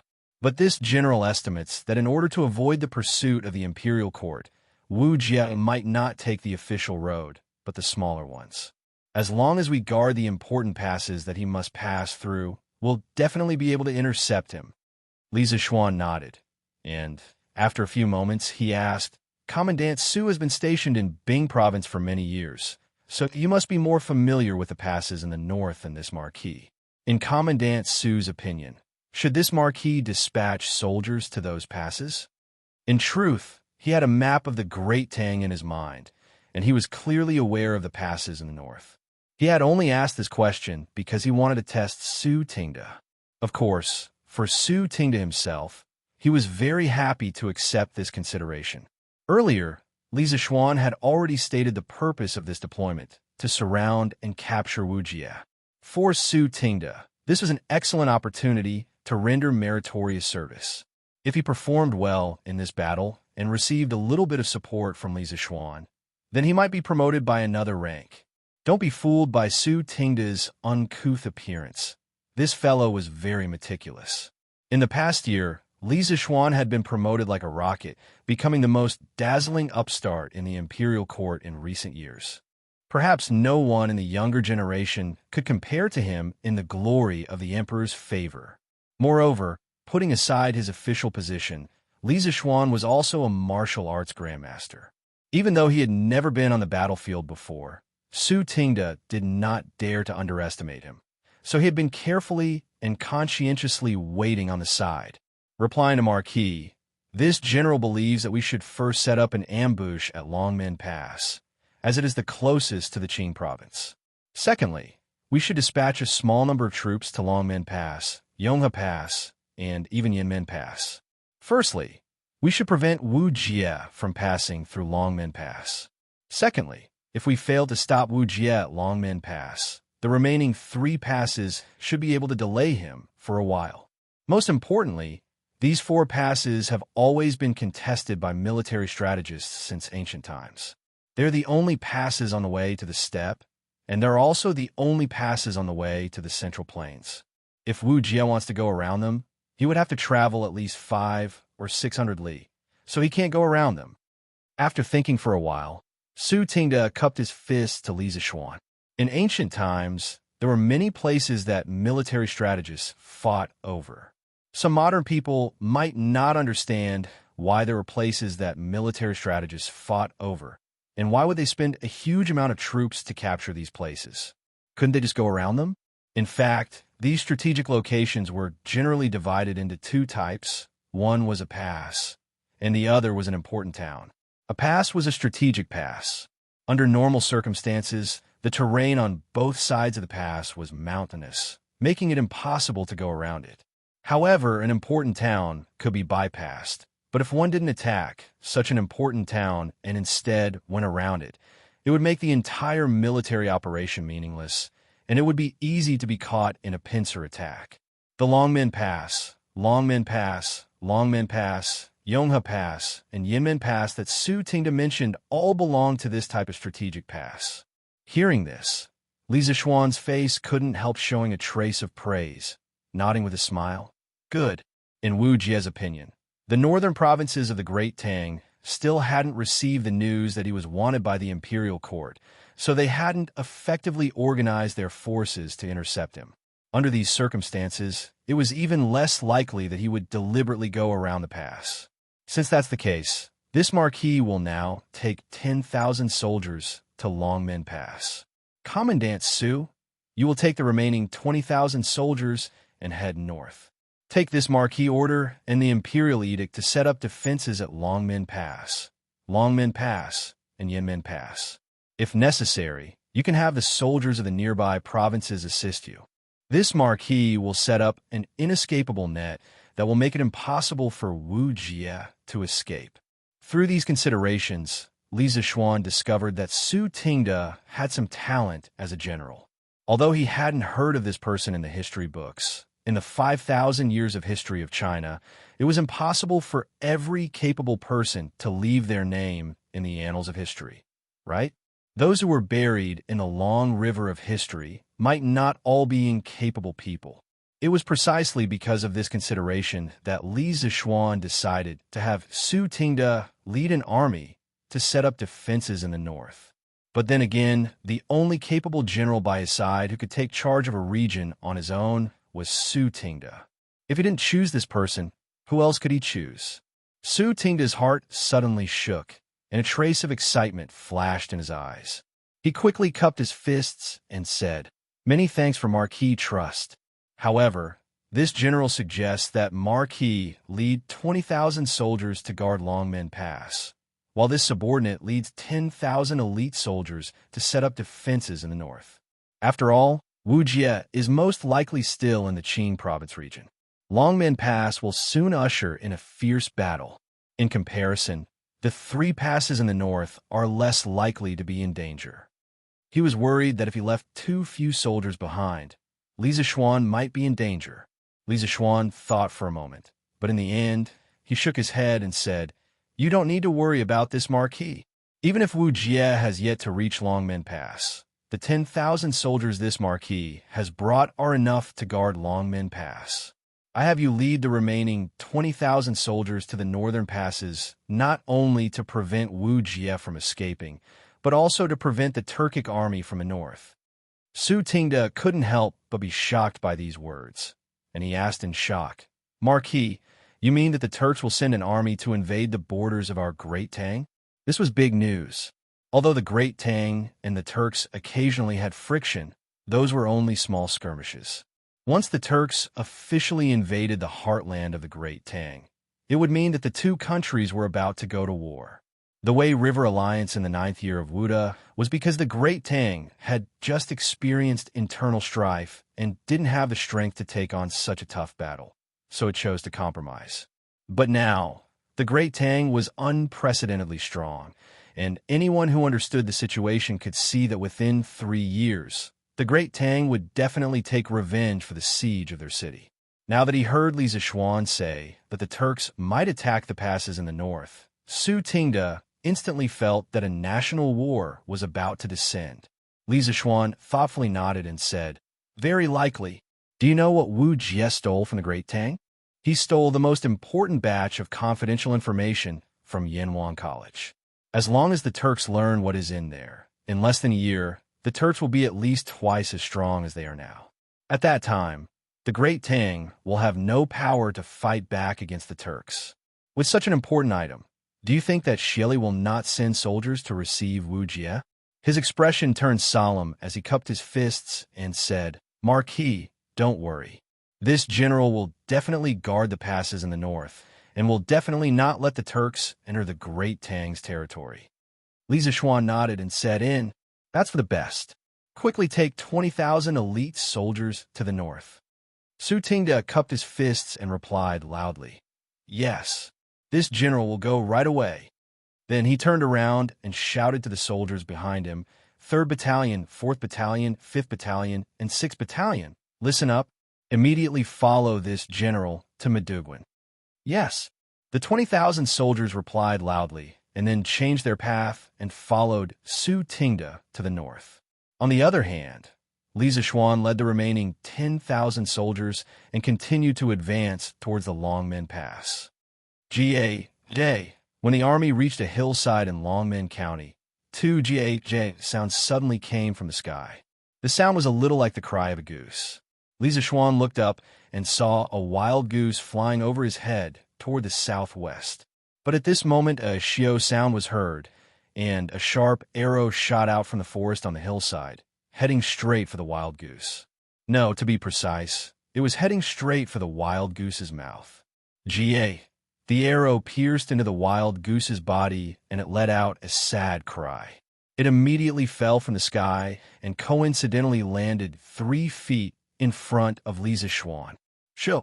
Li Zishuan quickly reined in Big White. Seeing this, the soldiers behind him also stopped in their tracks. The soldiers beside Li Zishuan thought that they had encountered an ambush and quickly shouted, "Assassins! Quickly protect Marquis!" Swish, swish, swish. The soldiers all drew the modeo from their waists and scattered around Li Zishuan. They stared at the hillsides on both sides with vigilance. Li Zishuan waved his hand helplessly and said, "Everyone back down." In his opinion, this was probably someone shooting wild geese on the hillside. What did it have to do with assassins? These people were a little too nervous. Everyone looked at each other and could only put away their modeo. At this moment, Li Zishuan jumped down from Dabai's back and walked in front of the wild goose. Upon closer inspection, he was shocked to find that the arrow from just now had coincidentally shot into the wild goose's mouth. The hunter who had yet to show himself actually took advantage of the moment the wild goose opened its mouth and accurately shot the arrow into the wild goose's mouth. This kind of control over timing and arm strength was definitely not something an ordinary person could do. An expert. Li Zishuan didn't expect that he would encounter an expert of this level in this remote and desolate place. He could not help but become serious and shouted to the hillside on the right, "Which warrior shot the wild goose? Quickly take it back." However, the forest was silent and no one responded. The hunters on the hillside were probably too scared to come out after seeing such a scene at the foot of the hill. After a while, Just as Li Zixuan was about to leave, the hunter on the hillside finally spoke. "Can I really take it back? You won't catch me, right?" The voice was a little immature, but it sounded quite imposing. Li Zixuan could not help but be a little surprised. This was because from the voice, the person on the hillside did not seem very old. Thinking of this, he could not help but become more interested in the hunter on the hillside. Thus, he shouted, "Warrior, you must be joking. Why would I catch a commoner for no reason? You just need to come down and take the wild goose. This wild goose has no external injuries. It should be able to sell for a good price." Chapter 1538. Shui Rengui, full name Li and courtesy name Rengui, was born in the southern ancestral house of the Hedong Shui clan. He was the sixth-generation grandson of northern Wei's Hedong King Shui Andu, and could be considered to be from a prestigious family. However, when Shui Rengui was 8 years old, his father, Shui Gui, passed away due to an illness. Since then, the Shui clan declined. Of course, Shui Rengui had never given up on his martial arts while farming. The Shui family used to be a rich and powerful family. Although they had declined, they still had a rich collection of books. In addition, Shui Rengui was quite talented. Relying on the family's martial arts manuals, he was able to learn some sword and archery skills without a teacher. Therefore, although he was only 15 or 16 years old, his martial arts had already reached the chi-forming realm. Moreover, the archery skills he had displayed while shooting the geese was far superior to many of the older generation's experts. "You're Shui Rengui?" On the mountain road of Longmen County in Jiang Province, Li Zixuan asked casually. He didn't expect to receive such a shocking answer. He widened his eyes and asked in disbelief, "Marquis, how do you know my handwriting?" This time, it was Shui Rengui's turn to be stunned. He opened his mouth and looked at Li Zixuan as if he had seen a ghost. About that." Li Zixuan knew that he had misspoken. He looked a little embarrassed. After thinking about it, he began to justify himself. "Rengui, do you know who I am?" Shui Rengui shook his head subconsciously and said, "I don't know." "Ahem." Li Zixuan coughed softly and said, "I am Li Zixuan, the Marquis of Yong, and personally conferred by the Emperor. I'm also the Imacho of Yinhuang College." Shui Rengui heard this and was both surprised and excited. He cupped his fists and said, "You are the Marquis of Yong'an? I admire Marquis the most. I didn't expect to see the real face of Marquis today. It is a blessing of 3 lifetimes." With that, he bowed to Li Zixuan with a sincere expression. At this time, he had already forgotten to ask Li Zixuan how he knew his name was Shui Rengui. Li Zixuan raised his hands and laughed. "Ha ha, I didn't think that my name would spread all the way to Hedong Road. Rengui, you don't need to be polite. Please rise." Shui Rengui straightened up and said seriously, "Marquis built the curved plow, the water wheel, the academy, and the industrial school. Now, he is leading the children of the fief to destroy the plague of locusts. He has long been famous. How can I not know the name of Marquis?" After being praised by Shui Rengui, the future general of Tang, Li Zixuan felt a little embarrassed. He coughed dryly and said, "Ahem, this Marquis has only done what he should have done in his position and in his political affairs. That's all." "Oh, right. Didn't you ask me why I know your handwriting?" "Coincidentally, there is a teacher in Yinhuang College who happens to be from Longmen County. He seems to be acquainted with your grandfather. He mentioned you in front of me before." Shui Rengui couldn't help but ask, "Marquis, who is this teacher from Yinhuang College?" Li Zixuan smiled and said, "Wang Ji, Wang Wugong. Rengui, you must have heard of him." Coincidentally, Wang Ji's hometown was also Longmen County in Jiang Province. He was from the same hometown as Shui Rengui. Furthermore, Wang Ji was also from a prestigious family. In a small county, it was impossible for 2 prestigious families to not know each other, right? Therefore, Li Zixuan had an idea and used Wang Ji as a shield. Shui Rengui's expression changed slightly, and he couldn't help but sigh. "So it's Mr. Wang from Dongguozi. I didn't expect him to still remember the Shui family." Li Zixuan saw that it was getting late. The battle ahead was more important. Even if he thought highly of Shui Rengui, he couldn't stay here for too long. After all, the most important thing right now was to catch Wu Jie. Therefore, he cupped his hands and smiled, haha. Rengui's archery today has opened this marquis eyes. It's getting late, and this marquis still has important matters to attend to, so I'll take my leave first. Rengui, if you want to join the army or go to Chang and to seek a way out, just come to Yinshan to find this marquis. Today was only his first meeting with Shui Rengui.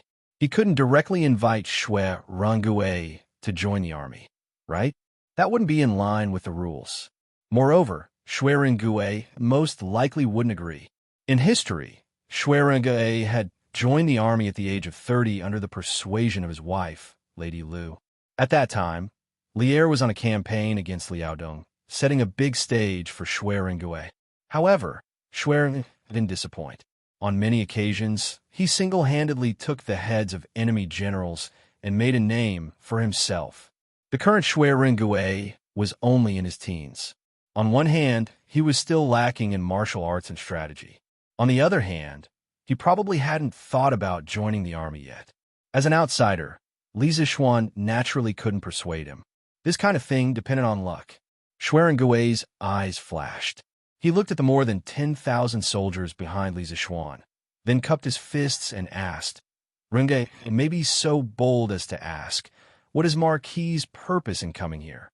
Li Zixuan's face turned solemn as he said in a deep voice, the Turkic state preceptor took advantage of this Marquis's disaster relief in the north to sneak into Yunshan and attack the academy. Not only did he injure the teachers, students, and guards of the academy, he also stole some of the academy's secret books. He wants to bring them back to the Turks. If he successfully escapes back to the Turks, it will definitely be a disaster for our great Tang. Therefore, this marquis has transferred 10,000 soldiers from Bing province to intercept him at Longmen Pass. Shui Rengui was shocked and angry. This Turkic state preceptor is actually so bold. Li Zixuan nodded and said, this marquis will remember this debt. If there's a chance in the future, I will definitely return it double. Right now, the most important thing is to make sure that Wu Jie stays in the Great Tang. Rengui, go back. We will part here. If you go to the capital in the future, if you need any help, don't hesitate to look for this marquis. Then, he waved his hand to the army behind him and shouted, set off. Continue marching. Yes. The soldiers roared in response. Shui Rengui hurriedly stepped aside and then cupped his fist to Li Zixuan. Marquis, take care. For him, to be able to meet Li Zixuan, the popular person of the imperial court, and the person he admired the most, was very unexpected. But just like Li Zixuan's previous concerns, Shui Rengui also had his own concerns. He couldn't just listen to Li Zixuan and join the army just because they met once and then asked for Li Zixuan's help. In other people's eyes, Shui Rengui was trying to curry favor with the rich and powerful. This was something Shui Rengui couldn't tolerate. Therefore, he didn't agree to Li Zixuan's request to join the army. But today, Li Zixuan's suggestion opened a door in his heart. Now that his family was in decline, why couldn't he join the army, kill enemies on the battlefield, and completely restore the Shui family? Standing by the side of the road, Shui Rengui watched as Li Zixuan's group gradually disappeared into the distance. Only after the army had disappeared from his field of vision did Shui Rengui turn around and head southeast with the wild goose that he had shot down. His gaze seemed to have become even more resolute. Now that the defense of Longmen Pass has been replaced by our people, in a while, pass down the order. If you see someone wearing a black robe and carrying a mace, immediately warn them. The rest of you hide in the dark and don't act rashly. When you hear the warning, immediately come out from all directions and surround Wu Jie. In a large tent next to Longmen Pass, Li Zixuan looked at the dozen or so officers from the A and B camps in front of him and gave his orders in a deep voice. From Bing Province to Longmen Pass in Jiang Province, they only took 4 hours to rush the entire way. After arriving here, Li Zixuan directly ordered people to replace all the guards here. However, because he gave the imperial edict to Su Ting, it was inevitable that there would be some friction. However, The official soldiers of Bing province were quite strong and only used 20 or so people to take down the original guards. Li Zishuan specifically let one person go and let him go to the provincial governor of Jiang province. As for himself, he took advantage of this time to arrange the next step of the defense for the generals in the army. This general obeys. The soldiers in the tent all cupped their hands and bowed. Li Zishuan nodded and continued to give orders. The defense of Longmen Pass must be relaxed on the outside and tight on the inside. We can't let Wu Jian notice anything amiss and directly escape from somewhere else. The 10,000 soldiers that we brought today are not allowed to set up tents or cook. They can only lie in ambush at the prearranged location. If anyone dares to alert the enemy, don't blame this Marquis for being impolite. At this point, Li Zishuan's face began to turn cold. One of the officers couldn't help but ask, "Marquis, if we can't cook, what will the soldiers eat?" Li Zishuan said indifferently, "Dry rations.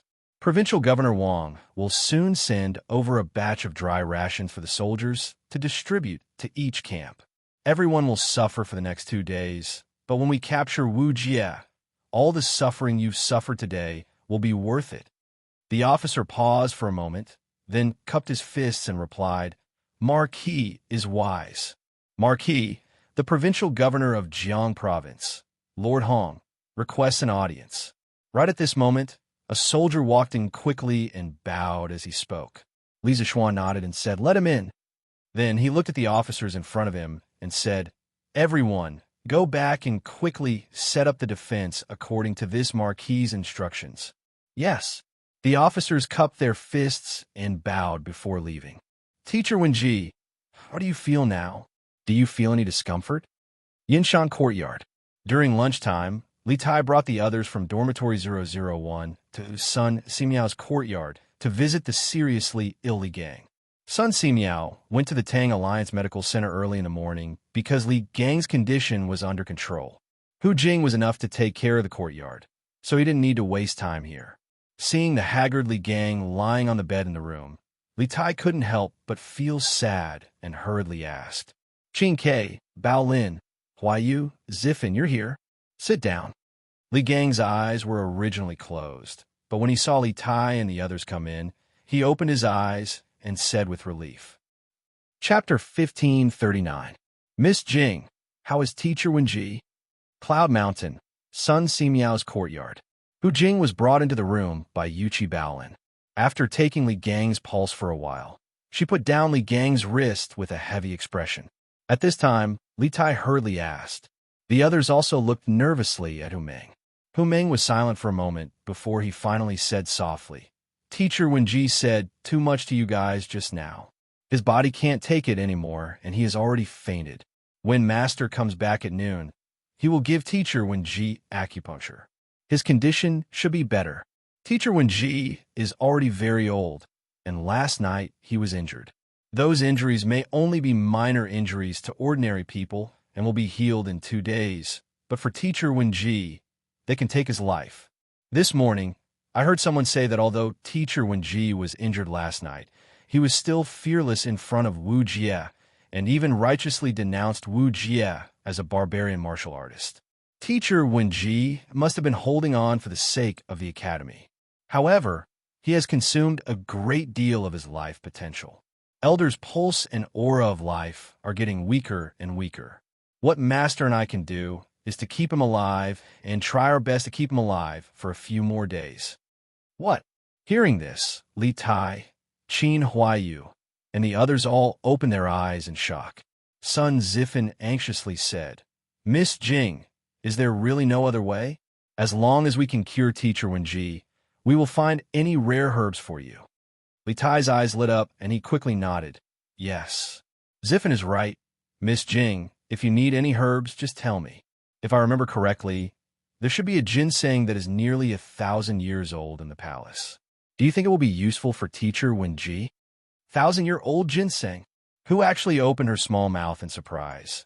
Then she frowned and pondered for a moment, then said, "Ginseng is a great supplement to the vitality. It can heal the meridians and stabilize the broken bones. In order to save people in danger, the effect of the 1,000-year-old ginseng is even stronger. Just a root can also save Teacher Wenji's life. This 1,000-year-old ginseng does have some use, but Teacher Wenji is already at the end of his life. Even if we have the elixir, I'm afraid there's nothing we can do to save him. Hearing this, Li Tai and the other three couldn't help but reveal a deep sadness on their faces. At this time, they couldn't help but think of the kind smile that Li Gang had revealed in the academy in the past. And last night, when the academy was facing a great enemy, Li Gang, as a scholar, had stepped forward without hesitation to stand in front of all the students and let out a deafening cry. They would never forget this scene for the rest of their lives. "Miss, please take care of Teacher Wenji. Even if it can only increase Teacher Wenji's life by a few days, I will go back to the palace and ask Father for the elixir." Li Tai's eyes were a little wet. He quickly turned his back and wiped his eyes with his sleeve. Then he turned around and solemnly saluted who hurriedly returned the salute and said, "Don't worry, Your Highness. I will take good care of Teacher Wenji." "Okay." Li Tai nodded, then waved to the other three and said, "Huayu, Baolin, Ziffin, let's go. Don't disturb Teacher Wenji's rest." "Okay." The three of them nodded and said their goodbyes. Then they followed Li Tai out of the room. "Your Majesty, His Highness Prince Wei requests an audience." At noon, Lier took a nap in the Suite du Hall. As soon as he woke up, a chamberlain came in and bowed. Lier frowned and said in a deep voice, "Let him in." "Yes." The chamberlain cupped his hands and left. After a while, Li Tai walked in quickly. Just as he was about to salute, Lier waved his hand and said, "No need to be so polite. Did Li Zishuan send you any news?" Subconsciously, Lier thought that Li Tai had come to the palace because he had received a telegram about the front line. Li Tai was startled at first. Then he shook his head and said, "Father, Yamacho has not sent back any new news. I am here today to ask Father for a medicinal herb." "Medicinal herb? What kind of herb?" Lier was a little disappointed at first, but when he heard that Li Tai was here to ask for a medicinal herb, he couldn't help but be curious. Li Tai bowed deeply and said, "I heard that there's a ginseng that is almost 1,000 years old in the palace's warehouse. I beg Father to give me one of the roots of this ginseng." Lier couldn't help but raise his eyebrows and asked in a deep voice, "What do you want 1,000 years old ginseng for?" There was indeed 1,000 years old ginseng in the palace, but Lier had prepared it for himself. After all, ginseng of this age was really hard to come by. No matter how rich or powerful you were, you might not be able to get it. This thing could save one's life at a critical moment. For Lier, it couldn't be measured by money. It was definitely a priceless treasure. Li Tai said with a sad face, "Father, Teacher Wenji is seriously ill and urgently needs 1,000 years old ginseng to save his life. I beg Father to give him the medicine." "What? Li Gang is seriously ill?" Lier stood up in shock and asked, "I heard that Teacher Wenji only suffered some minor injuries last night. Why is he in such a critical condition now?" Li Tai cupped his hands and said, "Teacher Wenji is already old. Even if it is a minor injury, his body can't bear it. At this moment, he is already at the end of his life. Dr. Sun can only rely on acupuncture to save Teacher Wenji's life." Lier was shocked. He stood with his hands behind his back and paced on the spot. After a while, he stood still and ordered loudly, "Zhao Song." "Yes, Father." Zhao Song, who had been standing quietly at the side like an invisible person, stood up and bowed to Lier. Lier said in a deep voice, "Cut half of the 1,000 years old ginseng that I have collected and send it to Yunshan immediately." "Yes, Father." Zhao Song was slightly shocked. However, this was a decision made by Lier after careful consideration.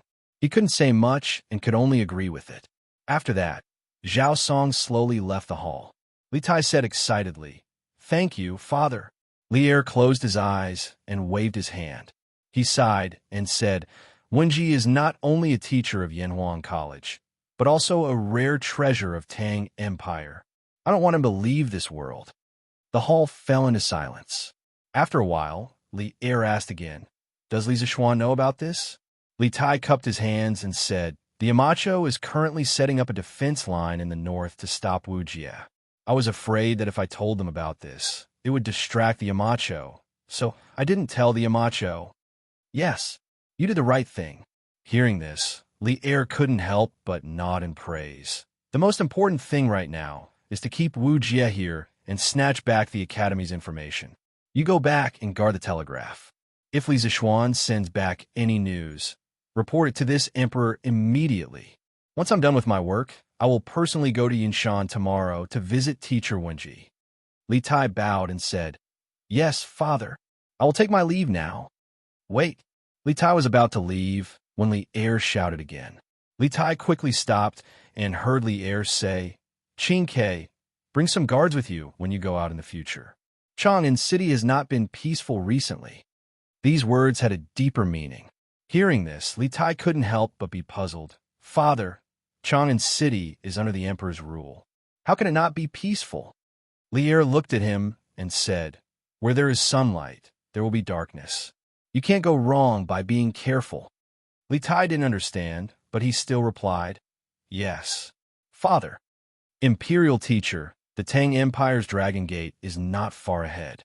After the Dragon Gate, we are only 600 li away from the grasslands. I wonder if the Tang Empire's Imperial Court's arrest warrant has been sent to Jiang Province. On the main road to the west of Jiang Province, a black-robed man and 4 other warriors were hurriedly riding their horses towards the north. It was Wu Jie's group. At this time, a warrior next to Wu Jie pointed at the impregnable pass in front of them and said. Wu Jie frowned and said, "We will change horses along the way. Our speed will definitely be faster than the Tang Empire's messengers. The Dragon Gate is far from the Tang Empire's capital. Even if the Jiang Province's Imperial Court receive the arrest warrant, they won't have enough time to dispatch troops. Of course, for safety's sake, we don't need to pay attention to the Tang Empire's army. We will just ride our horses and rush over. After rushing out of the Dragon Gate, we will continue to take the small path to avoid being discovered." Imperial teacher is wise. As soon as Wu Jie's voice fell, a group of licking dogs began to crazily lick his boots. The sun set in the west, and the shadows of the few people were elongated on the ground. After a while, the sun had completely set and the sky gradually became dark. "Shoo! Wait! Stop!" Seeing the Dragon Gate getting closer and closer, Wu Jie suddenly reined in his horse and shouted to the people next to him. The other 4 people heard his voice and quickly began to rein in their horses. Finally, they stopped 5 steps in front of Wu Jie. Then, they hurriedly controlled their horses and returned to Wu Jie's side.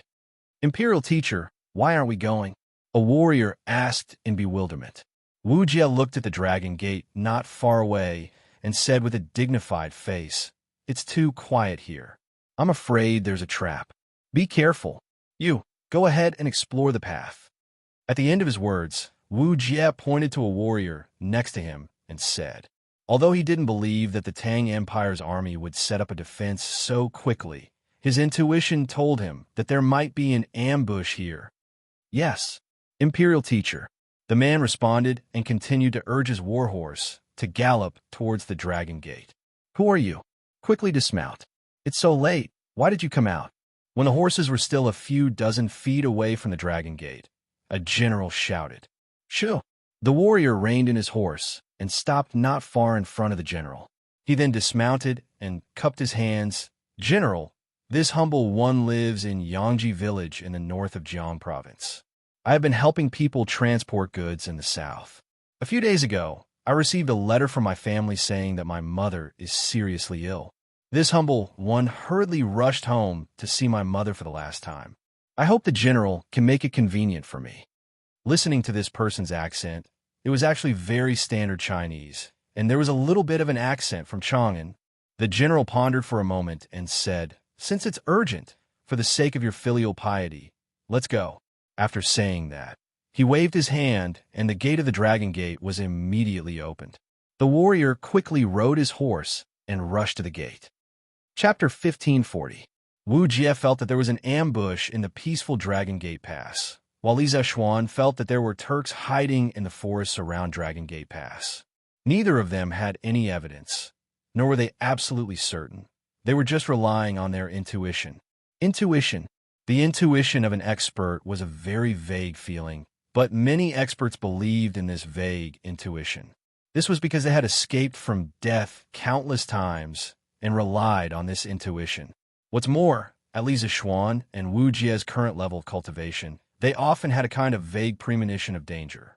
Although it couldn't be called foresight, it could only be said that their sense of danger was far sharper than ordinary people's. On the other side, Lantian County, Strange Interest Pavilion's new workshop. Have you found Little Yu? In the Datong Daily's editorial department, Ma Zhou asked a middle-aged scholar with an ugly expression. He didn't feel anything when he didn't see Li Yu at noon, but after not seeing her for an entire afternoon, he had a bad premonition. Thus, he quickly mobilized the entire editorial department to search for Li Yu. Steward Ma, we've searched the entire workshop, but we haven't found Miss Li Yu. We've also searched Plum Village and Han Village, but we haven't found her. The middle-aged scholar was an editor in the editorial department, and he had a bitter expression as he spoke. Li Yu had a lively personality and was very popular in the editorial department. Her sudden disappearance had raised the morale of the entire editorial department. Everyone had been searching for her the entire afternoon, but after searching the entire workshop, Han Village, and Plum Village, they still couldn't find any trace of Li Yu. The middle-aged scholar was also feeling very uncomfortable. How is this possible? Since little Yu came to Chong, and last year, she hasn't been to many places. Where could she have gone now? Search. Continue searching. Ma Zhou's face was gloomy as he punched the bookshelf beside him and said in a deep voice. Not to mention that Li Yu was brought into the Datong Daily editorial department by Lisa Xuan. Just by interacting with Li Yu for a year, Ma Zhou had already regarded Li Yu as his own little sister. Now that Li Yu had suddenly disappeared, he was the most anxious. Old Ma, Uncle Nyo from Plum Village said he saw Li Yu at noon. At this moment, Song Xiaoxi's panting voice came from outside the door. Then, Song Xiaoxi ran in, panting heavily. Ma Zhou was shocked when he heard this. He hurriedly stepped forward and asked excitedly, Little Four, what did you say? Did someone from the Han Village see Li Yu? Where did you see it? Huff huff. Song Xiaoxi took 2 deep breaths and replied, Master Ma, Uncle Nyo said that when he came back from Chang'an at noon, he saw Miss Li Yu riding a horse and galloping on the cement road. She seemed to be in a hurry, so he didn't know where she was going. What? Li Yu left? Ma Zhou was shocked. Then, a look of worry flashed across his face. After a while, he sighed and said, Where can this child go by herself? The middle-aged scholar from earlier couldn't help but comfort him. Steward Ma, Li Yu was able to come to Chang, and from Yuezhou alone. This means that she is very experienced. You don't have to worry too much. No matter where she goes, she will be fine. Ma Zhou waved his hand and said, All right, everyone, you can leave now. Thank you for your hard work today. I will go back to the academy and see if I can find any clues. All right, we will take our leave now. Everyone in the room cupped their fists and said, Ma Zhou nodded, and everyone dispersed. After a while, Ma Zhou also left the room with his hands behind his back and walked towards the door of the workshop. What? Li Yu left Lantian County alone on a horse? When did this happen? Yinshan, Yinhuang College. After hearing Ma Zhou's words, Mo Huai was slightly surprised. The more Ma Zhou thought about it in the workshop, the more he felt that something was wrong. Li Yu had no relatives or friends, so there was no reason for her to go on a journey alone. Thinking back to the afternoon, he seemed to have heard Mo Huai mention that Li Yu had come to Yinshan. He went back to the academy to ask Mo Huai about it. At noon, a villager from the Han family village saw Li Yu galloping on a horse on the cement road from Yinshan to Chang. Mr. Mo, I heard you say that Li Yu came to the academy. What did she come for? Ma Zhou replied and then asked hurriedly. Mo Huai frowned for a moment before muttering. Li Yu claimed that Wu Jie recognized the jade bracelet on her wrist and likely knew the whereabouts of her parents. So she wanted to go north with the Imperial Court's army, but General Qin refused, so she left. Ma Zhou was shocked. Mr. Mo, you mean that Li Yu pleaded with General Qin but failed, so she went north alone to find Wu Jie? Mo Huai nodded, then shook his head. Not entirely. Miss Liu is smart and courageous. She should know that she can't find Wu Jie in the sea of people by herself. This old man thinks that she went north to find Yamacho and wanted to rely on the Yamacho's power to find Wu Jie. How does she know where Yamacho is now? Ma Zhou was puzzled, and Mo Huai thought for a moment and guessed. Maybe she got the news from Qin Ke. The two fell into silence. After some time, Mo Huai suddenly said, Mr. Ma, do you think that Li Yu's parents have something to do with the Turks? Ma Zhou was shocked when he heard this. He widened his eyes and said, Impossible. I heard little Yu talk about her background. Her parents are definitely Han people. Although all the signs showed that Li Yu's parents had something to do with the Turks, Ma Zhou didn't dare to think in that direction. If that was the case, he couldn't imagine how painful Li Yu would be. When Mo Huai heard this, he wanted to say something, but hesitated. After a moment of hesitation, he said, Mr. Ma, don't forget, during the end of the Sui dynasty, the Central Plains was in chaos, and millions of Han people chose to join the Turks. Based on Miss Li Yu's age, she was born at a time when the world's heroes were rising. With Mo Huai unraveling the final layer of packaging, Ma Zhou could no longer retort and fell silent. According to Li Yu's story, she had been born in a time of great chaos. These countless coincidences forced Ma Zhou to believe that Li Yu's parents were related to the Turks, but he had no choice but to do so. At this moment, Ma Zhou couldn't help but feel sorry for Li Yu. If the truth was true, then Li Yu must have suffered a lot. Imperial teacher, other than a few wisps of smoke near Longmen Pass, there isn't any other smoke. It seems like there really isn't an ambush here. Night fell. At the foot of a hill in front of Longmen Pass, a warrior whispered to Wu Jie. Although they had rested for a while Wu Jie was observing the situation, they weren't feeling well because they were hungry. Originally, they had thought that after passing through the Dragon Gate, they would be able to borrow some food from the villagers. But who would have thought that Wu Jie would suddenly go crazy and refuse to come out, causing everyone to be both tired and hungry?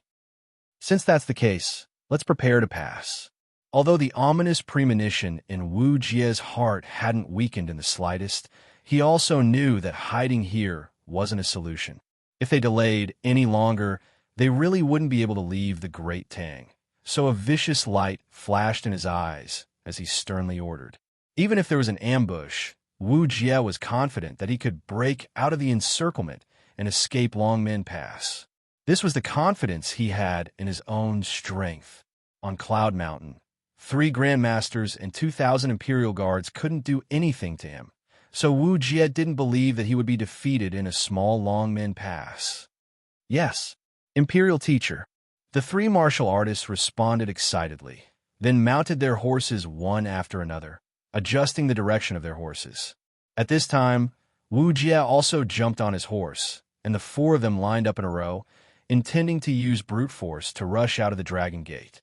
Because at this time, no matter what reason they had, the soldiers guarding the pass wouldn't let them out, so they wisely chose to break out of the pass. Charge! Seeing that everyone was ready, Wu Jie roared and took the lead. Spurring his horse forward and gripping his mace, he charged towards Dragon Gate Pass. Charge! Seeing this, the other 3 martial artists quickly followed suit, raising their weapons and following Wu Jie's lead, charged forward. Dong dong dong. The rapid sound of horse hooves suddenly exploded on the official road, and the soldiers guarding Longmen Pass soon heard the abnormal movement here. They secretly sent someone to report to Li Zishuan, then shouted in a panic, "Who is it? This is the Dragon Gate Pass. Get off your horses quickly." But the 4 people on the opposite side didn't seem to hear their warning and continued to rush toward them. Enemy attack! Enemy attack! Seeing that their warning was useless, the guards at Longmen Pass began to shout at the top of their lungs. Suddenly, more than 20 soldiers with Mo's swords rushed out from the turrets on both sides and stood in a row in front of Longmen Pass. Seeing this, the 3 Turkic warriors couldn't help but think proudly. There are only 20 Tang soldiers. How could there be an ambush? Imperial Teacher is too suspicious today, isn't he? Not only did they think so, but Wu Jie also thought so. Seeing that there were only 20 Tang soldiers lined up in front of Longmen Pass, he couldn't help but wonder if he was too nervous and thought there was an ambush. But at this moment, it was useless to think about it. The most important thing now was to get rid of all the Tang soldiers in front of them and rush out of Longmen Pass as soon as possible. Therefore, Wu Jie clenched the mace in his hand. He wanted to use this blood-stained mace to break a big hole in the fragile defense line of the Tang soldiers. Chapter 1541. Duga 9 Swords. When Wu Jie raised his mace and swung it towards Li Zixuan's head, Li Zixuan subconsciously chose to use the Duga 9 Swords broken spear style. It wasn't because the Taixia 9 Swords and Taiji Sword weren't strong, but because facing Wu Jie's mace, Li Zixuan felt that the best choice was still the Duga 9 Swords broken spear style. Because the broken spear style was a natural counter to the mace. Compared to Duguixin, Li Zixuan's cultivation was higher, his true qi was richer, and his understanding of martial arts was deeper. Therefore, in the blink of an eye, the Duga 9 Swords broken spear style had been condensed. The wind-chasing sword and the mace collided in the air. Although the broken spear style had a natural suppressive effect on the mace, the gap between the martial scholar intermediate stage and martial grandmaster stage was too great. Li Zixuan suddenly felt a huge force pass through his wind-chasing sword. And what was strange was that in addition to the huge force, Li Zixuan also felt an electric current pass through his sword, causing his hand to feel numb. Regarding Wu Jie's true qi faintly containing the power of lightning, Li Tai had mentioned it before in the telegram, but after facing it for real, Li Zixuan was still surprised by Wu Jie's ability. He quickly tried to use his true qi to neutralize the huge force and the electric current passing through his sword hilt, because if his arm was electrocuted, it was likely that it would become completely numb and he wouldn't even be able to hold his sword. Seeing that his first attack had failed, Wu Jie quickly changed his stance, changing from a vertical slash to a horizontal sweep, intending to send Li Zixuan flying with his mace. However, the Duga 9 Swords broken spear style's power lay here. Based on the opponent's instantaneous movements, the user could quickly predict the opponent's next move and make the best response, achieving the goal of defeating the enemy first. Although the Duga 9 Swords wasn't Li Zixuan's signature move, with Li Zixuan's superb talent in martial arts, Li Zixuan's Duga 9 Swords was much better than Dugu X Science. Therefore, just as Wu Jie was about to change from a slash to a sweep, Li Zixuan had already made a response. Li Zixuan's long sword moved slightly to the left. His wind-chasing sword drew a perfect arc in the air. Li's powerful broken spear style sword, spear style's mace's broken spear style, was instantly neutralized by his TSSS, this 9 swords, riding wind sword, S's S sword instantly sword first sword riding the wind riding sword, sword wind sword, sword S, sword S. The situation had changed too quickly. The surrounding soldiers had just seen Li Zixuan being suppressed by Wu Jie, but in the next moment, Li Zixuan had launched a counterattack. A youth who had just turned 20 years old had actually launched a counterattack against a martial grandmaster who had been famous for a long time. What was wrong with this world? Everyone couldn't help but have such a question in their hearts. In fact, it wasn't just the soldiers who had doubts in their hearts. Wu Jie was even more confused. At the moment when he fought with Li Zixuan, he felt that he was not fighting with one person, but 3 masters at the Grandmaster middle stage at the same time. Li Zixuan had used 3 different sword intents at almost the same time, and each sword intent had been so pure. What's more, the 3 sword intents were seamlessly linked together. Wu Jie felt like he was facing 3 people who were using 3 different sword intents. In fact, this was mainly due to Li Zixuan's 9 Taixien swords, Taiji sword, and Duga 9 swords. Using the Duga 9 swords to counter the enemy's first move, he could predict the enemy's next move, then use the Taiji sword to resolve the enemy's attack, and finally use the 9 Taixien sword to switch from defense to offense. With these 3 sword intents, Li Zixuan was far more powerful than an ordinary martial grandmaster. To some extent, His strength was comparable to a peak martial grandmaster. Good. Facing Li Zishuan's attack, Wu Jie didn't show the slightest fear. Laughing loudly, he patted his horse's back with one hand, and with the force of the recoil, his whole body soared into the sky. Thunder, Overlord Mace! Wu Jie shouted as he flew through the air, holding the mace in his hand as he spun rapidly. Lightning flashed across the mace's surface, and from a distance, it looked like a spinning wheel as it flew towards Li Zishuan. Facing such a strange attack from Wu Jie, the surrounding 10,000 soldiers were scared out of their wits, because in their eyes, how could a mortal control lightning? At this moment, Wu Jie was like a god of war descending from the heavens, insufferably arrogant and invincible. Although their hearts were all on Li Zishuan's side, none of them believed that Li Zishuan could block Wu Jie's strange attack. Kung! Pung! The wind-chasing sword and the wolf-tooth mace clashed. The wind-chasing sword let out an extremely loud sword cry, which cut through the entire night sky. Immediately after, the two collided with a loud bang. The violent zhenshi that scattered in all directions not only swept up the sand and stones on the ground, but also shook all the nearby soldiers back by more than 10 steps. Qi! Wu Jie's reaction was very fast, and his true qi was extremely vigorous. Li Zishuan was sent flying by Wu Jie's attack, and in order to stabilize his body, he quickly stabbed the wind-chasing sword into the ground. After sliding back 3 steps, Li Zishuan finally stabilized his body. At the same time, the lightning energy, several times stronger than before, entered his meridians through his palms, causing his breathing to become unstable and causing him to suffer a cultivation deviation on the spot. Gap. This was the gap between a martial scholar middle stage and a martial grandmaster. Not just a little bit, but a huge chasm. Old monster. In Li Zishuan's mind, these 3 words couldn't help but appear. The Wu Jie in front of him was indeed worthy of the title Old Monster, because he was stronger than all the masters Li Zishuan had encountered before, worthy of being the disciple of spiritual master Ling Su. With this talent, in another 10 years, the whole world will be under your control. Wu Jie didn't pursue the victory. Instead, he stood in place in his black robe, looking at Li Zishuan and using his hoarse voice to praise him. Oomph. Don't pretend to be so righteous here. The dignified Tujue imperial teacher actually took advantage of this marquee absence to sneak into the academy and commit theft. Even if you win today, you will be despised by the world. Li Zishuan clenched his teeth, forcibly calming the chaotic true qi in his body, then stood up and looked at Wu Jie, mocking him without fear. When Li Zishuan left Lantian County and brought the Sky Pheasant Brigade north to help the disaster-stricken areas clear out the locusts, he thought that when he wasn't in Lantian County, there would be Jianghu thieves who would take advantage of the Academy's weak defense to cause trouble. So he left all his guards behind.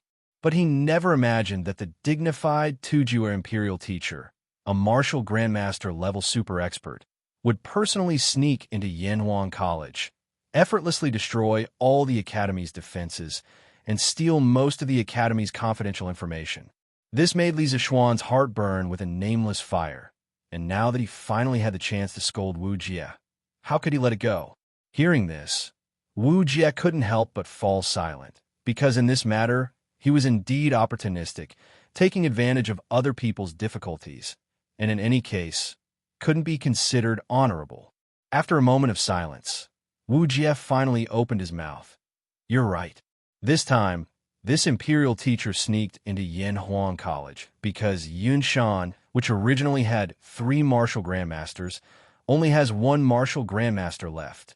But this imperial teacher isn't afraid of you 3. He just doesn't want any trouble. Taking advantage of other people's difficulties was taking advantage of other people's difficulties, and Wu Jie didn't try to hide it for the sake of face, instead openly admitting it. From this point alone, this old man could be seen as a straightforward person.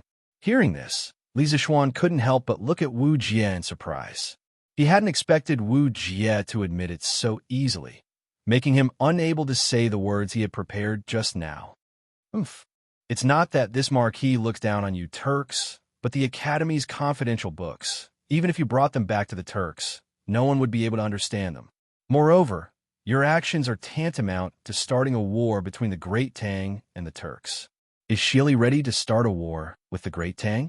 Hand over the books you're carrying today, and this marquis can spare your life. Inadvertently, Li Zishuan saw the bag on Wu Jie's back, and his face couldn't help but turn cold as he spoke in a deep voice. Huh, little baby, you've got some big words. If this imperial teacher wants to leave today, you can't stop him. Hearing Li Zishuan's words, Wu Jie couldn't help but laugh loudly. Li Zishuan snorted and said, "This marquis's cultivation is indeed lower than yours. But today, there are tens of thousands of troops lying in ambush at Longmen Pass. Do you think you can still escape? Tens of thousands of troops? Huh, little baby, you're too confident. Once this imperial teacher finishes you off, what can these tens of thousands of troops do to me?" Wu Jie sneered, a look of arrogance on his face. Although his tone was arrogant, he wasn't wrong in the slightest. Li Zishuan was the strongest in this army, and if he was defeated, no one would be able to pin down Wu Jie, and the main force wouldn't have the time to effectively encircle and suppress Wu Jie. He could rely on his lightness skills to escape from the army at any time. Saying so, Wu Jie raised his mace and leapt into the air again. The mace flashed with cold lightning as it once again smashed towards Li Zishuan's head. Last night, when he was dealing with Dugu Exin, Dugu Feng, and Mo Huai, Wu Jie's favorite move was this. 9 Taishian swords, second form, graceful grace. Li Zishuan let out a low roar, instantly activating the second form of the 9 Taishian swords. Like a giant dragon soaring through the sky, Li Zishuan shot towards Wu Jie at full speed. At the same time, in the northern part of the Great Tang Empire, Yinmen Pass, Su Tingde led the 20,000 Bing province soldiers and the imperial edict that Li Er had given to Li Zishuan. They rushed all the way to Yinmen Pass before nightfall and took the initiative to take on the task of guarding Yinmen Pass.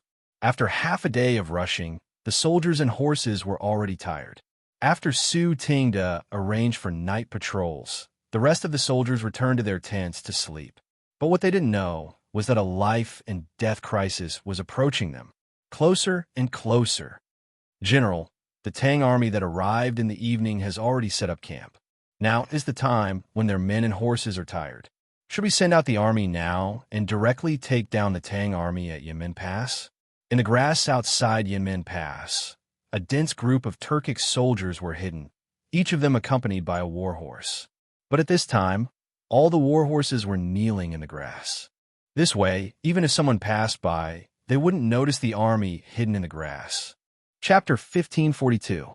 Su Tingde's 20,000 soldiers had only reached Yinmen Pass in the evening. No, to be more precise, it was 10,000 soldiers. This was because Su Tingde had left 5,000 men behind at Madu Pass and Yonga Pass. Now, he only had 10,000 men left. Moreover, after half a day of rapid marching, the soldiers were all extremely tired, and many of them were already asleep. Su Tingde felt that the Turks had chosen this time to attack, and his 10,000 men were completely incapable of stopping them. The most frightening thing was that he was holding the imperial decree that Li Erfa had given to Li Zishuan. However, he had only just arrived in the evening. Originally, he wanted to rest and reorganize for the night before transferring troops to the nearby prefectures. Who would have thought that the Tujue would launch an attack on Yinmen Pass so quickly? Go! Immediately send messengers to Yunzhou, Daizhou, and Yuzhou to ask for reinforcements. Tell them that Yinmen Pass might fall. Su Tingde's expression changed several times.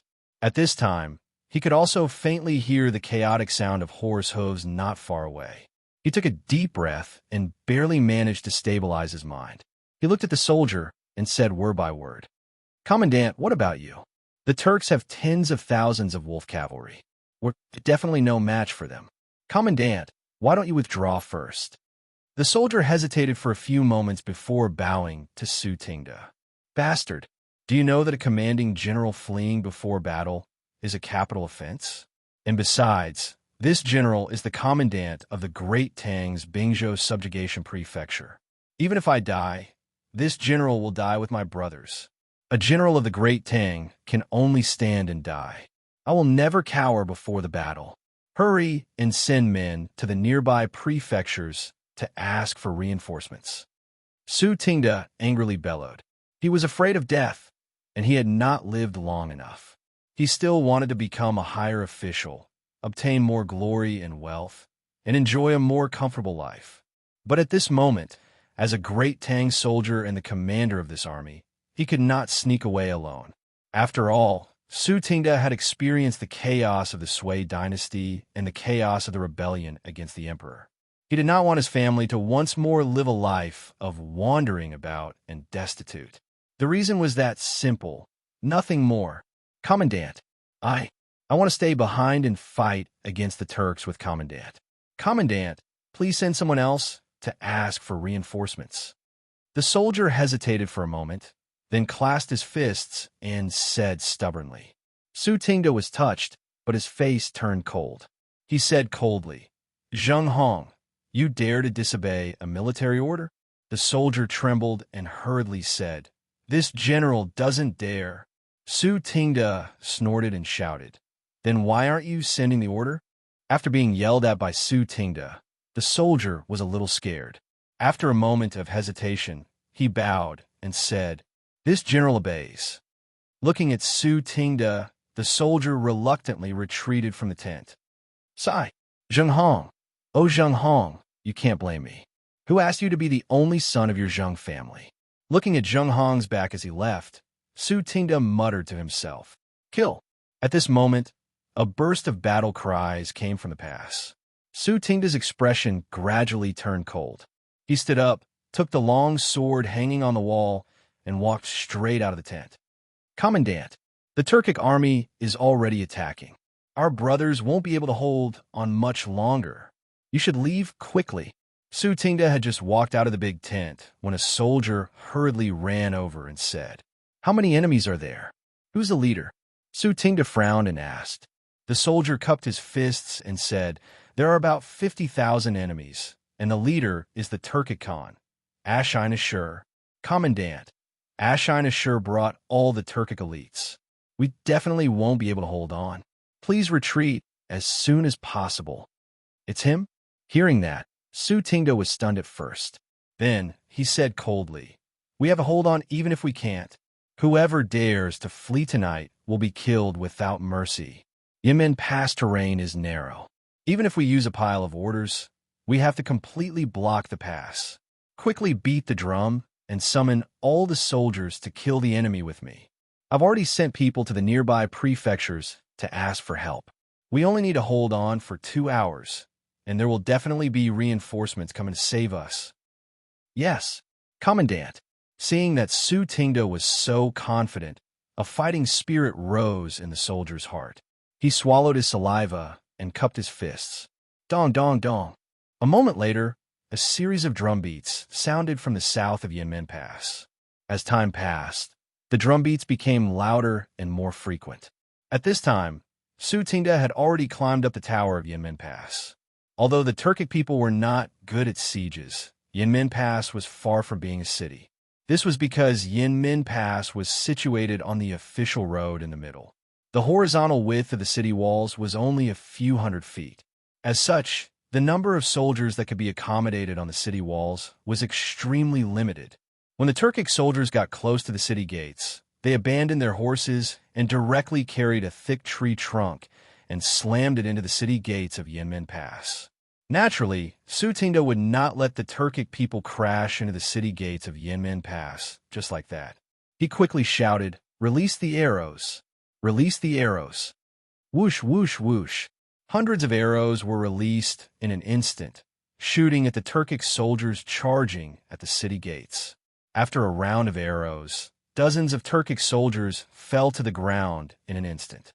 However, while the Tang soldiers on the city walls were reloading their arrows, the Turkic soldiers behind began to charge forward fearlessly again. "Hurry and release the arrows." Seeing this, Su Tingda hurriedly urged. Whoosh, whoosh, whoosh. Another volley of arrows was fired, but the results were somewhat worse this time. Only 30-some Turkic soldiers fell to the ground, but the Turkic soldiers behind them were still charging at the city gates like a tide. Su Tingda inwardly frowned.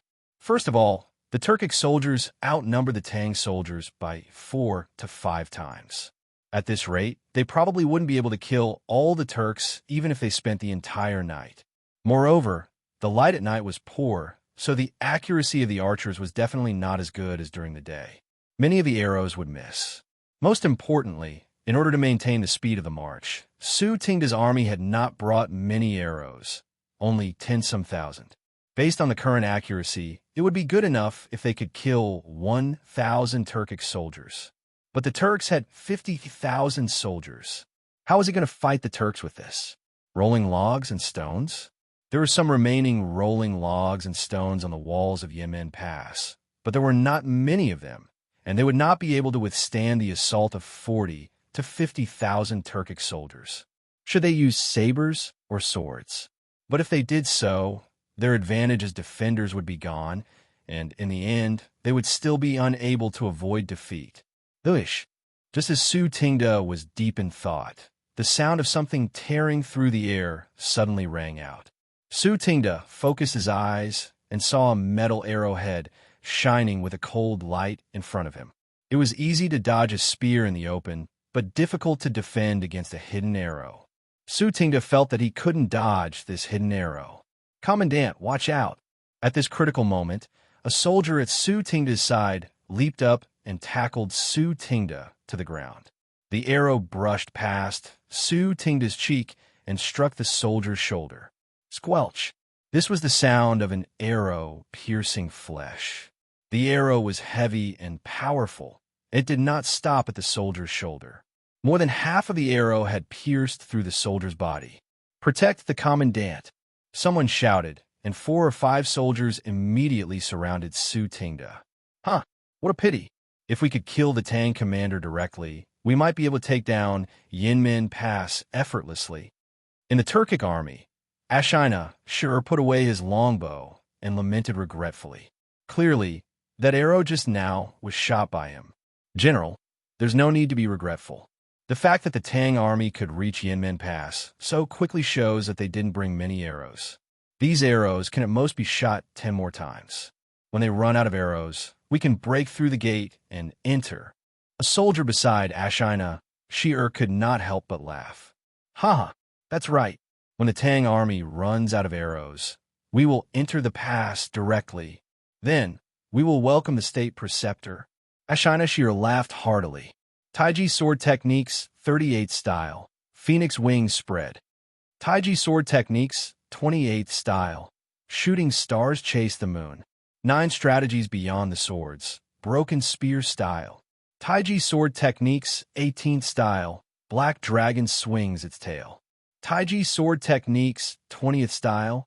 Lotus leaves whirlwind. 9 Taishian swords, 3rd style. Snow treading, leaving no trace in the snow. Taiji sword techniques, 34th style. Moon in the ocean. Taiji sword techniques, 50th style. Immortal guides the way. Over at Longmen Pass, the battle between Li Zishuan and Wu Jie had already reached its climax. After exchanging blows with Wu Jie, Li Zishuan was very clear about the huge gap between himself and a martial grandmaster. This gap was not something that could be made up with exquisite moves. Therefore, Li Zishuan wisely gave up on attacking and began to fight a defensive battle from start. With the 9 solitary swords advantage, the unparalleled defense of the Taiji sword technique, and the extreme speed of the 9 Taishian swords, Li Zishuan's figure flashed through the battlefield, not letting Wu Jie even touch the corner of his clothes. After a dozen exchanges, he actually did not suffer any external injuries. Although there were no external injuries, of course there were internal injuries. In addition to Wu Jie's powerful true qi, what annoyed Li Zishuan the most was the strange power of lightning that Wu Jie sent out with his mace. If Yang Kai were to use his true qi to resist and neutralize this thing, it would be a huge waste of his true qi. In this situation, his true qi was his life and his true qi was definitely not as vigorous as Wu Jie's, so he had to use it sparingly. However, if he completely ignored it, his arm would soon become numb from the electricity, affecting his reaction speed, and if he wasn't careful, he might even be seriously injured by Wu Jie. Therefore, although Li Zixuan had withstood Wu Jie's attacks for a dozen exchanges, this impressive achievement was not something he could be proud of, because his situation was not good. Facing Wu Jie's seemingly endless true qi, Li Zixuan's true qi was running out. Chapter 1543. Commander, you should leave. Yinmen Pass can't be defended. On Yinmen Pass, the Tang army was about to run out of arrows. Seeing this, a soldier came to Su Tingda's side and urged him anxiously. Su Tingda was unmoved and said coldly, "I would rather die than retreat." After saying that, he turned to the soldiers on the city gate tower and shouted, "Generals, listen to my order. Follow me to open the gates and fight to the death with the Turkic army. Behind us are our parents, wives, and children. Tonight, we would rather die than retreat." Su Tingda had been forced to give up the advantage of terrain and open the gates to meet the Turks. Their arrows were about to run out, and without any long-range attacks, the Turkic soldiers would be able to easily break through the gates. Rather than hastily engaging in battle, it was better to open the gates now and gather all the soldiers to engage the Turks in a battle of life and death. Rather die than retreat. Rather die than retreat. Su Tingda's words influenced the Tang army near Yinmen Pass, and they all shouted. A solemn and stirring atmosphere suddenly pervaded the air. Reporting. General, the Tang army has taken the initiative to open the gates and want to fight us outside Yinmen Pass. At the center of the Turkic army, a Turkic soldier ran over and bowed to Ashina Shirchu. "Oh, the Tang army actually dares to come out?" Ashina Shirchu raised his eyebrows in surprise. Then, his face turned cold as he said, "Pass down my order. The left, middle, and right armies move out together and take down Yinmen Pass as quickly as possible." "Yes." The soldier cupped his fists and turned to leave. Woo! Not long after, the desolate sound of a bugle horn could be heard in the open space outside Yinmen Pass. This was the bugle horn for the Turkic army to launch an all-out attack. Thus, countless Turkic soldiers mounted their horses and brandished their scimitars as they galloped toward the Tang army that had just exited the city and gotten into formation. "Listen up. Tonight, I, Su Tingda, will advance and retreat with my brothers. I swear to defend Yinmen Pass to the death."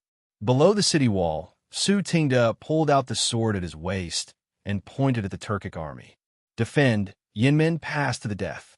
Defend Yinmen Pass to the death." As soon as Su Tingda finished speaking, the 10,000 Tang soldiers roared in unison. "Follow me and kill." Su Tingda roared as he led the charge into the Turkic army. Seeing this, the Tang army at the back quickly urged their horses to catch up. A great battle had officially begun. Su Tingda had come from a poor family, and he had relied entirely on his own abilities to reach his current position. Thus, there was no need to doubt his personal strength. Under his command, the Tang army was able to break through the heart of the Turkic army like a hot knife through butter. But the disadvantage of this was obvious. They would be easily surrounded by the Turkic army. After all, the Turkic army outnumbered them by 4 to 5 times. "Get out of the way. Wait for me to meet him." Seeing that Su Tingda was unstoppable in the army, taking down several dozen Turkic soldiers in just a few moments, Ashina Shirchu finally couldn't stand it any longer and roared. Hearing this, the Turkic soldiers around Su Tingda immediately scattered, creating an empty space. Su Tingda's eyes focused as he looked at Ashina Shirchu approaching on horseback. After a moment's hesitation, he raised his right palm to the Tang soldiers behind him and said, "All of you, withdraw as well." A general duel. In the blink of an eye, a large-scale group battle had transformed into a one-on-one duel between generals.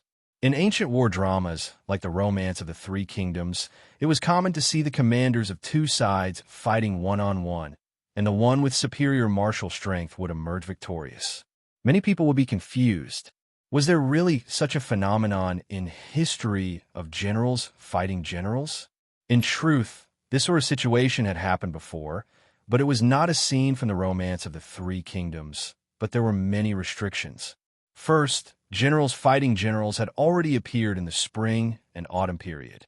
At that time, it was called Ji Shi, and after the Han Dynasty, it was called Duan General.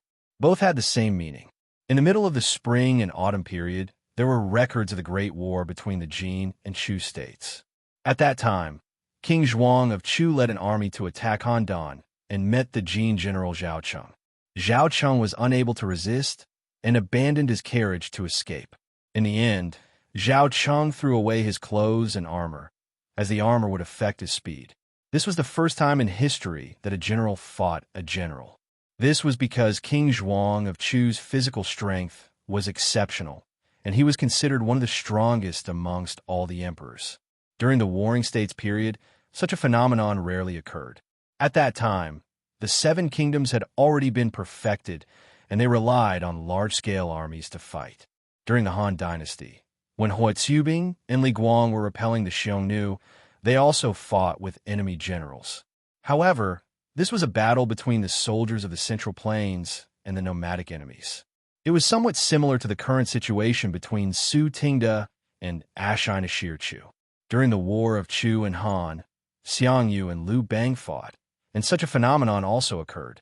However, when Liu Bang sent his own general to challenge the overlord, he was defeated by Xiongnu in 3 moves. The end of the Eastern Han Dynasty was also the Three Kingdoms period. It was recorded that Sun Tzu and Taisher Ci fought at Shunting Ridge, and Sun Tzu accepted Taisher Ci as a fierce general. There was also a duel between Ma Chao and Chao Wei. Other than that, there were no other records in the Three Kingdoms period. Generally speaking, there were situations where generals fought before a battle, but it was not as common as in ancient dramas. After all, the generals of ancient times were all well-versed in military books, and they understood the principle of a good man destroys schemes. Thus, the purpose of these generals in battle was to win. Unless they were at the end of their rope and wanted to fight to the death, they would not engage in a direct confrontation with the enemy generals. And now, to Su Tingde, he was indeed at the end of his rope. Although he had killed many Turkic soldiers, his subordinates had also suffered many casualties. If this continued, in less than an hour, the 10,000 Tang soldiers would be defeated by the Turkic army. You are called Su Tingde? Good. If this general wins against you today, you will have all the Tang soldiers retreat. If you win against this general will immediately withdraw. How about it? Ashina-Shirchu stared at Su Tingde and spoke in a booming voice. Even if you win against this Su, the army behind this Su will not retreat even half a step tonight. The soldiers of the Great Tang can only die standing, not kneel and drag out an ignoble existence. Su Tingde said with a cold expression. Hearing this, Ashina-Shirchu's face sank. He had proposed a duel with Su Tingde partly because he wanted to reduce the number of casualties on his side, and partly because he wanted to save time. After all, Wu Jie was still waiting for them. Since that's the case, this general will kill you first. Let's see if these Tang soldiers will do as you say and hold their ground. Ashina-Shirchu coldly snorted. He knocked an arrow on his bow and shot 3 arrows at Su Tingde's forehead, neck, and heart. General, be careful. Many soldiers in the Tang army cried out in alarm.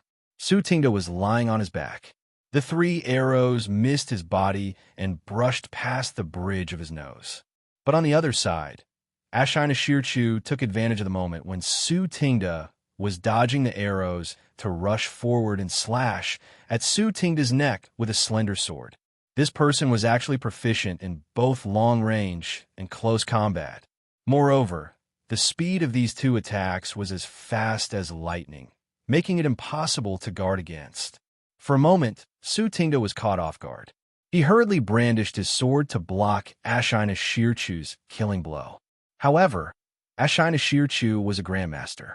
The speed of his sword was astonishingly fast. How could Su Tingda's hasty sword block it? Come, punk. First, there was the sound of metal clashing. Then, Su Tingda was sent flying by the powerful internal energy attached to Ashina Shirchu's sword and fell to the ground. In just one round, the chief general of the Tang army was knocked off his horse. The surrounding soldiers were shocked and rushed to Su Tingda like a swarm of bees, trying to protect him. But someone was faster than them. After Ashina Shirchu knocked Su Tingda back, he dashed forward and stabbed his sword at Su Tingda's throat. Su Tingda was alarmed as he hurriedly raised his sword to block in front of him. Ashinashi's sword stabbed into Su Tingda's sword. Su Tingda took advantage of the situation to retreat. With his force, he finally stood up from the ground. Under the illumination of the torches, the sword flashed, and the two of them fought again. However, although Su Tingda was not weak, he was still not a grandmaster. Ashina Shirchu was not only at a higher level than him, but he also fought in close combat, took 3 steps back, and drew his bow in one breath. With such a combination of long-range and close-range attacks, Su Tingda could not withstand it. After a few rounds, it was obvious that he was going to lose. Charge! Protect Commandant Su. When the surrounding soldiers saw this, they understood that Su Tingda wouldn't be able to hold on for much longer. Someone shouted, and immediately, more than 10,000 soldiers rushed up to protect Su Tingda. It's time to end this. When Ashina Shirchu saw that the Tang army was rushing towards him, he raised his sword and slashed at Su Tingda.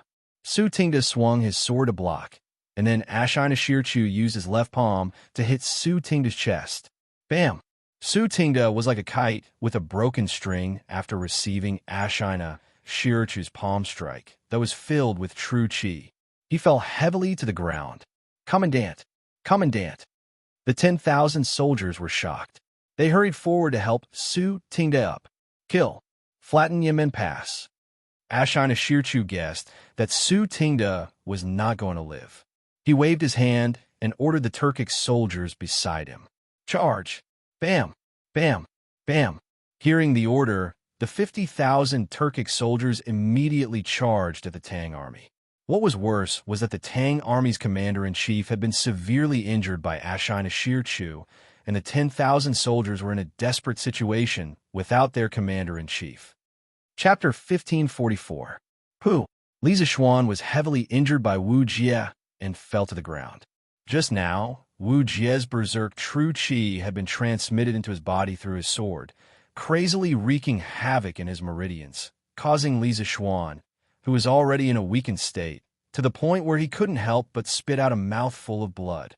The blood was also mixed with blood, clearly showing that Li Zishuan's internal organs had also been injured.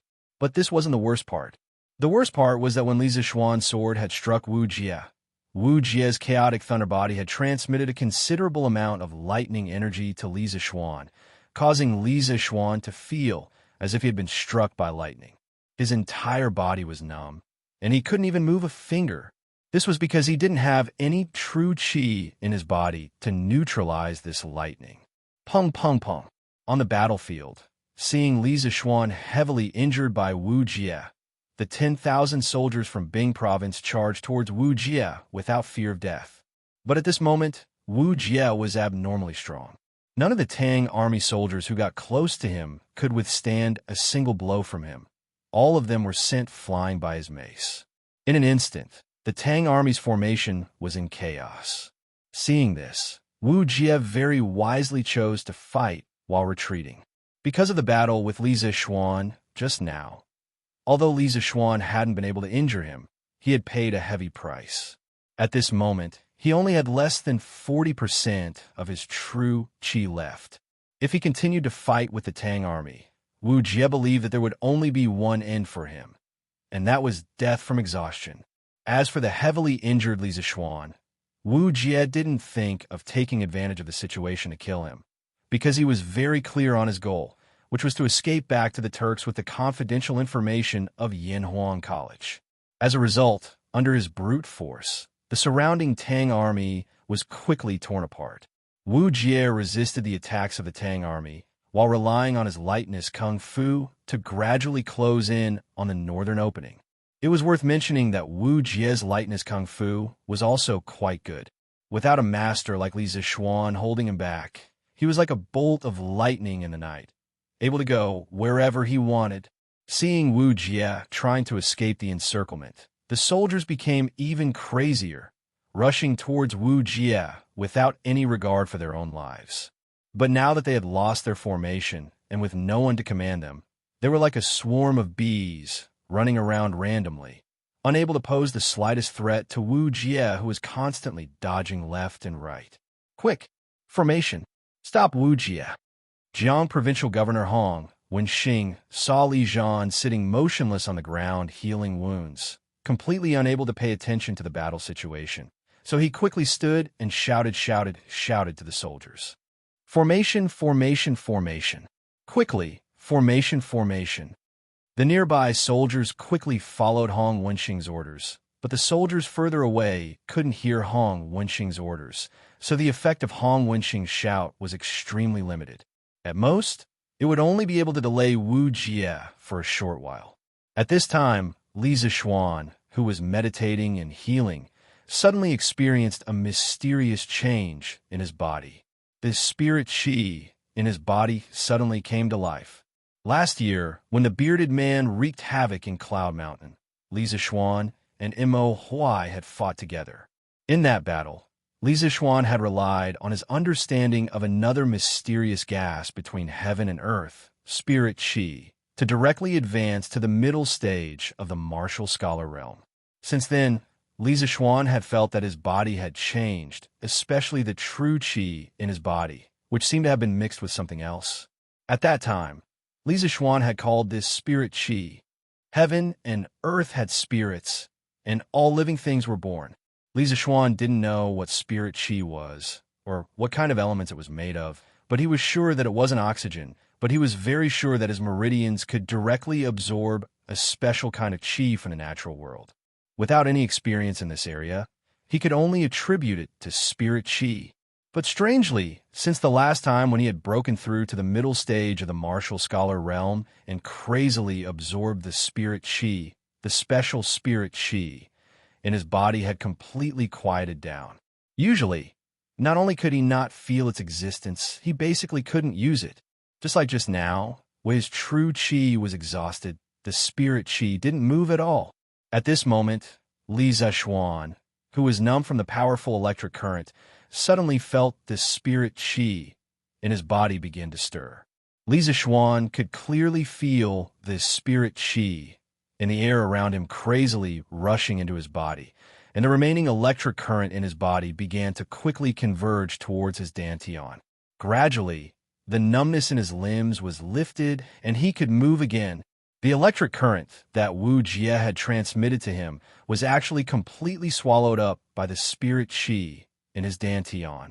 Not only that, at this moment, Li Zishuan's true qi, which had originally dried up, was rapidly recovering at a speed visible to the naked eye. It was like a small dried-up pond. Originally, it could only rely on manpower to pour buckets of water into it. But now, with the addition of more than a dozen water pumps, the dried-up pond instantly became dry and the water level began to rise. Half a quarter of an hour. In just half a quarter of an hour, Li Zishuan's true qi had been restored to 60%. Although he hadn't recovered to his peak state, for the current situation, 60% was just barely enough, because Wu Jie was about to escape from the encirclement. 9 Tai-Xian swords, 7 style, phantom, all that the heart sees is an illusion. Li Zishuan raised his wind-chasing sword and directly soared into the sky. In the sky, 8 more Li Zishuan appeared and rushed towards Wu Jie from different directions. Marquis is fine. Great. Marquis's strength has been restored. Let's see how the Turkic imperial teacher can act arrogantly now. Seeing Li Zishuan soar into the air and once again join the battle, the great Tang soldiers cheered loudly, greatly encouraged. What? Impossible. Feeling the familiar murderous intent behind him, Wu Jie hurriedly turned around, and when he saw that it really was Li Zishuan, his eyes widened in disbelief. In the last exchange, Wu Jie clearly felt that Li Zishuan's true qi had been exhausted, But now that Li Zixuan was flying towards him with his sword, how could he explain this? Could it be that in this short period of time, Li Zixuan had not only dissolved his thunder and lightning, but had also recovered most of the real qi that he had consumed in his body? How is that possible? In Wu Jie's view, this obviously didn't conform to common sense, even subverting his understanding of the world of martial arts. But now that Li Zixuan was coming at him with his wind-chasing sword, Wu Jie had to find a way to block him. Li Zixuan was using the 7 style of the 9 Taishian sword alone, not all 7 like before, so the power was naturally much lower. However, the current Wu Jie was far weaker than before. Therefore, Li Zixuan's 1 sword, no, 8 sword strikes, because there were 8 phantoms, Wu Jie had to use all his strength to deal with it. Thunder, Overlord Mace, Wu Jie shouted, and in the air, he spun rapidly with his mace in hand. Lightning flashed on the mace, and from a distance, it looked like a spinning wheel as it collided with the Li Zixuan coming from all directions. He wanted to break through them one by one, and not directly block them with his body like before. Ding, ding, ding. Every time Wu Jie's mace collided with a wind-chasing sword held by one of the phantoms, a metallic, clanging sound rang out. Relying on his movement speed secret art, Wu Jie quickly broke through the phantoms one by one, and the number of Li Zixuan's phantoms in the sky gradually decreased. Everything looked the same as before, but when there was only one Li Zixuan left, a sudden change occurred. 9 Taishian swords, 8 style, returned to origin. 10,000 swords returned to origin. When Li Zixuan's sword strikes were about to be broken by Wu Jie, his momentum suddenly changed. First, he changed direction in the air and retreated 2 meters. Then he waved his hands, and all the swords in the hands of the nearby soldiers were sucked towards him. The 8 style of the 9 Taishian swords quickly flashed through his mind, and he gathered all the true qi in his body, finally managing to display the 8 style of the 9 Taishian swords. In fact, it was completely impossible to perform the 8th move of the 9 Taishian swords in the Supreme Power middle stage. But Li Zixuan had already stepped into the threshold of the Supreme Power late stage, so he could finally perform the 8th move. More than 20 swords floated in front of Li Zixuan, and Li Zixuan's long hair fluttered without any wind. Drawing a circle with his hands, he used all the true qi in his body to shake off the 20 swords, and quickly sent them flying towards Wu Jie. Seeing this, Wu Jie was shocked and hurriedly waved his mace to defend himself. With a series of ding-ding-ding sounds, almost all of the swords were deflected by Wu Jie's mace. But this was only almost. There was still a fish that slipped through the net. Qi. One of the swords very luckily dodged Wu Jie's all-around attack, and with a qi sound, cut open the black package on Wu Jie's back. Suddenly, the white papers and books scattered all over the ground, and all the confidential information in the package fell to the ground. Wu Jie wanted to pick up the papers and books on the ground, but Li Zixuan didn't give him the chance. With a loud shout, Li Zixuan used the Tai Chi sword's Azure Dragon out at sea on Wu Jie's face. When the rest of the soldiers saw this, they knew that now was their best chance to kill Wu Jie. So without waiting for Li Zixuan's orders, they formed the Immerse sword formation and rushed towards Wu Jie's position. Wu Jie dodged Li Zixuan's Azure Dragon out at sea, and then looked at the Yanhuang College's confidential information that was scattered all over the ground. He gritted his teeth, knowing that it was impossible for him to take all these things away today, because the Tang army had already formed the formation and was about to surround him again. Great Tang Marquis Yong, and you really are different from other cultivators. Today, this master has underestimated you. Wu Jie looked deeply at Li Zixuan, then his feet moved slightly, and in the blink of an eye, he retreated several dozen feet away. He was actually preparing to escape. Li Zixuan wanted to give chase, but suddenly felt a sense of exhaustion in his body. His physical strength had been completely overdrawn. Besides, if a martial grandmaster wanted to escape with his current strength, he wouldn't be able to catch him no matter what. Fortunately, the Academy's information was recovered. This was the last thought in Li Zixuan's mind before he fainted. Yinmen Pass. The battle here had already entered a white-hot stage, but the Tang army's defeat was becoming more and more obvious. The number of soldiers left on the battlefield was decreasing, and the Tang army's commander, Su Tingda, had already been seriously injured and was in a coma.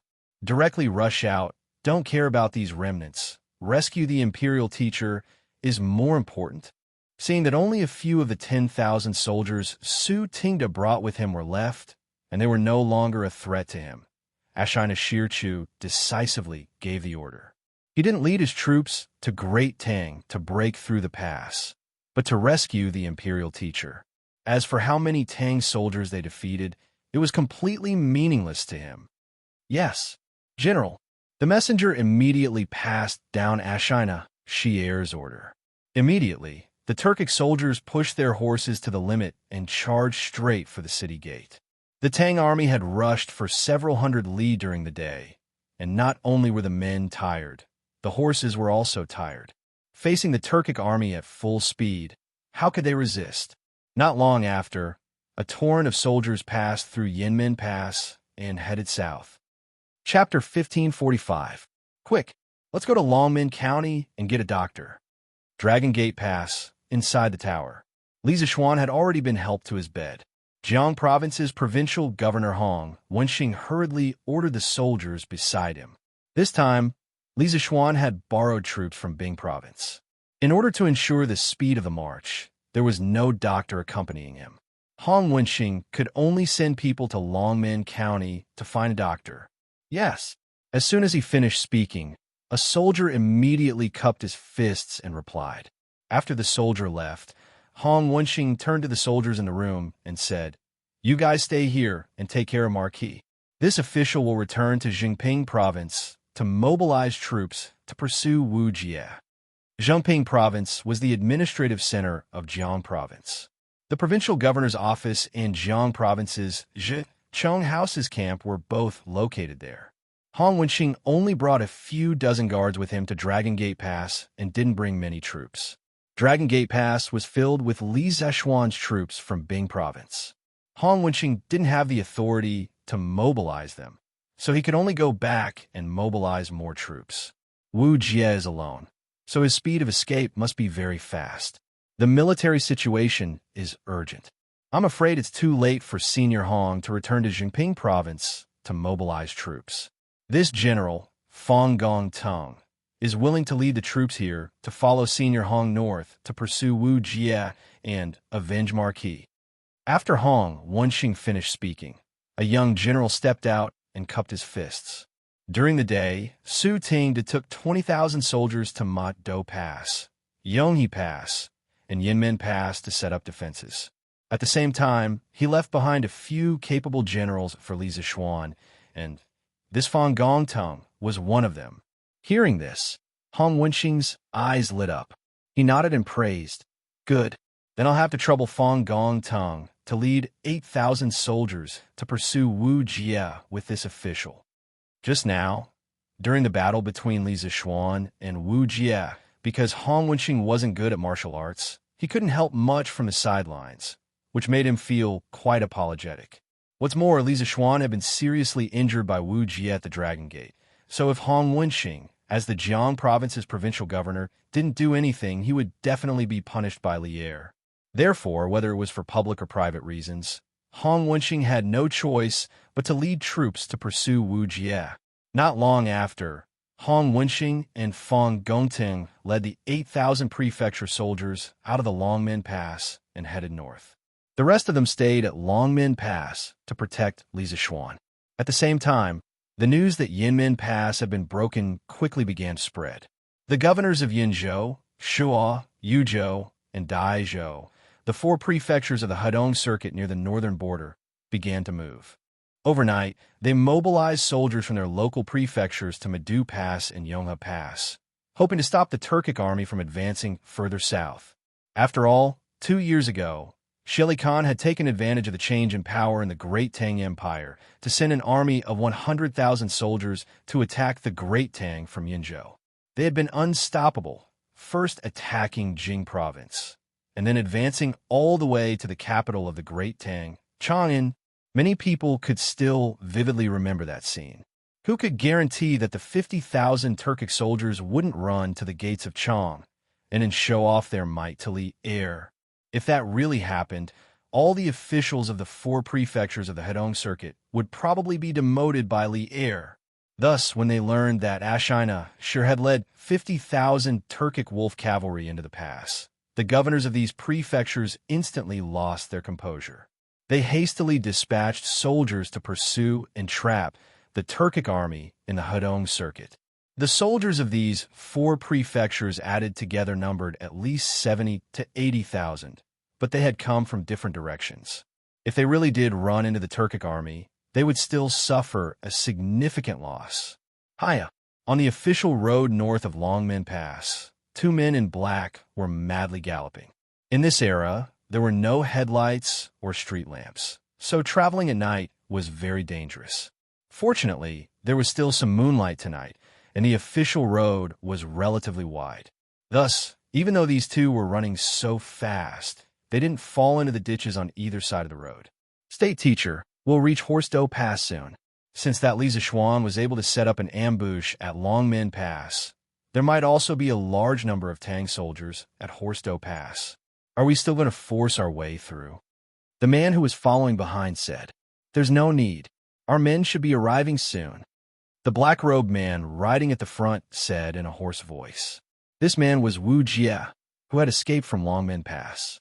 The other man was an experimental subject that Wu Jie had released at the beginning to see if there was an ambush at Longmen Pass.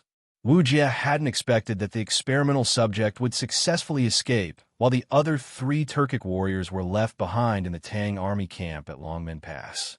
The warrior in black couldn't help but be alarmed by these words. He couldn't help but whisper, "Our men? Did the Khan send people to the Tang Empire to pick us up?" Wu Jie didn't respond. It wasn't that he didn't hear it, but that he wasn't in the mood to answer this question. Right now, his mind was full of Li Zishuan. To be more precise, he was thinking about Li Zishuan's last counterattack. During the time he escaped from Longmen Pass, Wu Jie had already deduced countless times in his mind, but the result of each deduction indicated that after Li Zishuan was knocked down by him, it was impossible for Li Zishuan to prepare a second round of attacks in such a short time. This was because Li Zishuan was only at Grandmaster middle stage, so it was impossible for his true qi to be so vigorous.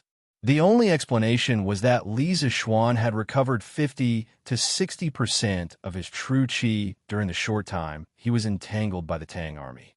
But how was that possible? This kind of recovery speed was something that even Wu Jie himself couldn't achieve. So how could Li Zishuan, who was only at Grandmaster middle stage, do it? The more he thought about it, the more he couldn't understand. So Wu Jie had no choice but to give up. But what made him feel regretful was that the books and confidential information he had stolen from Yinhuang College with great difficulty had been cut open by Li Zishuan's returning to origin. This meant that his mission to infiltrate the Tang Empire had completely failed. This made Wu Jie very unwilling to accept.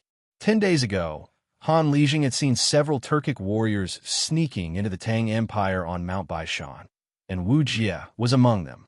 At the end of June, a locust plague had broken out in the Guangzhou region of the Tang Empire. Shili Khan saw this as an opportunity, so he sent Wu Jie to infiltrate the Tang Empire to see if there were any good opportunities. After entering the Tang Empire, Wu Jie had originally planned to go straight to Chang and city, but along the way, he had heard many people talking about how Li Zishuan had led the Sky Rooster Brigade to eliminate locusts in the northern provinces. In fact, the Turks had many spies in the Tang Empire, so Wu Jie naturally knew about Li Zishuan, a rising star in the Tang Empire. So when he heard that Li Zishuan had gone north to eliminate locusts, he immediately had an idea to weaken the Tang Empire's strength and strengthen the Turks' national strength.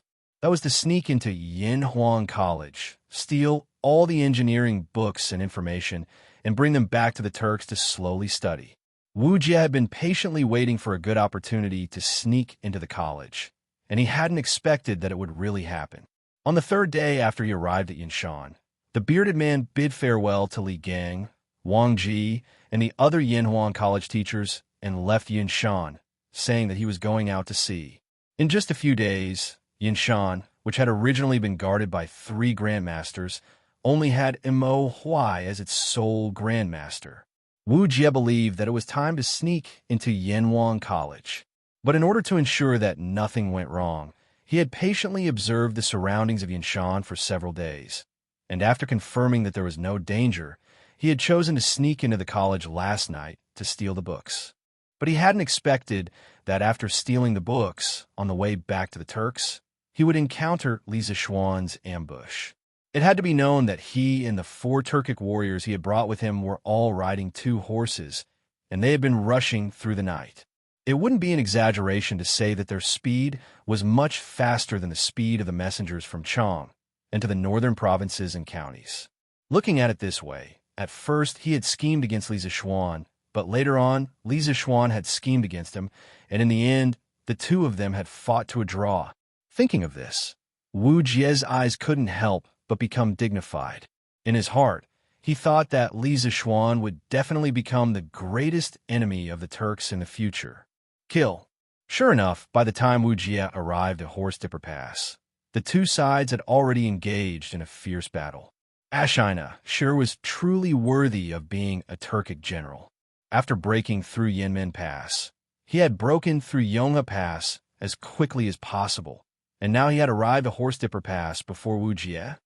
Hiya!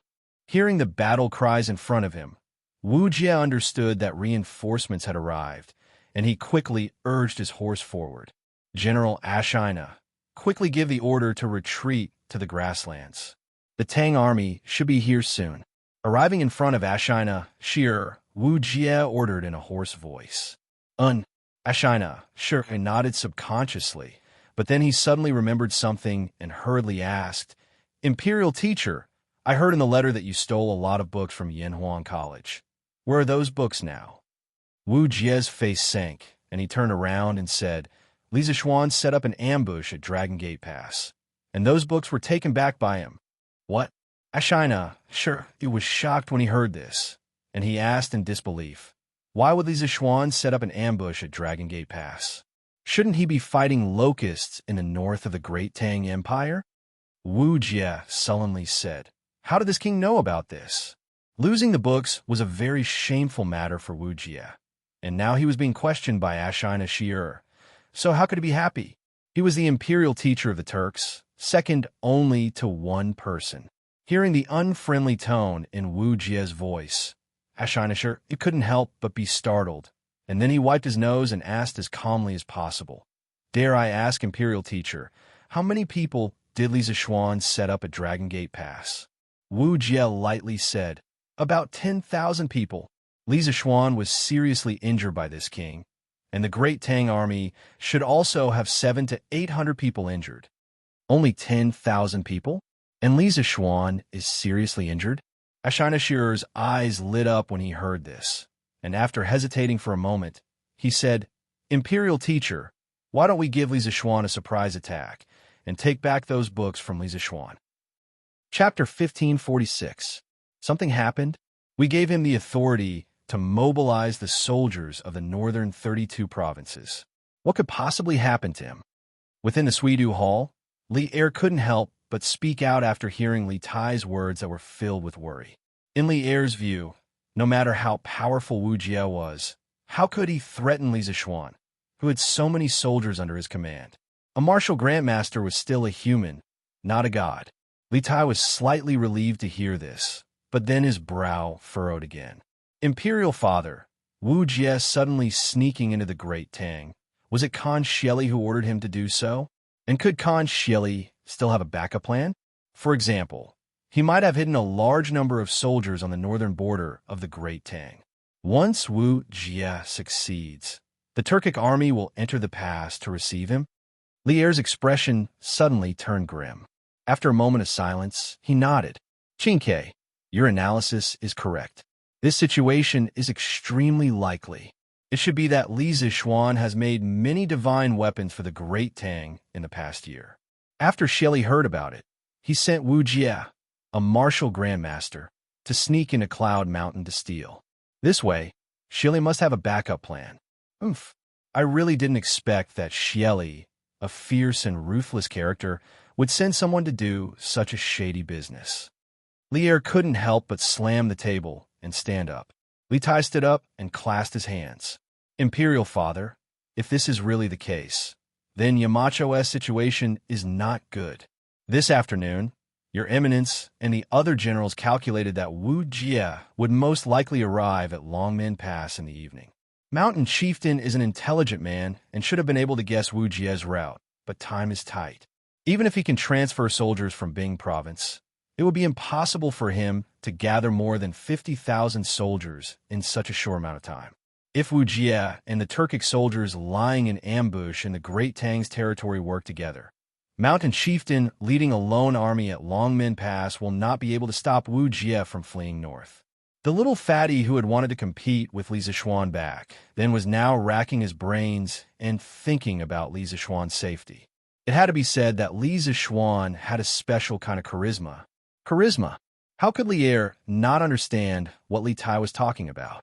Li Zixuan was the most promising talent of the Great Tang's younger generation.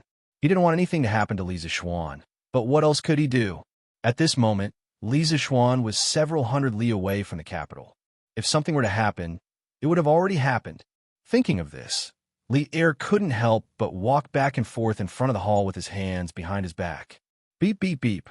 At this moment, the telegraph on the small square table beside Li Tai suddenly beeped. Swish, swish. Both father and son turned their gazes to the telegraph at the same time. Soon, Li Tai came back to his senses. He quickly picked up a pen and paper and began to record. A moment later, the telegraph stopped beeping. Li Er quickly asked, How is it? Is it from Li Zixuan? Father, it's not a telegram from Yamacho. Unexpectedly, Li Tai shook his head. Seeing the doubt in Li Er's eyes, he quickly explained, It's from Meng Wenhao. As he spoke, Li Tai had already sent out a string of codes to indicate that he was beside the telegraph. Oh, is it news about Shu Bao, Jijia, and the others? Li Er's eyes narrowed as he asked in a deep voice. Li Tai nodded and said, It should be. Beep, beep, beep, beep. As soon as he finished speaking, the telegraph beeped again. This time, the telegraph beeped for a long time. Li Er looked on anxiously from the side. The main reason was that he couldn't understand this non-human language, so he felt that time passed very slowly. After some time, the telegraph finally stopped beeping. Li Er knew that Li Tai was going to start translating the codes, so he didn't say anything to disturb him. However, as Li Tai compared the translated codes to the code book, his expression gradually became serious. Seeing this, Li Er's heart sank. He quickly asked, Qin-Ke, is there a change in the situation at the front line? Li Tai took the paper with the translated report and stood up. With a solemn expression, he said, Imperial Father, General Qin's army has already arrived at Puzhou. Just a moment ago, the scouts at the front sent news that the Turkic army of 50,000 is attacking Yanmen Pass. Yanmen Pass has been broken, and the armies of Yinzhou, Daizhou, Yuzhou, and Shuozhou have all moved to stop the Turkic army from continuing south. What? The Turkic army of 50,000 broke through Yanmen Pass? Li Er's expression changed. He rushed in front of Li Tai and asked, Then what about Li Zixuan? Did he stop Wu Jie and take back the information about Yanhuang College? Li Tai handed over the paper with both hands and said, Replying to father, Wenhao said that the situation at Yanmen Pass is still unknown. General Qin and his troops are marching through the night towards Yanmen Pass. They are estimated to arrive at Yanmen Pass in the middle of the night. When the provincial governors of the 4 provinces in the north found out that Yanmen Pass had been breached, they dispatched many messengers riding fast horses down south, telling the various provincial governments to make preparations to guard against the Tujue. Therefore, although the army led by Qin Xiong, Cheng Yaojin, and Yuqi Jingde were still in Puzhou, the scouts they sent out were able to receive the news that Yanmen Pass had been breached in the north. Good. Immediately send a message to Shu Bao. No matter what, we can't let the Turkic army receive Wu Jie and take the books out of Great Tang. Li Er's face was as calm as water as he nodded and ordered. Li Er wasn't worried about an army of 50,000 Turks entering the Great Tang. After 2 years of recuperation, the Great Tang could be considered a powerful army. It was impossible for a mere 100,000 Turks to reach Chang, and in the 9th year of Wuda to happen again. His main concern was that after receiving Wu Jie, the Turks would flee back to the steppe with the Academy's secrets. If that really happened, the Academy's secrets would truly be lost. Yes, father, Li Tai replied and quickly sat down beside the telegraph machine to continue sending messages. A few hundred li away from Chang and Baoding County in Puzhou, both sides of the official road were filled with soldiers. They were taking a temporary rest. General Qin, His Majesty wants us to rush to Longmen Pass. We can't let the Turkic army meet up with Wu Jie and take the books out of Great Tang. Meng Wenhao took out a piece of paper and cupped his hands in front of Qin Xiong and Yu Qigong. Qin Xiong couldn't help but nod. His Majesty can also see that Wu Jie will definitely pass through Longmen Pass. Since that's the case, let's continue our march. We must reach Longmen Pass within 4 hours. Not only were Li Er, Li Jing, and the others able to predict that Wu Jie might encounter Li Zishuan at Dragon Gate Pass, Qin Xiong, Cheng Yaojin, Yu Qijingde, and the others, who had experienced hundreds of battles, could also predict this. Therefore, the route of their army was very clear. After leaving Chang and City, they went straight to Dragon Gate Pass, basically taking no detours.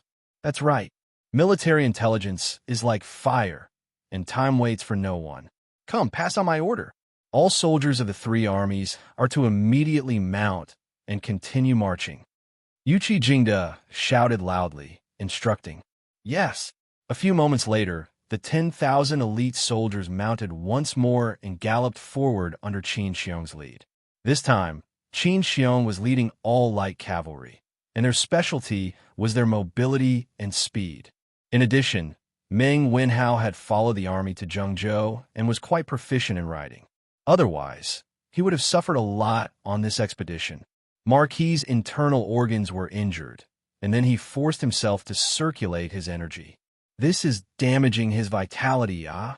This old man doesn't know martial arts, so I can only give Marquis a calming and nourishing medicine.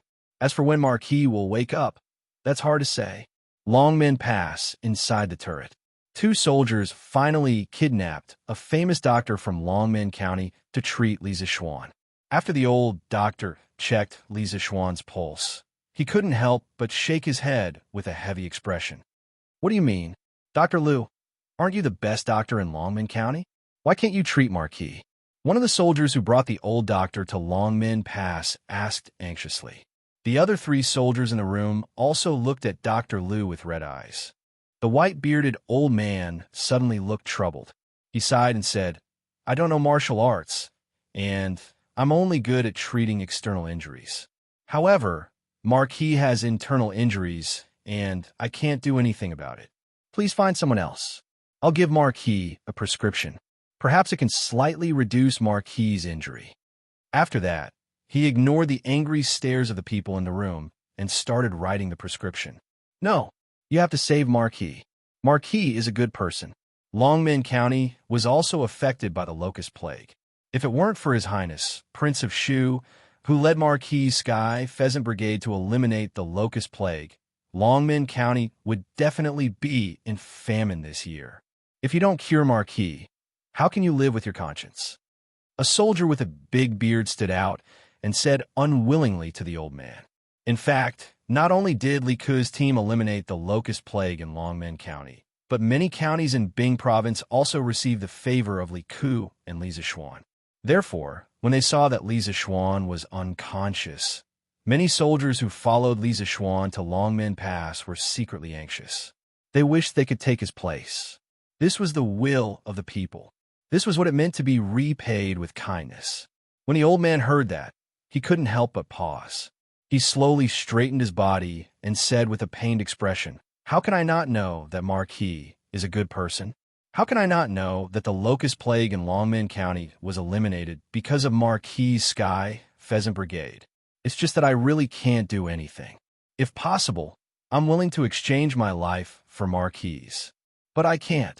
If you want Marquis to wake up as soon as possible, You have to find an inner force expert who is proficient in the art of healing. According to what I know, I'm afraid only Dr. Sun is qualified to do it. Dr. Sun? Dr. Sun should still be in Chang'an. How can he make it in time? The soldier with the big beard couldn't help but ask. Lieutenant Liu, this is bad. A large number of cavalrymen with torches have been spotted 20 miles to the north. They are rushing towards Longmen Pass. At this moment, a soldier ran in quickly and bowed to the bearded soldier with cupped fists. It turned out that this guy was a lieutenant of the Bing province barracks. What? A large number of cavalrymen are approaching Longmen Pass. Are they soldiers from other places? The bearded lieutenant's eyes widened. His heart skipped a beat, and he suddenly changed his expression. I can't see clearly which place they are from, but their marching speed is very fast. It won't be long before they reach Longmen Pass. The soldier cupped his fists and replied. The bearded lieutenant's face darkened. He said, let's go. Follow me to the city tower to take a look. Then, he remembered the white-haired old man beside him. He said, Dr. Liu, you don't have to worry. After you finish writing the prescription, someone will send you back to the county. Even if they are the enemy, they won't be able to hurt you. The old man shook his head and said calmly, Lieutenant Liu, you can go. I've lived to this age. What's there to be afraid of? The bearded lieutenant couldn't help but nod. He secretly thought that this old man was a good person. He must pay more for the consultation fee later. At that moment, the bearded lieutenant led 2 Mansion soldiers out of the door. Chapter 1547. If the other party is really the Turkic army, how can the 1,000 soldiers here be their opponent? It's no secret that the Turkic state preceptor covets Marquis's knowledge. If he sees that Marquis is unconscious, not only will he take away all the books in Yanwan College, he might even capture Marquis and bring him back to the Turkic Empire. At that time, Marquis will still not be able to escape death. After listening to Dr. Liu's words, the bearded lieutenant's eyes widened, and he said anxiously. When Dr. Liu heard this, he suddenly had a difficult expression. Lieutenant Liu, Marquis's current situation is definitely not able to withstand the bumpy journey. This place is at least a dozen miles away from Longmen County. If you send Marquis back to the county, if you go too fast, Marquis might directly lose his life on the way. If you go too slow, the Turkic army will most likely catch up with Marquis. The result is the same. This old man has said everything. As for how to decide, I ask Lieutenant Liu to think thrice before you act. The bearded lieutenant opened his mouth and was so anxious that he almost cursed. In this situation, if he stayed, he would definitely die. If he escaped, he would also definitely die. It wasn't an exaggeration to call it a hopeless situation. What choice did you ask him to make? What thrice? Even if he thought 100 times, he still couldn't do it. In addition, not only did Li Zishuan have a high position and power, but he was also deeply loved by the people of the Tang Empire. When it came to the life and death of Li Zishuan, the bearded lieutenant really didn't dare to take the risk. Just think about it. If Li Zishuan died because of his wrong decision, not only would Li Er and the people of the world not forgive him, he wouldn't be able to get past himself. Therefore, at this time, the bearded lieutenant was hesitant. Speaking of which, if he had to risk his own life, he wouldn't hesitate to do it. He wasn't afraid of death. Lieutenant, this subordinate has a plan. Just when the bearded lieutenant was as anxious as an ant on a hot pan, the soldier who came to report suddenly said, Oh, what plan? Say it quickly. What time is it now? Bai Qi, you still want to keep me in suspense? When the bearded lieutenant heard this, he resisted the urge to slap the back of the latter's head. Lieutenant, I just remembered. The soldier shrunk his neck and quickly said, Lieutenant, there is a cellar under the Longmen Pass. We can hide Marquis in the cellar and send someone to look after him. This way, even if we all die in battle, the Turkic army might not be able to find Marquis. Cellar? There was a cellar under the Dragon Gate? Why didn't I know about it? The bearded lieutenant said in surprise. They were all soldiers from Bing Province's Zhichong House. They had never been to Longmen Pass before, so they naturally didn't know the specific situation here. The soldier named Bai Qi replied, Lieutenant, My cousin used to be stationed at Longmen Pass. Of course, I know the situation here. We can hide Marquis in the cellar. This way, the Turkic army won't find him and Marquis won't be injured. Furthermore, Provincial Governor Hong and Fong Kanjun led people to chase after Wu Jie. If those torches really belong to the Turkic army, Kanjun and the others would definitely see them. They might even be rushing over to Longmen Pass right now. As long as we can hold on until Kanjun and the others return, we have hope of holding on until reinforcement from other places arrive. Hearing this, the bearded lieutenant couldn't help but nod and say, "Good. We will immediately move Marquis to the cellar. Remember, you're not allowed to mention this to anyone else. Violators will be punished according to military law." This matter concerned Li Zixuan's life, so the bearded lieutenant had to be careful. He felt that the fewer people who knew about Li Zixuan's hiding place, the better.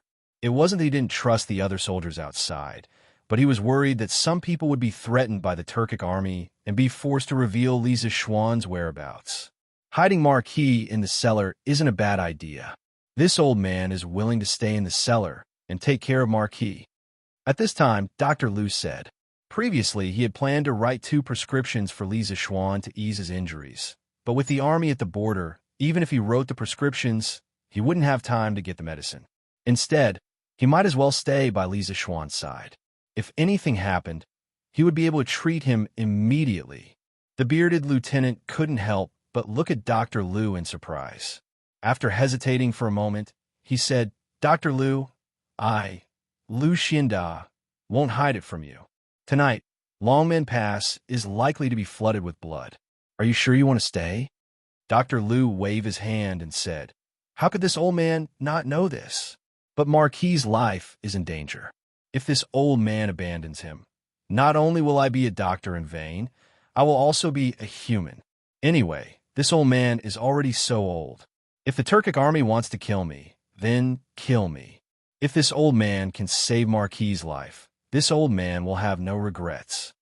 When Lieutenant Liu Xianda heard this, he couldn't help but be slightly moved. He solemnly bowed to Dr. Liu and said, "Dr. Liu is benevolent and righteous. If this old man is lucky enough to survive this battle, he will definitely repay today's kindness in the future." Dr. Liu saved Li Zixuan, which was a disguised redemption for him. Of course, he was grateful from the bottom of his heart. Lieutenant Liu is too polite. This is what I should do, Dr. Liu said as he cupped his hands in return. Liu Xianda nodded and no longer talked nonsense. Several people carefully helped Li Zixuan up from the bed and prepared to send him to the cellar. "Lieutenant, these books from Yanhuang College. Should we also move them to the cellar?" Sergeant Li Zixuan followed behind them. At this time, he glanced at the pile of books on the square table in the room. They were the books that Li Zixuan had taken from Wu Jie. He quickly asked. Liu Xianda's figure paused and said with a serious expression, "Move. Of course we have to move them. These precious books from Yanhuang College must not be taken away by the Turks." In fact, Liu Xianda wanted to burn all these books because burning them was the safest way. However, without Li Zixuan's permission, he didn't have the courage to burn these books. "Yes, Lieutenant. Lieutenant, the Turks are here." After about 15 minutes, Liu Xianda stood on the tower again. The torches in the north were less than 3 miles away from Longmen Pass. Liu Xianda's eyes narrowed. He turned around and looked at the more than 1,000 soldiers behind him and shouted, "Everyone, listen to me. Tonight, we will defend Longmen Pass with our lives. We are not fighting alone. As long as we can hold on for a few minutes, our reinforcements will arrive. At that time, everyone will have a share of the credit for defending Longmen Pass." 1,000 soldiers against at least 30 to 40,000 soldiers would definitely be weaker. In order to stabilize the soldiers' morale, Liu Xianda could only say so. In fact, he didn't even know if there would be reinforcements. "Yes, we will defend Longmen Pass with our lives." The soldiers didn't know this. When they heard Liu Xianda's solemn vow, they all responded with vigor. "Lieutenant, look, are those Adjunct Fong's men?" Bai Qi pointed to the northeast and shouted. Liu Xianda quickly turned around and took a closer look. He saw a black torrent about a mile away from the Dragon Gate. It was rushing toward the Dragon Gate at a high speed. They were too far away, and this group of people didn't have any torches. Therefore, they didn't notice that there was an army in front of the Torch Army. It's Adjunct Fong. It must be them. Adjunct Fong and Provincial Governor Hong are very familiar with this official road. They can march with a little moonlight, but the Turks are definitely not like them. Therefore, this group of people must be Adjunct Fong and his men, Lu Xianda said excitedly. Bang, bang, bang. As the army continued to approach, it didn't take long for some sharp-eyed soldiers to see the appearances of some of the people in the army under the faint moonlight. Someone cheered, Adjunct Fong. It's Adjunct Fong. Adjunct Fong is back. Longmen Pass is saved. Open the city gate. Lu Xianda also saw it clearly at this time and ordered decisively. Yes. Soon, 2 soldiers bowed and ran down the city tower to open the city gate. Bang, bang, bang. After a while, the army finally arrived at Longmen Pass. Seeing the city gate open, they galloped into the pass without hesitation. Quick, close the city gate. The Turk army is coming this way. The leader of the army was indeed Fong Gongting. Seeing that everyone had entered the pass, Fong Gongting shouted anxiously. Creak. Naturally, there were soldiers who went to close the city gate. Lu Xiandao went up and bowed to Fong Gongting and Hong Wenqing. Then he asked, Adjunct Fong, why are you back? Let's talk at the side. Fong Gongting wiped away his sweat and began to walk up the stairs. As he walked, he said, Adjunct Fong and I followed Wu Jie. Governor Hong and I pursued Wu Jie the entire way, but we didn't expect that just as we were about to reach Ma Do Pass, we would discover that the Turkic army was fighting with the soldiers of the Bing province barracks. I originally wanted to go to their aid, but by the time we arrived, the battle was already nearing its end. Moreover, not long after, Wu Jie and that Turkic general mounted their horses and prepared to continue south. Governor Hong and I immediately ordered the army to turn around and return as quickly as possible. So that's how it was. Hearing this, Lu Xianda nodded thoughtfully. Fong Gongting hesitated for a few moments before continuing. I also heard some bad news. Yinmen Pass has been breached, and Commandant Su has most likely been killed. What? Yinmen Pass has been breached. When Lu Xianda heard this, his face was filled with shock. Fong Gongting, his face sorrowful, nodded and softly said, It was breached tonight. Lu Xianda was dumbfounded. Hong Wenqing asked, How are marquee injuries? Where are they now? Lu Xianda frowned and thought for a moment before replying. Marquis is seriously injured and unconscious. This general has already invited the best doctor in Longmen County to treat him. However, Marquis injuries are mainly internal, so the doctor can't do anything about it. He can only temporarily alleviate Marquis pain. Marquis can't be shaken right now. To prevent any accidents, I have already sent Marquis to a quiet place nearby. Once the Turkic army is fended off, we will invite famous doctors to treat Marquis. Hong Wenqing's expression turned solemn as he muttered, His injuries are actually so serious? It seems that we have to win this battle. Chapter 1548. Arrows shot out, logs and stones tumbled down, and the area in front of Longmen Pass quickly turned into a scene of carnage. Hundreds and thousands of Turkic soldiers fell at the foot of the gate tower. The sounds of charging and miserable howls mixed together, and the originally quiet night sky was no longer peaceful. In a village near Longmen Pass, the villagers who were sleeping soundly were woken up by the loud battle cries. They went out and saw flames in the direction of Longmen Pass. They panicked. There's a battle. There's a battle at Longmen Pass. Are the Turks here? Quick, mother of the children, quickly take the children out and escape to the county. Master, are you crazy? Longmen County's gate is already closed. What's the point of us escaping there? Then let's escape to the mountains. Otherwise, when the Turks enter the village, they'll definitely capture us and send us to the grassland to work as laborers. Yuda Zhuang, what are you waiting for? There's a battle at Longmen Pass. Grab your weapons and go help out at Longmen Pass. Ah, Li Zheng, you want to go to Longmen Pass? What if the Turks are attacking Longmen Pass? Turks? If they're Turks, we have to go. Do you know who the general guarding Longmen Pass is? It's Marquis Yongin, who was the one who saved our village. It's Marquis' Sky Rooster Brigade. If you don't help Marquis today, I'll see if you can live with your conscience. What? Marquis is at Longmen Pass? How is that possible? Why not? Ringui went hunting in the mountains today and met Marquis on the way. Marquis was leading an army to enter Longmen Pass. Now that someone is attacking Longmen Pass, Marquis must be in danger. If you're a man, grab your weapons and follow me to help Marquis. As for the women and children, run to Yamacho to hide. Sai, isn't that Ringui? Ringui, where are you going? Wait for us to go together. Xiu Village. This was Shui Ringui's hometown, Longmen County Xiu Village in Jiang Province. Shui Ringui had long heard the battle cries from afar. At this moment, he had already carried his bow, feather arrows, and Modeo on his back and walked quickly towards the village entrance. Hearing someone calling him, he stopped in his tracks and turned to look at the burly man. He replied, Gao Lijing, I'm on a Longmen Pass to take a look. Tell the villagers to bring along hunting bows if they have one. It's the best thing to use to defend the city. Besides, Uncle Yu with Marquis around, the Longmen Pass won't be breached. The army from the county will be here soon. You don't have to rush Aunt Yu and the rest into the mountains. It's not safe in the mountains at this time of the night. After saying that, Shuerage did not care about what the two of them thought. He immediately turned around and rushed toward the Dragon Gate. Sai, Ringui, just you wait, be careful.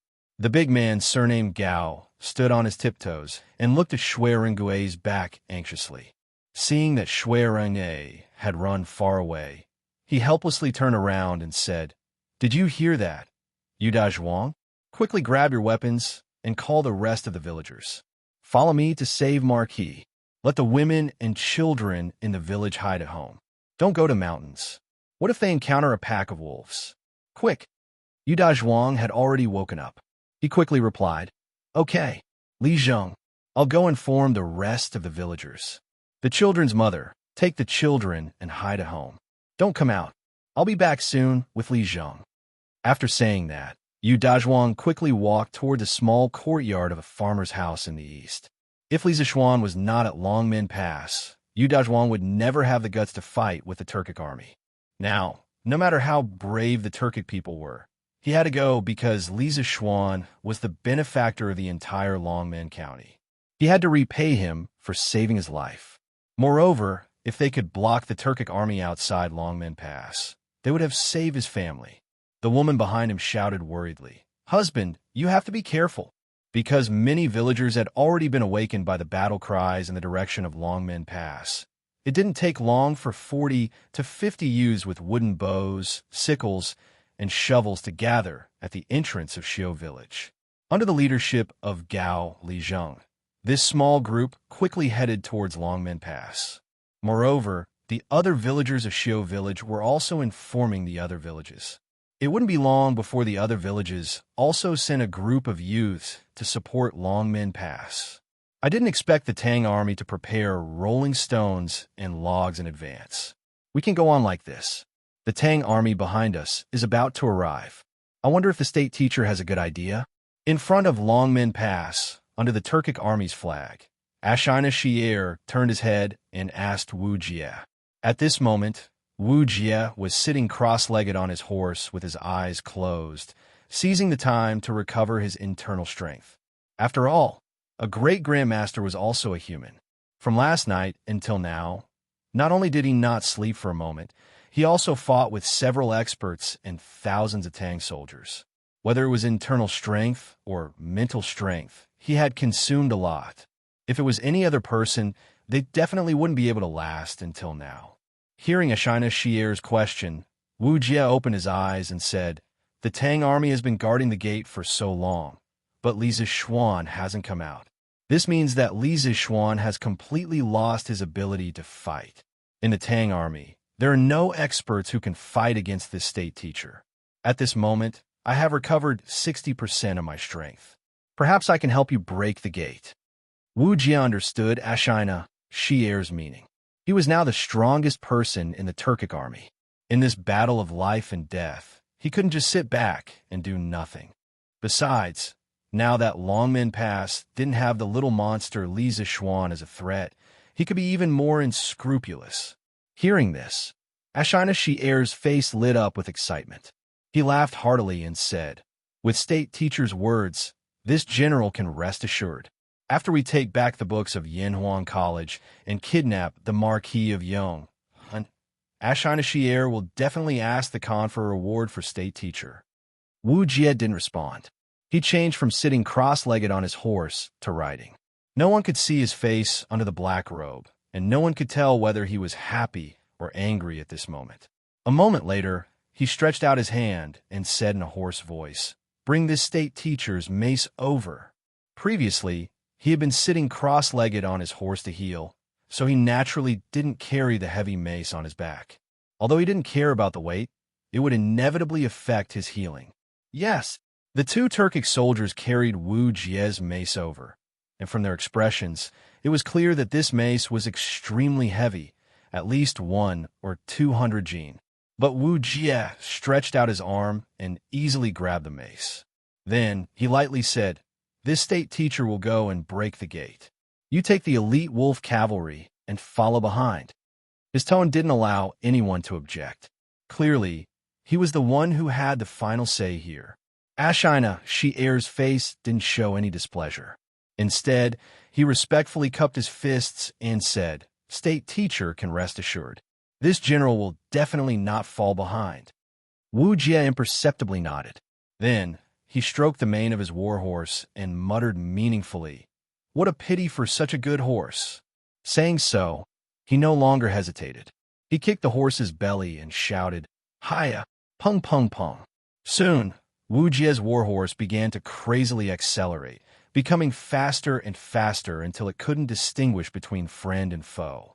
The Turkic soldiers in front of Wu Jie who were attacking the gate were all sent flying by his warhorse. Wu Jie rode alone, wielding his mace like an unparalleled war god, rapidly charging towards the gate. It's Wu Jie. What does he want to do? On the city gate tower, Lu Xinda quickly noticed Wu Jie charging out of the Turkic army and was somewhat surprised and puzzled. Standing next to him, Fang Gongting took a closer look and suddenly paled. "He wants to break the gate, quick." Everyone quickly fire arrows in that direction. The Dragon Gate Pass was different from the Yemen Pass. The walls here were much wider, with a width of nearly 300 feet. It was more than enough to accommodate 1,000 or 2,000 archers standing in 2 rows. Under Lu Xinda's command, the first batch of archers on the gate tower changed their target, shooting in Wu Jie's direction. Afterwards, the first row of archers crouched down to reload their arrows, while the second row of archers continued to shoot in Wu Jie's direction. Xiu xiu xiu. A sky full of arrows rained down on Wu Jie, but Wu Jie showed no fear.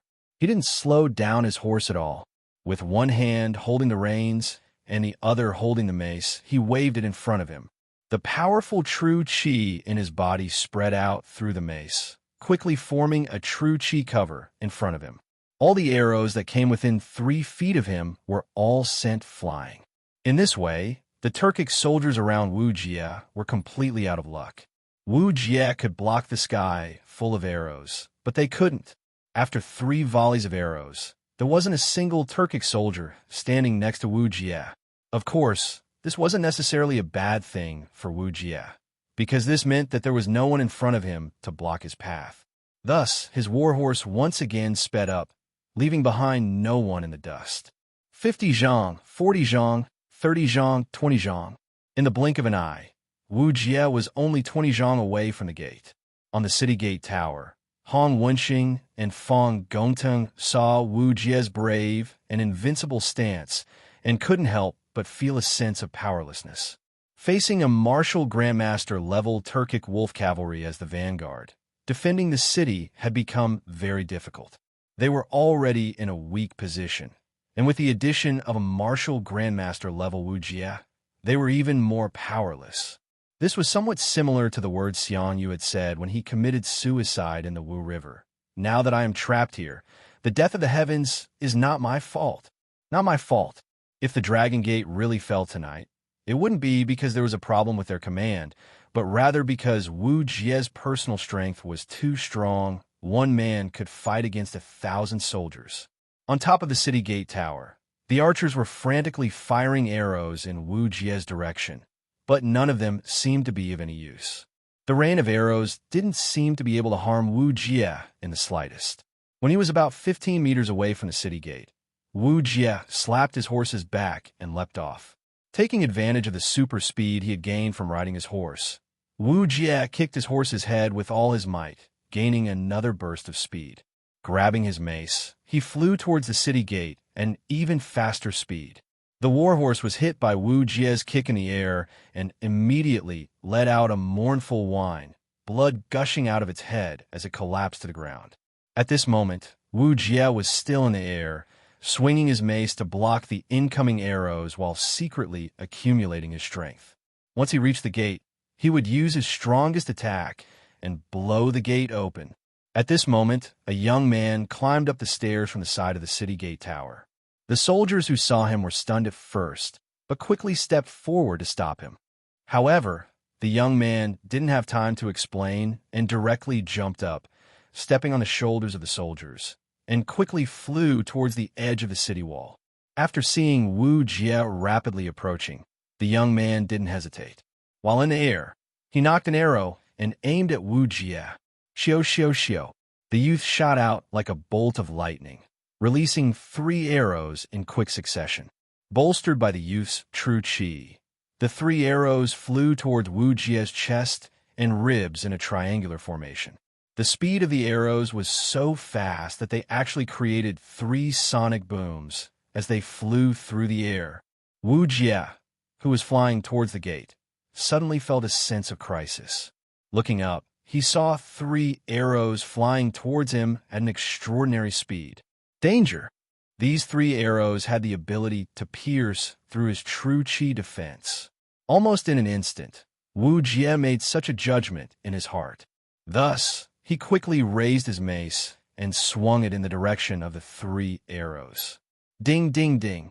The 3 arrows collided with Wu Jie's mace one after another. But in the end, the 3 ants were unable to shake the elephant. Wu Jie wasn't injured by the young man's 3 arrows, but because he had to block the 3 arrows, his speed had slowed down a notch.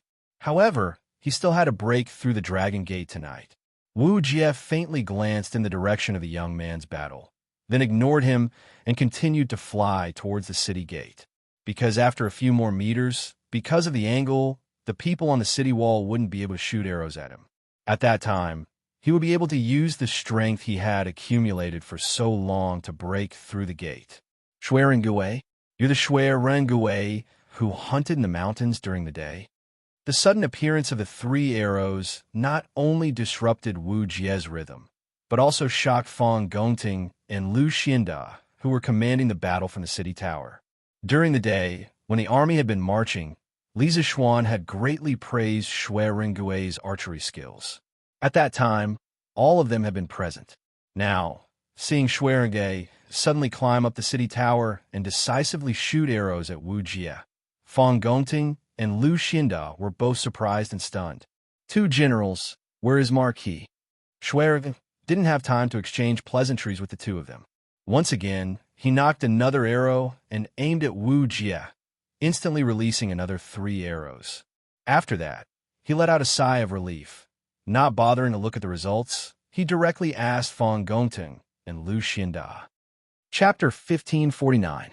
Shui Rengui was only at the peak of Qi transforming stage, so he knew that even if he was skilled in archery, he wouldn't be able to withstand the attacks of the black-robed, mace-wielding Turkic master. According to his estimation, this person was at least at the peak of martial scholar realm, and only Li Zixuan had a chance of stopping him, which was why he asked. Marquis is seriously injured and unconscious. He is currently recuperating in a quiet place. Lu Xianda replied in a low voice. Shui Rengui's heart sank. On one hand, he was worried about Li Zixuan's injuries, but on the other hand, he was worried about the city's defense. Obviously, He didn't think that this seemingly tall and heavy city gate could withstand Wu Jie's full-force attack. Below the city gate tower, Wu Jie once again deflected Shui Rengui's 3 arrows, and although his speed was a bit slower, he was already within 5 zhang of the city gate. From this position, it would be very difficult for the archers on the city gate tower to hit him. 5 zhang, 4 zhang, 3 zhang, 2 zhang, 1 zhang. In just a few breaths of time, Wu Jie finally arrived in front of the city gate. The majestic true qi that had been accumulating in his arms suddenly erupted, and the mace once again flashed with lightning. Wu Jie gripped the end of the mace with both hands, raised it above his head, and with his previous speed, swung it down at the city gate. Pong! The mace collided with the thick iron gate, creating a deafening sound that seemed to pierce through the night sky. At the same time, a powerful recoil was transmitted through the mace to Wu Jie, sending him flying backwards. On the city gate tower, Shui Rengui, Hong Wenxing, Fang Gongting, Lu Xianda, and the others only felt the tower shake under their feet, and the sound of the collision almost pierced their eardrums. Those with weaker cultivation couldn't help but cover their ears, but many of them were bleeding from the corners of their mouths. From this, it could be seen how terrifying Wu Jie's full-force attack was. However, this wasn't important. The most important thing right now was the situation of the city gate. If the city gate was broken, then the Tang army on the city wall would face the merciless slaughter of the Turkic wolf cavalry. On the other hand, if the city gate wasn't broken, Fang Gongteng, Hong Wenxing, and the others could hold on until reinforcements arrived. Damn it! Which little brat dares to ruin this imperial teacher's plans? The first person to see the situation of the city gate was none other than Wu Jie. Wu Jie was sent flying back over 200 meters by the powerful rebound force from the city gate, barely managing to stabilize himself. After all, the effect of force was reciprocal. No matter how much force his mace exerted on the city gate would reflect the same amount of force back to him. After Wu Jie stabilized himself, he saw that the Dragon Gate was on the verge of collapsing, but it hadn't completely collapsed. Wu Jie couldn't help glancing over at Shui Rengui with an ugly expression as he muttered under his breath. According to Wu Jie's previous charging speed, this mace infused with all his true qi should have been able to break open the Dragon Gate without a problem. However, Shui Rengui's consecutive 3 arrows had slowed down his speed by 20%, so the impact of the mace was naturally weakened by 20%. Therefore, although the Dragon Gate was on the verge of collapse, it hadn't collapsed yet. If it weren't for Shui Rengui's sudden appearance, the Dragon Gate really might have been blown open by Wu Jie's mace. It's not broken. Join the army. The gate hasn't been broken. In the Tang army camp, a soldier quickly went down to check the situation of the city gate. When he found that the gate hadn't been broken, he quickly went up the tower to report to Fang Gongting and Hong Wenxing. It hasn't been broken. That's good. Fang Gongting nodded happily. Wu Jie's mace had left a lingering fear in his heart.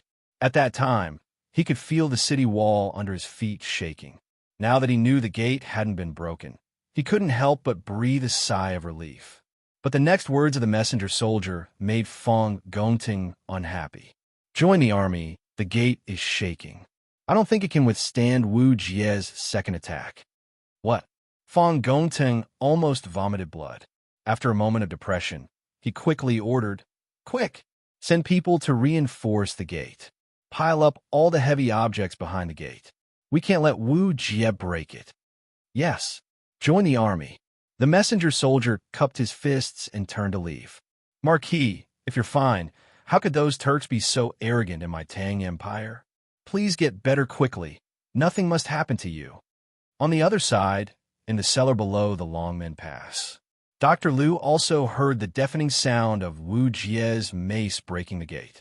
He got up and looked at Li Zixuan, who was lying on the straw couch with his eyes closed, and anxiously muttered to himself.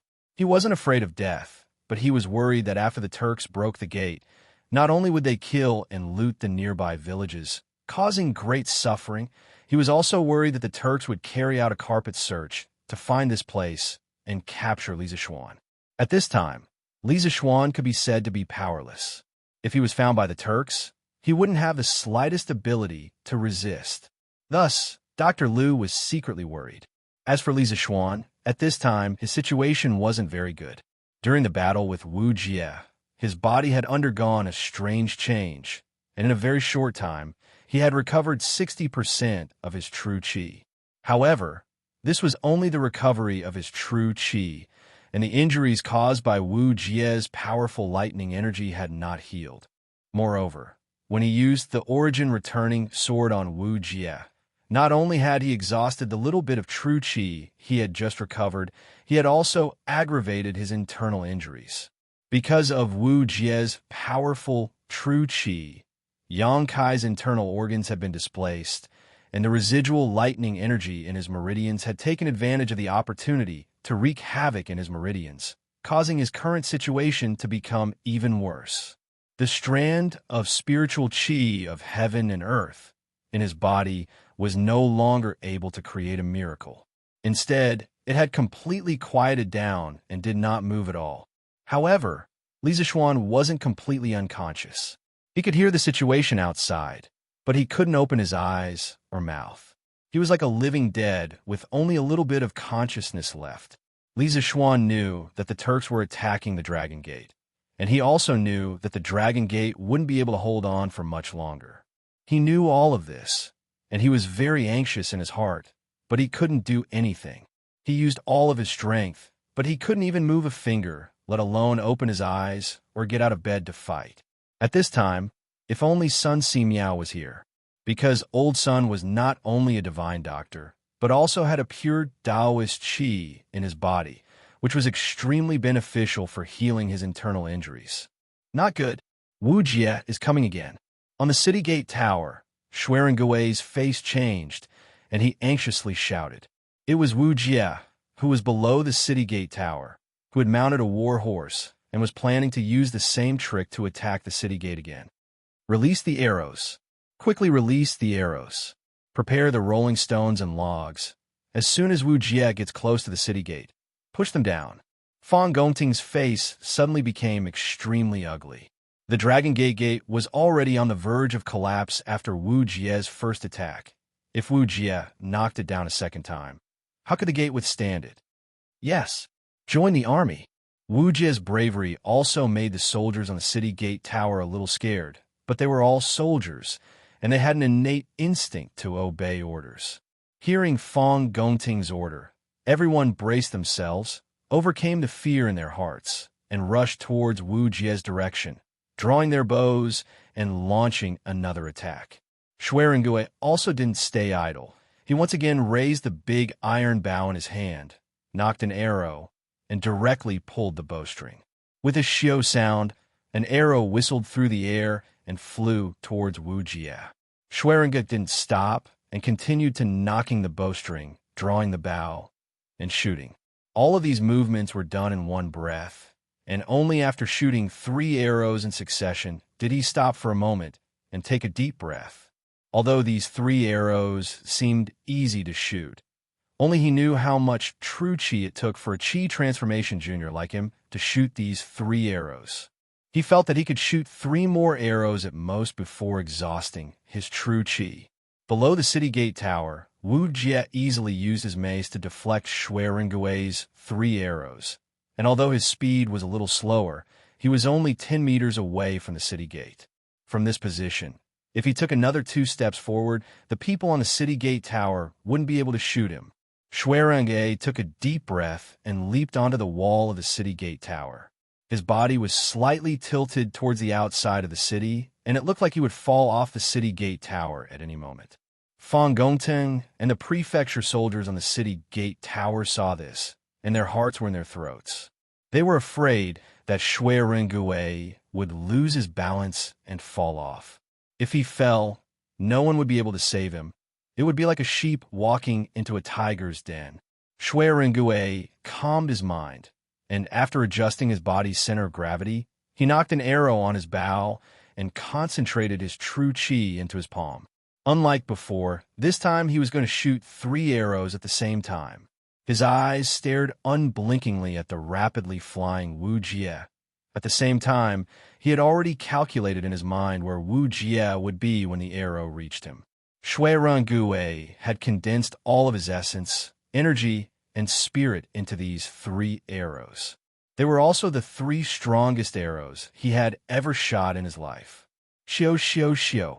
Just as the big iron bow was fully drawn, Shui Rongui finally released the bowstring, and the 3 arrows shot out like streaks of light, arriving in front of Wu Jie in the blink of an eye. At this time, if Wu Jie were to rely on his hearing to block Shui Rengui's 3 arrows, he would definitely be hit, because Shui Rengui's 3 arrows had already surpassed the speed of sound, and by the time Wu Jie heard the sound, the arrows had already reached his body. However, Wu Jie was a martial grandmaster, and his perception of danger was far more sensitive than ordinary people. When the 3 arrows left the bowstring, Wu Jie had already felt a sense of crisis, so by the time the arrows arrived in front of him, Wu Jie had already raised his mace to block Shui Rengui's 3 arrows. Ding ding ding. Another 3 arrows struck the mace, but unlike before, in order to block Shui Rengui's 3 arrows, Wu Jie's speed had decreased by 20%. However, for the city gate that was on the verge of collapse, this speed was more than enough. When the time comes, I'll capture that annoying little guy on the city wall and bring him back to the Turks. Wu Jie secretly thought to himself. Sneaking into Great Tang this time had given him a big shock.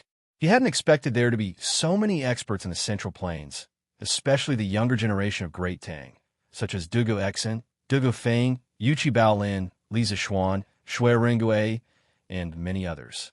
The dynasties of the Central Plains were full of talents, and the Turks were far from being able to compare. Although Wu Jie thought this, strangely, he didn't feel the slightest bit of sadness or worry. This was truly not in line with his status as the Turkic imperial teacher. All soldiers, hear my order. Once the city gate is broken, immediately charge in. Seeing Wu Jie's invincible bravery, Ashinashur was overjoyed. At this time, he pulled out the scimitar at his waist and loudly shouted, "Yes!" The morale of the Turkic army soared, and they all shouted in response. On the other hand, the Tang army, "Generals, please order all soldiers to go down and meet the enemy. This Shui has done his best." Shui Rengui's face was pale as he retreated from the city wall and spoke to Fang Gongting and Hong Wenxing with a heavy expression. Everyone understood what he meant, and they all knew that Longmen Pass would not be able to withstand Wu Jie's second attack. Fang Gongting's expression was grave as he loudly shouted, "All soldiers, hear my order. Go down the city wall and fight to the death with the Turks. Tonight, we swear to defend Longmen Pass to the death. Fight to the death. Defend Longmen Pass to the death. Fight to the death. Defend Longmen Pass to the death." The Tang army on the city wall began to move, and a solemn atmosphere quickly filled the entire Longmen Pass. The Tang people loved to fight, and they were not afraid of battle. In order to protect their home, they were willing to give up everything. On the other side, Wu Jie's mace was already within 5 zhang of the city gate. In the blink of an eye, he would be able to hit the city gate again. Oof. Dogs really can't change their habits. Have you all forgotten the boulder at the edge of the Yin Mountain? But at this moment, an unusually loud and angry roar suddenly came from the night sky. Immediately after, a long sword with a cold gleam rapidly spiraled down from the sky, heading straight for Wu Jie's next position. Whoa! The cold gleam of the long sword whistled through the air, and in the blink of an eye, it arrived in front of Wu Jie. The bone-chilling cold and powerful true qi coming from the long sword caused Wu Jie's expression to change. He didn't dare to recklessly receive this sword. Retreat! Wu Jie quickly fell down, using his mace to stop himself from moving forward, and then directly retreated. That long sword, on the other hand, had directly sunk 1 foot into the ground. The surrounding corpses, grass, and rocks were all blown away. The area within a radius of 3 feet around the long sword had turned into an empty space that couldn't be any cleaner. Subsequently, a young man with long hair, dressed in a white robe, and carrying a sword case on his back lightly descended from the sky, and he just so happened to land within a radius of 1 meter. His posture was elegant, but his aura was extremely cold and arrogant. Chapter 1550. The bright moon of the Qin and Han dynasties had yet to return from their long march. But with Long Qingfei here, no who would be allowed to cross the Yin Mountain. Ever since the Qin and Han dynasties, the Yin Mountain had never stopped fighting. There had always been disputes between the Han and Hu people, as well as grudges and grudges. At the end of the Sui dynasty, a major event happened here that shook the world. An old man in a green Taoist robe killed more than 200 Turkic wolf riders, who were famous in the world and had been raiding a village to the south of the Yin Mountain. Then he piled the rolling heads on the border between the grassland and the Yin Mountain and built a temple. He also erected a stone tablet with a cross written on it. Those who offend the Central Plains will be killed, no matter how far away they are. Ling Su. Spiritual Master Ling Su's terrifying battle prowess was undoubtedly a great psychological deterrent to the Turks. Although the Turks had a large army, no one could guarantee that they would never be left alone. Thus, ever since then, although the Turks would occasionally go south to take advantage of the situation, they no longer dared to massacre villages and cities like before. This was because they were afraid that their heads would fall on that Jingguan temple. Time flew by, and in the blink of an eye, more than 10 years had passed. Now that someone mentioned the massacre at the Yin Mountain, the Turkic soldiers thought of the past and felt a chill in their hearts. Ashina Shirchu rode his horse forward and stared at the white-clothed man with a dark expression. He asked in a deep voice, "Who are you?" On the city gate tower, the Tang soldiers who had originally planned to go down and fight to the death with the Turkic army suddenly saw a young man descend from the sky and beat back the arrogant and invincible Turkic state teacher Wu Jie with a single sword. In their despairing and tragic hearts, a glimmer of hope instantly rose. They all stopped and looked at the white-clothed man who was facing off against the Turkic army. Facing Ashina Shirchu, the white-clothed man was not afraid. Perhaps he did not put Ashina Shirchu in his eyes from the beginning to the end. He unhurriedly pulled out the long sword that was stabbed into the ground. Then he reached into his bosom with his left hand and took out a navy blue handkerchief. He actually wiped the sword in front of Ashina's serpent. Ashina Shirchu's expression changed slightly. Although his status in the Turkic Empire was not as high as Wu Jie's, he was still the man of the Turkic Khagan. When had he ever been humiliated like this? Seeing that the white-clothed man was ignoring him and wiping his sword, Ashina Shirchu almost couldn't help but go berserk. Fortunately, reason prevailed over impulse, and Ashina Shirchu did not directly draw his sword at the white-clothed man. Otherwise, his head would have been separated from his body. Since the white-clothed man could force Wu Jie to retreat, it was not to say that his strength was higher than Wu Jie's, but it was not much lower. With this kind of strength, if Ashina Shirchu rashly faced him, he would definitely be defeated. Just as Ashina Shirchu was about to explode in anger, Wu Jie finally walked over. Stepping forward, he invisibly blocked Ashina Shirchu behind him. No one knew what expression was on the face hidden under the black robe, but they could tell that Wu Jie's eyes were now fixed on the white-clothed man. After staring at him for a long time, the white-clothed man finally wiped the dirt off his sword. The long sword reflected the moonlight and gave off a cold light, faintly giving people the illusion that the moonlight was like water, and so was the sword. Seeing the white-clothed man put away the handkerchief, Wu Jie finally spoke, his voice hoarse. "Not yet a great grandmaster. You are inferior to me." Having his cultivation seen through by Wu Jie at a glance, the white-clothed man did not show the slightest surprise on his face. Instead, a meaningful smile appeared on his face. "So what? Who is strong and who is weak? Who wins and who loses? We will know once we fight." His voice carried a trace of coldness and arrogance, but it was also full of magnetism. If any of the modern star-chasing girls were here at this moment, they would probably be screaming madly, "Let's fight and we will know."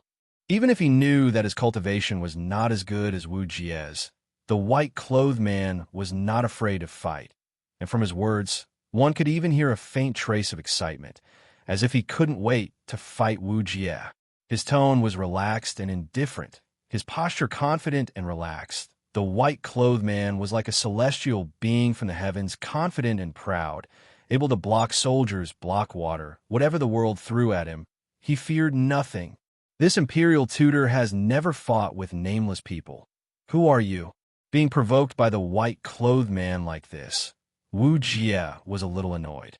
He was also a very proud person. How could he allow others to act so wildly above his head? Although he knew that his true chi was only at 50 to 60% of his peak state, he still had a stand, and he believed that he could defeat this arrogant junior in front of him. Oomph. If you want to fight, then let's fight. The dignified imperial tutor actually dares to speak so much nonsense. The white-clothed man waved his sword in his right hand, then proudly looked at Wu Jie and said, "The one who injured you today is Dragon Tiger Mountain, Xianqing." Dragon Tiger Mountain, Xianqing. These 5 short words were spoken sonorously, and although his voice was not loud, it reached everyone's ears. Xianqing. It's Dragon Tiger Mountain's Taoist Xianqing. On the city gate tower, Shuiren, Fang Gongting, Hong Wenxing, and the others all stared in shock, their faces filled with disbelief. But this was quickly followed by ecstasy. Hearing this, Wu Jie remained silent, not showing any exaggerated reaction. On the other hand, Ashina Shi's heir Chu couldn't help taking 2 steps back after hearing the white-clothed man's identity. "You're from Longhu Mountain? What is your relationship with Ling Su?" When the white-clothed man appeared, he said, "Have you all forgotten the stone tablet at the foot of En Mountain?" Now that he said he came from Mount Longhu, Ashina Shi's heir Chu subconsciously thought of spiritual master Ling Su, who had already passed away. "Huh, you still remember my senior brother. Since that is the case, why did you invade the Central Plains again today? Do you want to be buried here?" This time, the white-clothed man did not ignore Ashina Shi Chu, but looked at him lightly, then sneered. "Senior brother? You are Ling Su's junior brother?" Ashina Shi Chu was stunned. Shui Gui, Fang Gongting, and the others had heard of Xianqing's name, but as a Turkic, Ashina Shi Chu had never heard of it before. Now that he heard that Xianqing was Ling Su's junior brother, how could he not be surprised? Good. Back then, this master had no chance to fight with Ling Su, but today, I will see how much skill his junior brother has. Wu Jie now thoroughly understood the white-clothed man's identity and couldn't help laughing. Originally, it was supposed to be a hearty laugh, but because Wu Jie's voice was hoarse, it made everyone who heard it feel a chill run down their spines. Thunder Overlord Mace. Without waiting for Xianqing to respond, Wu Jie leapt into the air, raised his mace with both hands, and smashed it down towards Xianqing's head. 9 Taixian swords, first form, ride the wind. Riding the wind to the 9 heavens. Facing Wu Jie's overbearing strike, Xianqing didn't show the slightest fear, raising his sword and leaping into the air.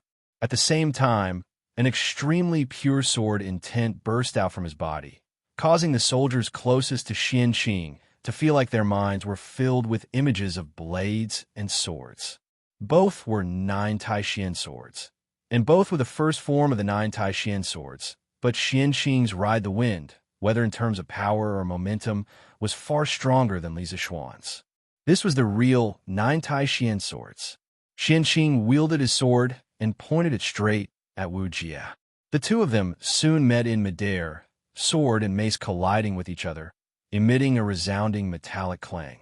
This was just the beginning of their fight, both of them pouring their true chi into their weapons and knocking each other back. Wu Jie was forced back 3 steps, while Xianqing was forced back 5 steps. It was obvious that the gap between Xianqing, who had yet to reach the martial grandmaster realm, and Wu Jie wasn't very big. This scene, in the eyes of Shuiren, Fang Gongting, and the others, were naturally overjoyed. After all, a man's name was like a tree's shadow, and in everyone's eyes, Wu Jie was an insurmountable mountain. Now that Xianqing was only slightly at a disadvantage against Wu Jie, In the eyes of Xuerengui and the others, this was already very amazing. However, Xianqing seemed to be somewhat dissatisfied with this result, frowning slightly, and then changing the direction of his sword, he actually took the initiative to attack Wu Jie. 9 Taixian swords, second form, Graceful Grace. Graceful Grace, Soaring Dragon. Carrying the lingering power of the first sword, riding the wind, Xianqing's sword moved even faster, the sword qi attached to it bursting out. Everyone below, whether it was the Turkic army or the Tang army, at this moment, all felt as if a dragon was soaring through the sky, baring its fangs and claws as it rushed towards Wu Jie. The momentum was vast, and the sword qi was overwhelming. Wu Jie's face paled slightly, and with a loud shout, the mace in his hand suddenly began to glow with lightning, and he raised it again to meet the incoming attack. Pong! The two weapons collided, and another loud bang rang out. This time, Wu Jie was forced back 4 steps, and Xianqing was also forced back 4 steps. Xianqing felt a numbness in his palm, and the strange power of thunder and lightning was about to enter his meridians.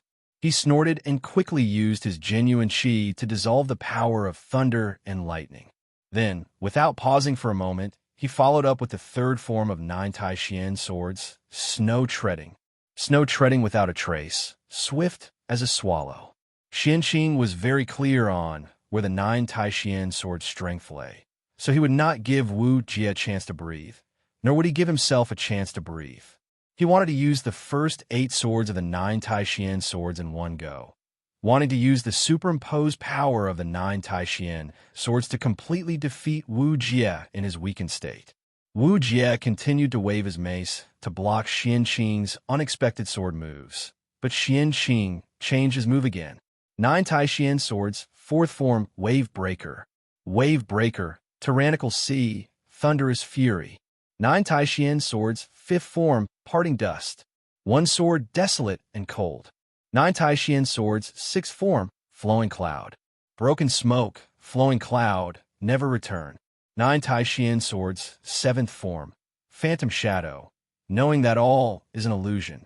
In the blink of an eye, the first 7 swords of the 9 Taixian swords have been used by Xianqing, and compared to Li Zishuan, each of Xianqing's sword moves was much more powerful. As a result, when the Phantom Shadow of the seventh form appeared, Wu Jie was suddenly surrounded by 16 sword-wielding Xianqing swords. What's more, these 10 Xianqing swords were all real people, and each of them used a different sword move, making it even harder for Wu Jie to defend. The situation on the battlefield was rapidly changing, and both sides were quietly switching positions. Chapter 1551. Reinforcements. Reinforcements are here. Longmen Pass is saved. As the saying went, the higher one stood, the farther one could see. The Tang soldiers on the city gate tower looked to the west and saw a black mass of cavalrymen holding torches galloping toward them. At first glance, there were at least 20 to 30,000 cavalrymen. Therefore, the soldiers on the city gate tower immediately became excited and cheered loudly. They had survived a calamity. At this moment, they could only use the phrase surviving a calamity to describe their feelings. At the very beginning, when the Turkic army of tens of thousands attacked, Longmen Pass only had around 1,000 soldiers. Fortunately, Fang Gongting and the others had brought back more than 8,000 soldiers in time. But even with more than 10,000 people, defending Longmen Pass would be very difficult. This was because the Turkic army had a martial grandmaster. In a battle, although a martial grandmaster could not completely control the situation, they could still affect the balance of victory and defeat. This could be seen from how Wu Jie had single-handedly blasted open the gate. If not for a peerless expert like Xianqing arriving in time to keep Wu Jie in check, Longmen Pass might have already been breached. But the two sides were only keeping each other in check. The defenders of Longmen Pass did not have the strength to launch a counterattack against the Turkic army. But now things were different. Not only had they defended Longmen Pass, they could also work with the reinforcements that had just arrived to launch a counterattack against the Turkic army. The attackers and defenders had changed hands once more. All soldiers, hear my order. The Turkic army has invaded the territory of the Great Tang and cannot be forgiven. Follow this general out of the city and pursue the Turkic wolf cavalry. Fong Gongting was finally able to breathe a sigh of relief. He let out a loud roar and said with lofty sentiments, "Kill! Kill! Kill!" The morale of the 10,000 Tang soldiers on the gate tower soared. Join the army. Many villagers from the nearby villages are coming from the south. They want to help us defend the city and protect Marquis. At this moment, a soldier hurriedly walked over and cupped his fist to Fong Gongting. Villagers? Fong Gongting raised an eyebrow in surprise. Hong Wenqing chuckled and said, "Ha ha. It seems like Marquis is also very popular in Jiangzhou. But now that reinforcements had arrived, there was no need to let these civilians get involved to avoid unnecessary casualties. Adjunct Fong, you only need to lead the soldiers out of the city to pursue the Turkic army. This official will pacify the common people in your place." "Yes, I'll have to trouble Provincial Governor Hong then." Fong Gongting also understood that Hong Wenqing's words were reasonable. He cupped his fists and replied. With that, he turned around and roared, "Generals, listen to my order. Go out of the city and pursue." "Here!" The army roared in agreement. Soon after, under the command of Fong Gongting, the 10,000 soldiers quickly descended from the gate tower. With a creak, the gate that Wu Jie had tried his best to smash open was opened from the inside by the Tang army. However, the Turkic army no longer cared about the gate, because they had already begun to flee. Who was the main general of the Dragon Gate army? The army in the Longmen Pass rushed out. At this moment, a soldier rushed out from the reinforcement team in the west and shouted at them. "I am Fong Gongting from Bing Province, temporarily in charge of the defense of Longmen Pass. May I ask which province you are from?" This Fong is very grateful. Fong Gongting commanded the army to pursue the Turkic army as he reined in his warhorse and cupped his fist politely to the soldier. The soldier quickly cupped his fists and replied, "Adjunct Fong, we are from Qizhou. Please come forward. Our provincial governor has something to ask you." "Qizhou? These reinforcements are from Qizhou." Fong Gongting could not help but be shocked. However, when he thought about it again, he was somewhat relieved. Qizhou was located in the west of Jiang Province, while Longmen Pass was located on the west side of Jiang Province. The two were only separated by Pu Province, which was very close. If Qizhou could receive the news this morning and send troops as soon as possible, it was entirely possible for them to arrive at Longmen County within a few hours. However, Fong Gongting could not help but wonder why the provincial governor of Qizhou was in such a hurry to rescue Longmen Pass. This was not him being cheap, nor was he being pretentious. Under normal circumstances, the provincial governor of a province absolutely could not easily bring the troops of his own province to other provinces. If he brought them out without permission, then he would be taking a huge risk. If he was accused of leading the troops to rebel, then he would be completely done for. Therefore, there was a process of weighing the pros and cons. The Qizhou troops had rushed over so quickly, even faster than Pu Province, which was closer to Longmen Pass.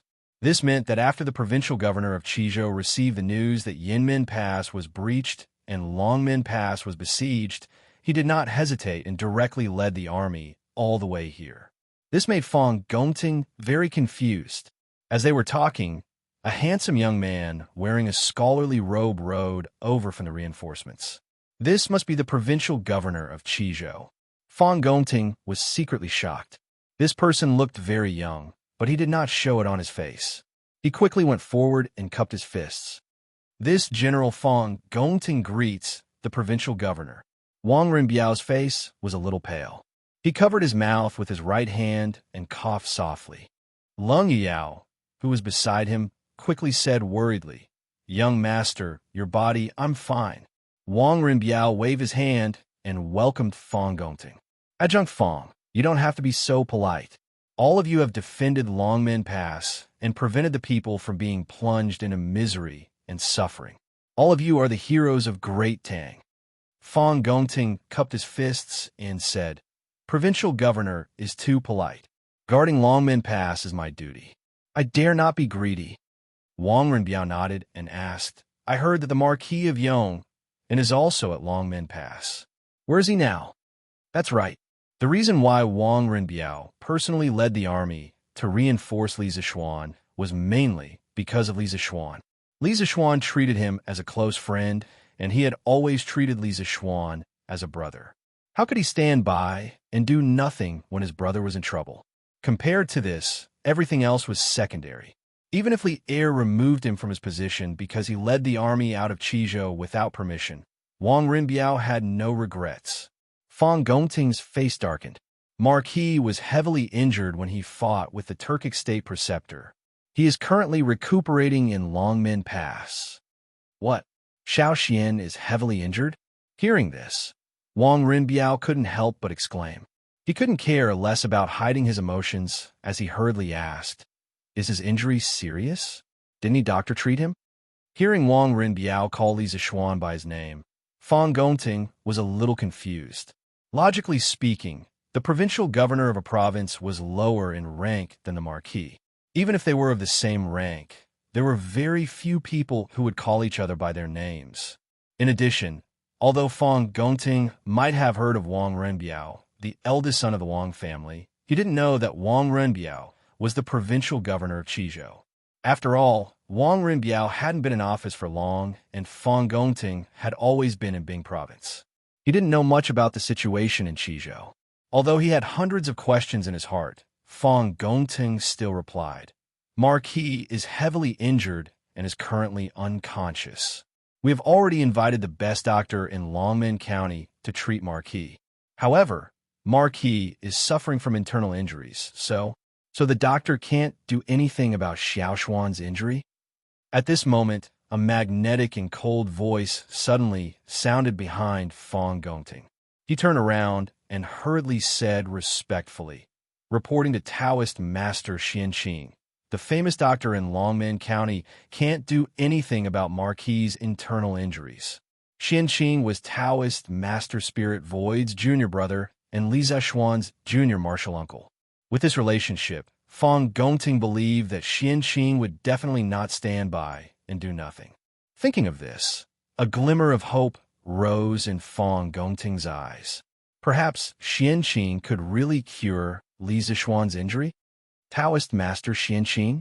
Wang Renbiao exclaimed in surprise. Then he seemed to remember something and couldn't help but change his expression. He looked at Fong Gongting and ordered, "Adjutant Fong." This official came with 30,000 light cavalry. "Now, this official will hand them all over to you. You will lead them to chase the Turkic army. It's best if they all stay in Tang. This official will go visit Marquis Yong and—" Wang Renbiao actually had a scholarly air, but when he said leave them all in Tang, his aura suddenly changed, as if he had turned into a decisive general. Scholars also had tempers. Fong Gongting was shocked. After hesitating for a moment, he solemnly cupped his fists and accepted the order. "This general obeys. Thank you for your trust, provincial governor." To be honest, he had never led so many troops alone. However, at this moment, he was in danger, so he had to accept this task, even if he didn't want to. "Yao, you are familiar with the troops in Qizhou. You go and assist Adjutant Fong." Wang Renbiao turned to Leng Yuyao and said, "Yes." Leng Yuyao was worried about leaving Wang Renbiao here alone, but she looked at Xianqing opposite her and the determined expression on Wang Renbiao's face. She could only agree in a low voice. Clearly, she knew Xianqing's identity and knew that Wang Renbiao wouldn't be in danger if he was with Xianqing. Fong Gongting was a little unhappy that a weak woman was suddenly inserted into the army. However, this army of 30,000 was brought by Wang Renbiao, and he had no right to criticize, so he didn't raise any objections. Seeing the Turkic army running further and further away, he hurriedly cupped his fists and said to Wang Renbiao, "This general will take his leave. I will chase after the Turkic army." "Okay." Wang Renbiao nodded. Leng Yuyao and Fong Gongting led the two armies and chased after the Turkic army. Bang! Bang! Bang! Just as Wang Rinbiao and Xian Qing arrived at Longmen Pass, the sound of galloping horses could be heard on the official road. Second brother, look, the gates of Longmen Pass are open. Could it be that the Turkic army has broken through? At the front of the army, a bearded man pointed at the open gates of Longmen Pass and asked anxiously. This man was Cheng Yaojin. Qin Xiong's eyes narrowed as he looked over. After a while, he shook his head and said, "It doesn't look like it. If the Turkic army has really broken through, they should be killing and looting the nearby villages.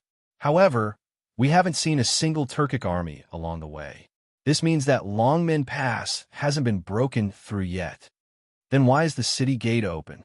Cheng Yaojin's mind was filled with question marks as he couldn't understand. Maybe the Turkic army has been chased away, and the defending army of Longmen Pass went out of the city to chase after them? Yuqi Jingda said without any reason, but no one would believe him at this moment. The army quickly arrived at the city gate. Wang Rinbiao was already waiting at the gate. Standing beside him was Xian Qing and Jiang Province's provincial governor, Hong Wenxing, who had just sent all the enthusiastic villagers home. It's the kid from the Wang family of Taiyuan. Cheng Yaojin rode his horse to the city gate. After seeing Wang Rinbiao, he said with a surprised expression, "Rinbiao, why are you here?" "Oh, I remember now. You are now the provincial governor of Qizhou. Are you here to rescue Longmen Pass as well?" Qin Xiong and Yuqi Jingda also looked at Wang Rinbiao suspiciously. After all, he was the only familiar person here. Wang Rinbiao stepped forward and cupped his hands. "Greetings to the three high dukes.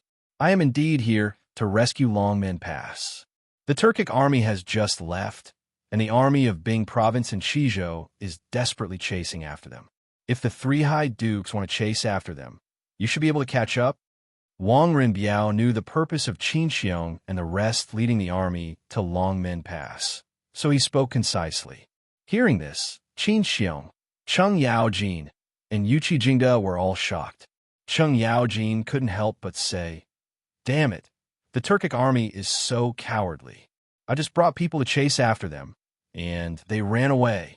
No, we have to chase after them."